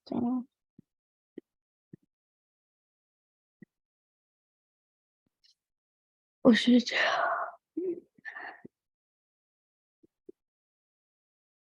Ma'am, is my screen visible?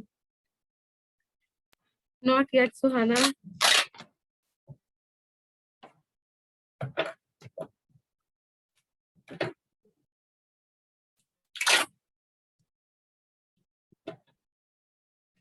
Ma'am, 1 second.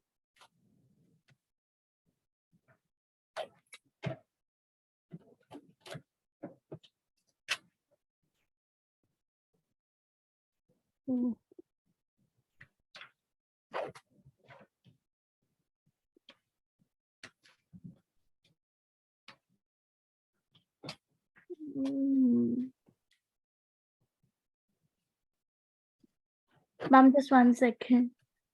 It's not happening. Ma'am, can I present? It's Yogita, you can present.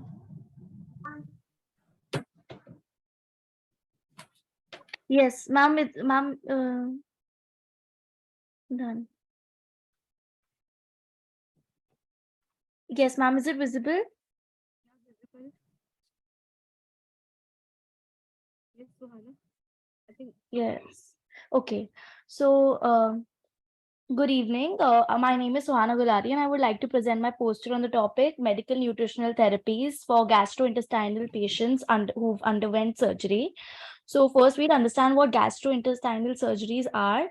These are the operations that involve the digestive system, which includes the esophagus, stomach, intestines, liver, and the pancreas. These surgeries can perform for a variety of reasons, such as treating cancer or repairing damage from trauma or injury, or basically resolving issues that are related to the digestion and absorption of food.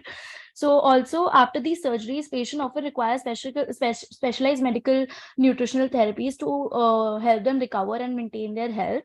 So one of the most common types of gastrointestinal surgeries are the gastric bypass surgery, which is also performed to help patients lose weight. After the surgeries, patients typically require a high protein, low carbohydrate diet to aid in weight loss and maintain healthy blood sugar levels. They may also require supplements to ensure their adequate nutrients, and as a new digestive system may not absorb all the nutrients they need from the food. So there have been certain gastrointestinal surgeries can have significant impact on the patient's nutritional needs and require specialized medical nutritional therapies to aid in the recovery and maintain health. These therapies may include changes in their diet, supplements, and nutritional support, and should be tailored by individual patient's needs.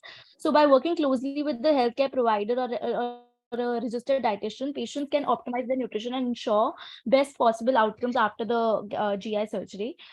Also, there have been several studies on the ability of patients who have undergone GI surgeries to follow nutritional therapies. These studies have found that the compliance with the nutritional therapies can be challenging, but with appropriate support and education, patients can achieve good outcomes.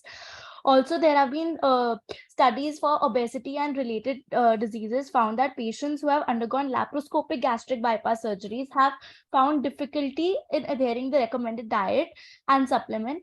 However, those who received regular nutritional counseling have come out with better results. And there have been another study published in the Journal of Parental and Internal Nutrition, found that patients who have received the internal nutrition supports after surgeries for esophageal cancer have better nutritional status.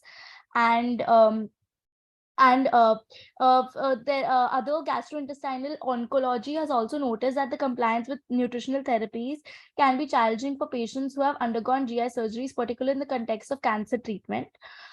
Overall, while compliance with nutritional therapies after GI surgeries can be challenging, studies suggest that with appropriate support and education, healthcare providers should work closely with patients and develop their nutritional plans, monitor compliance, and adjust therapies as they need to be. Anna, your time is over, please. It's already 2.5 minutes. I'm done also. Agrim, next is Agrim. Agrim. Sinjita. Shinjita. Ma'am, can I present? No, Yogita, not now. Sinjita. Yes, ma'am. May I present? I'm presenting. Please do it fast. Sinjita, exactly after 2 minutes, I'll stop your poster. Okay, ma'am.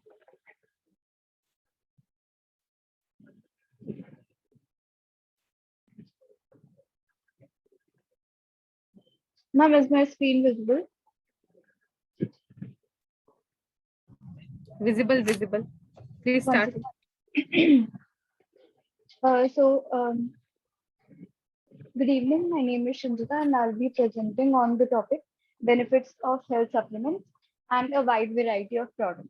Introducing health supplements. These are the products which have to contain one or more concentrated nutrients, and they aim to supplement one's daily diet. And apart from providing additional nutrients, they also prevent exhaustion, fatigue, and injuries. They increase metabolism. They can be in the form of protein supplements, multivitamin, and calcium supplements, which are the most common ones. They also enhance the muscle protein synthesis. And in women, supplements like vitamin D supplements and calcium supplements, they support bone integrity and prevent osteoporosis as well. So the increasing rate of comorbidities among people, as NFHS 5 in 2019 said that there is an increase in obesity in both women and men. People are becoming more conscious about health, about their health.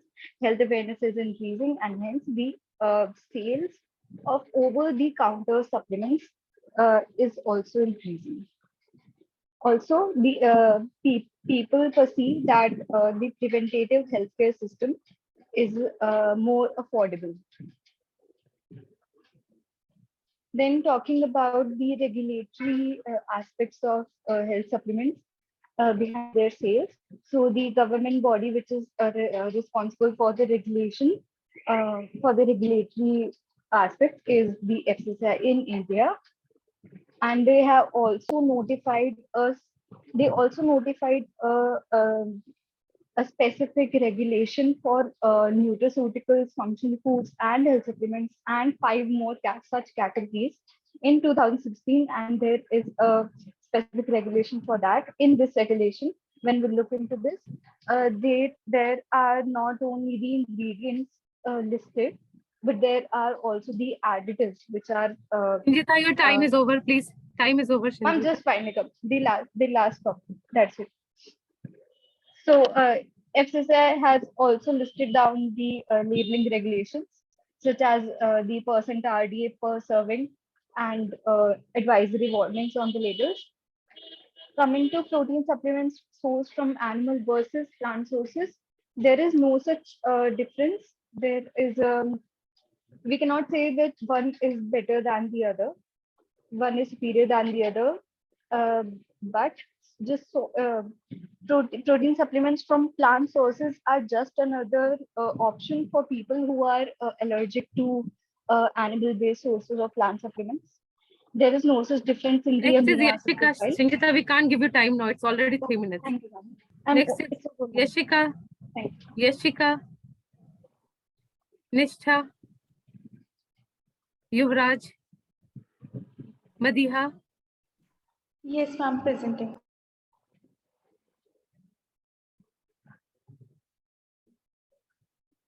Start sharing, Madiha.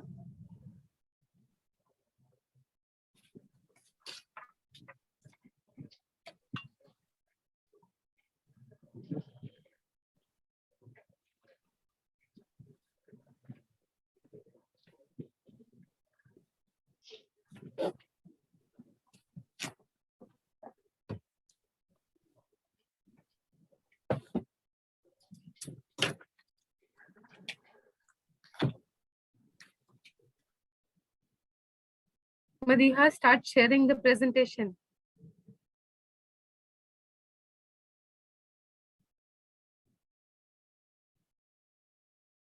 Ayush Gupta. Ma'am, is my screen visible? No, it's not visible, Madiha. Ayush Gupta. Prachi Bisht. Priyanka. Ma'am, is it visible now? That's visible now. Good evening, everyone. My topic is diet therapy in non-alcoholic fatty liver disease. And, liver is an organ located in upper abdomen. Liver is a critical organ that in the human body that is responsible for an array of functions that help support metabolism, immunity, digestion, detoxification, and vitamin storage. Non-alcoholic fatty liver disease is a condition in which fat builds up in your liver. This condition affecting people who do not drink alcohol. Symptoms usually in non-alcoholic fatty liver disease usually causes no signs and symptoms. When it does, they only fatigue and pain or discomfort in the upper right abdomen is visible. The aim of my research is that to manage non-alcoholic fatty liver disease through the diet. So the diet that is prescribed is a low carbohydrate diet, a high protein diet, and a low fat diet. Some superfoods for non-alcoholic fatty liver disease contain caffeine. Caffeine appears to lower the number of abnormal liver enzymes in the people at risk for non-alcoholic fatty liver disease. Greens are high in dietary fiber, low in lipids, and rich in folate ascorbic acid, vitamin K, and magnesium. They carry plenty of phytochemicals such as beta-carotene and flavonoids. Soy is also given. SOE is to reduce the risk of non-alcoholic fatty liver disease. A few studies have found that eating soy, whether replacing a serving of meat, may help protect the liver. Most likely, soy contains a high content of protein, beta conglycinin, that is noted for its ability to help lower triglycerides level and protect against the visceral fat buildup. And the last one is fish. Fish is to reduce inflammation of fat levels. Fatty fish such as salmon, sardines, tuna. Time is over, Madiha. Please give the conclusion. Time is over. Research suggests that supplementing with omega-3 may benefit those with non-alcoholic fatty liver disease by reducing liver fat, boosting protective HDL cholesterol, and lowering triglycerides. Thank you. Priyanka, Hisar, Sujit, Shanal, Darshita, Riya, Zainab, Dr. Kamal Kumar, Satya Prakash, Narendra Kumar, Astha Paliwal, Lalima, Moksh, Venkatesh, Aditi Kohli, Nitin,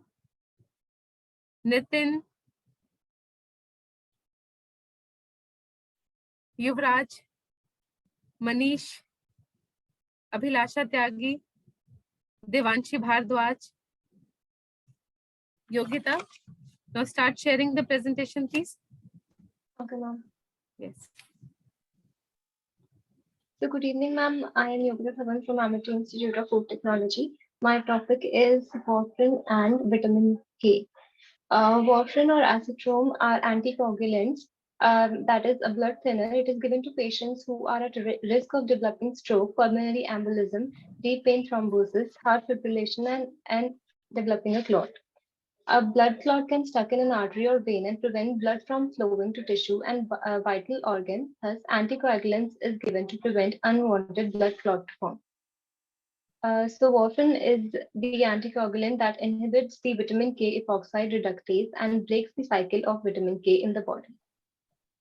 And this limits the capacity of gamma glutamyl carboxylase to activate the clotting factor and decrease the amount of blood clotting. So INR represents the amount of time it takes for the blood to clot, and patient on warfarin should maintain INR of 2 to 3. If INR is below 2, then blood will clot too quickly, and if INR is above 3, then blood is too thin and excessive bleeding can occur.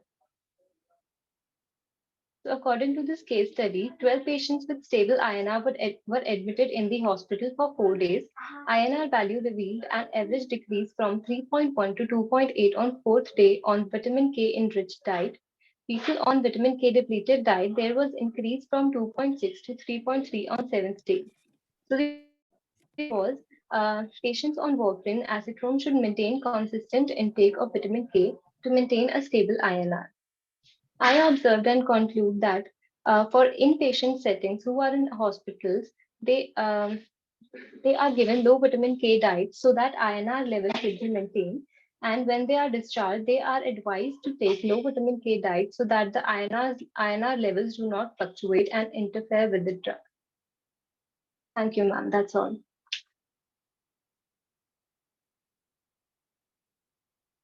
Hello. Hello.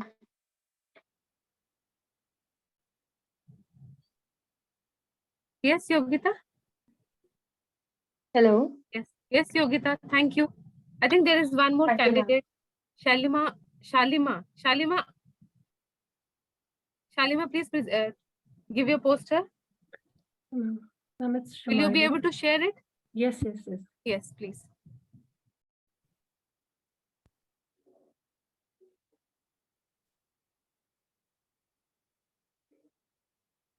Is it visible, ma'am? It's not visible.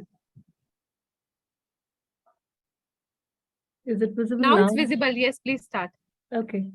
So my name is Shmaila Fayaz.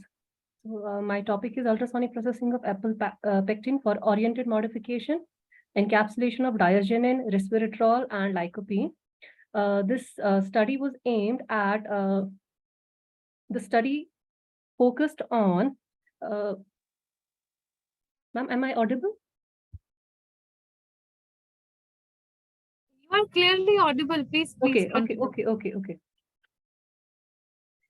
So this study focused on preparation of hydrogels from apple pectin. Apple pectin was extracted from apple using a conventional method and ultrasonication method. Later, the pectin was modified using ultrasonication technique, and after various ultrasonication treatments, the best sample was selected and used for emulsification process, emulsification of various polyphenols like resveratrol and diarginine and lycopene. It was found this study created the hydrogels by trapping all these compounds in an ultrasonicated apple pectin PEG polymer blend matrix. According to the in vitro release experiments, pH 1.2 for 2 hours resulted in the lowest release of all the bioactive components from the comparable hydrogel samples in the simulated gastric fluid. And so far as simulated intestinal fluid was concerned, at pH 6.8, it revealed the highest co-release of nutrients at the intestinal location, in addition to the highest swelling of the hydrogel samples. So far, this study is concerned, the best sample we could detect was with ultrasonication modification at 50 degrees Celsius.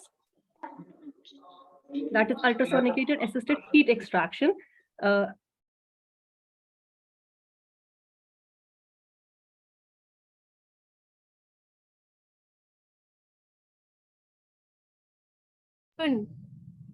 Shalima, what happened?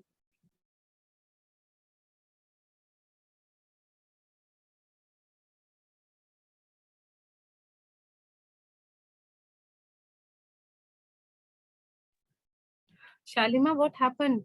Hello, ma'am. Yes, please. You please reshare your poster. Am I audible? You are clearly audible, so I request you to reshare your poster.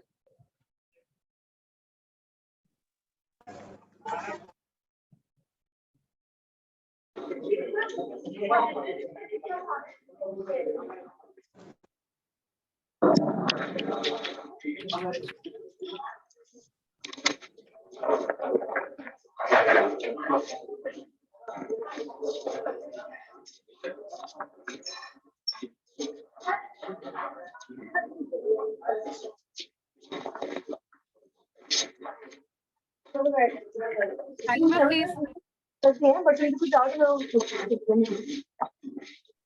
Ma'am, I was talking about the highest yield in ultrasonicated assisted heat extraction methods.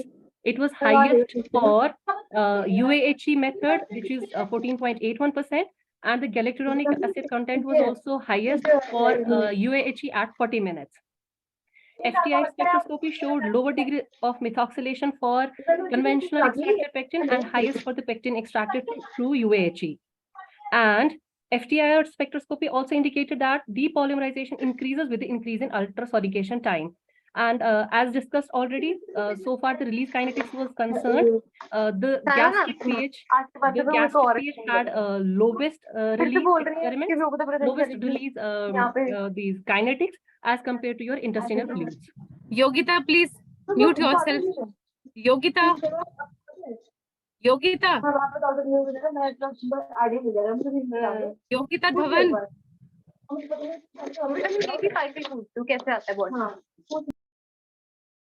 Yes, please continue. Ma'am, I concluded it.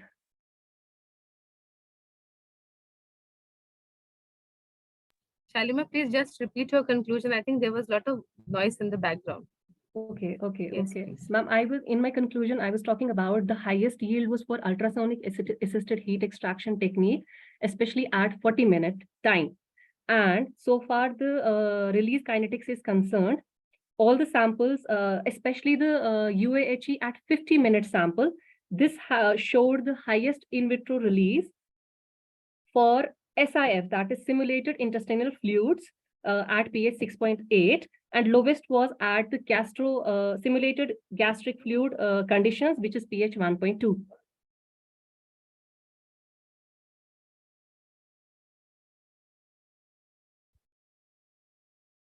Thank you so much. I think that with the last presentation, this e-poster session is now finished. So is there any participant who is left? Hello. Ravi Goel? Yes, ma'am, I Ravi? am still left. I and Vinayak Ravi, Goel are left. Yes, ma'am. your name is not mentioned here. You are from which university? I'm Chandigarh University. Chandigarh. Okay, no problem. Just share your poster. Please share your Oh, poster. okay, ma'am.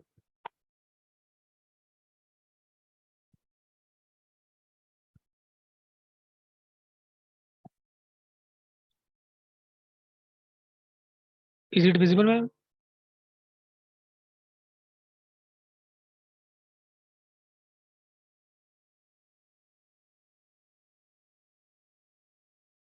Is my poster visible to you?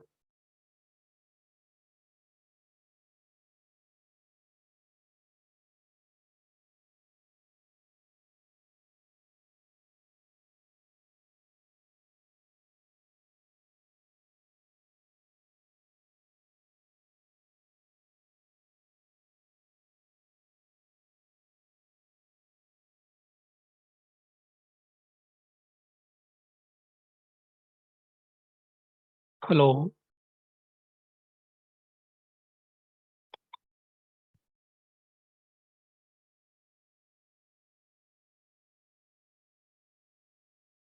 Yes, Ravi, now you can start sharing, please.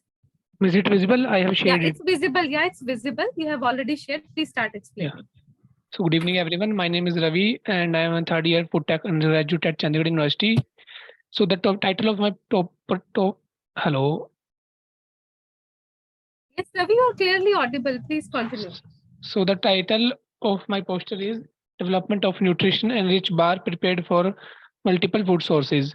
So the major aim of this research is to develop a nutrition enriched bar using ingredients like ragi flour, flaxseed, chia seeds, peanuts, honey as a main ingredient, and we have blended it with ragi flour and sorghum flour as well. Spirulina has been used as a superfood to increase the nutrition value as it is rich in minerals, vitamins, and a high source of protein as well.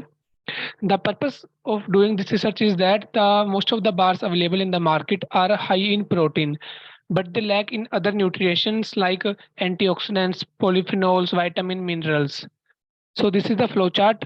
First of all, we have roasted all the ingredients, and then the roasted ingredients has been grinded into a coarse flour, which is then used to make dough using honey and milk as a emulsifier, and then it is baked to form a solid mass. And we have blended it with spirulina to give it a greenish color and to increase the nutrition value. So the future scope of this study is to make a bar using ingredients like fruits, vegetables, pigments, and to further enhance the nutrition value of this bar. So the moisture content of the bar is found to be a bit higher, which can lead to less shelf life. So we are still working on this, and in future we will be making the bar using various pigments from fruit and vegetables and reducing its moisture content as well. Thank you.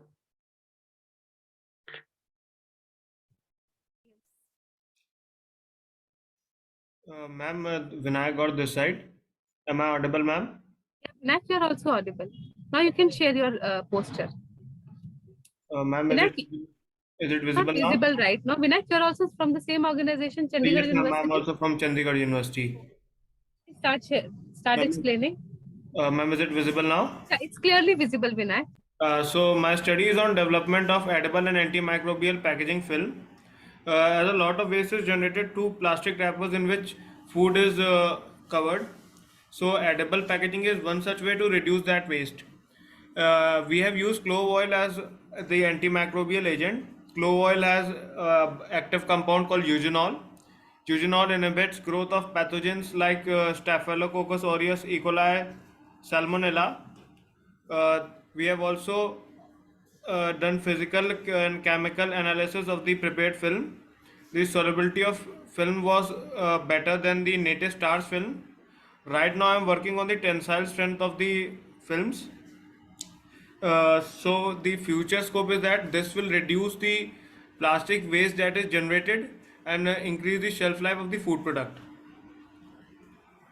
That's all from my side, ma'am. So Vinayak, only one question for you. So Yes, means I think you have worked upon the film which is antimicrobial, which has antimicrobial nature. So is there any sustainability of these films? Actually, ma'am, as we are using starch, so starch is biodegradable. So, but if we increase the global component, this will affect the degradability of the film. Thank you so much. Thank you. Yeah, thank you, ma'am. Thank you. Is there Excuse me, anyone else? ma'am. Yes, please. Who is there? Ma'am, Anmol. Manika. Manika or Anmol? Ma'am, Ma'am, I'm Manika. I'm presenting from Anmol's Okay, ID. okay. Okay, Manika. Please start sharing. Yes, ma'am. Just a second.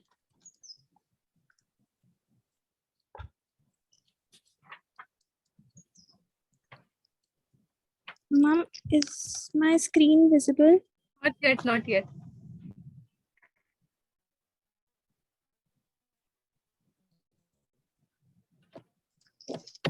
Now.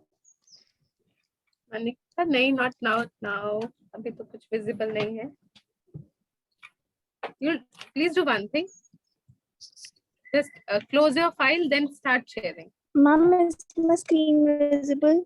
No, no, your screen is not visible. Screen is not visible, Manika. Not visible. It's not visible. No. So you can do one thing. Just close your file, that PPT or the poster, and then again reshare Ma'am, it. is it visible? It's not visible, Anmol. Manika, are you not able to hear me?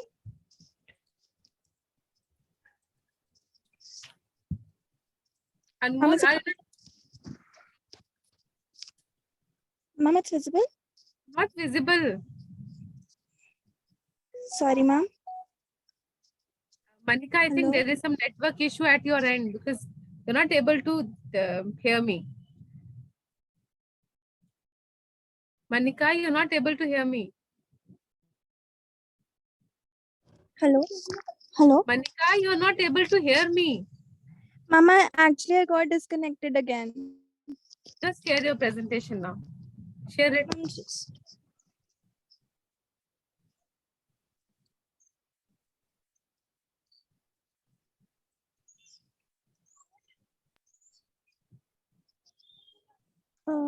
Ma'am, is it visible?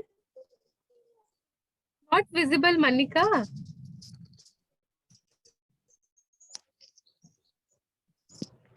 Manika, are you able to hear me? I'm sharing, but it's not.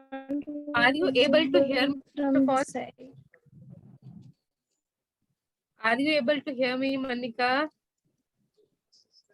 Ma'am, can I? Ma'am, can? Manika, are you able to hear me? Yes, ma'am. Hello, ma'am. Can I share my poster with you? Yeah, yeah. Like I'll send it to you.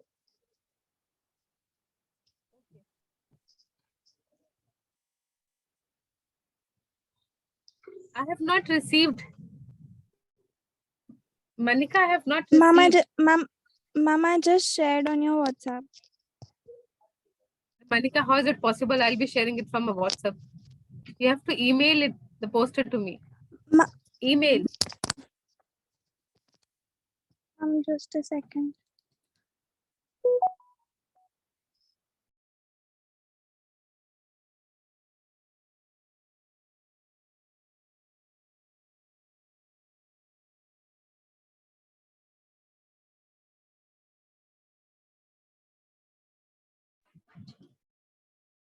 Manika, please share your presentation. And don't share this thing in my WhatsApp ID.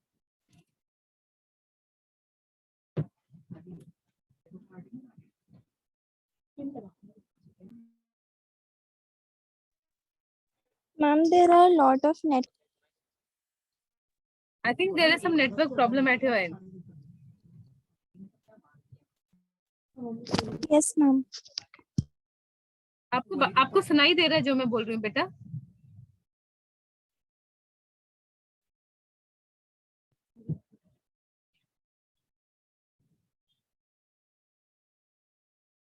So we are going to close the session now. There is very important announcement for every participant. The results will be declared tomorrow in the valedictory session. So we request every participant to join in the valedictory session. So thank you so much. Thanks for being the part of AMIFOST oral presentation session. The results will be declared tomorrow in the valedictory session. So I request everyone to please join the session. Thank you so much. IT team, we can close the session now. I request IT team to close the session. Okay. Thank you so much, sir. Thank you.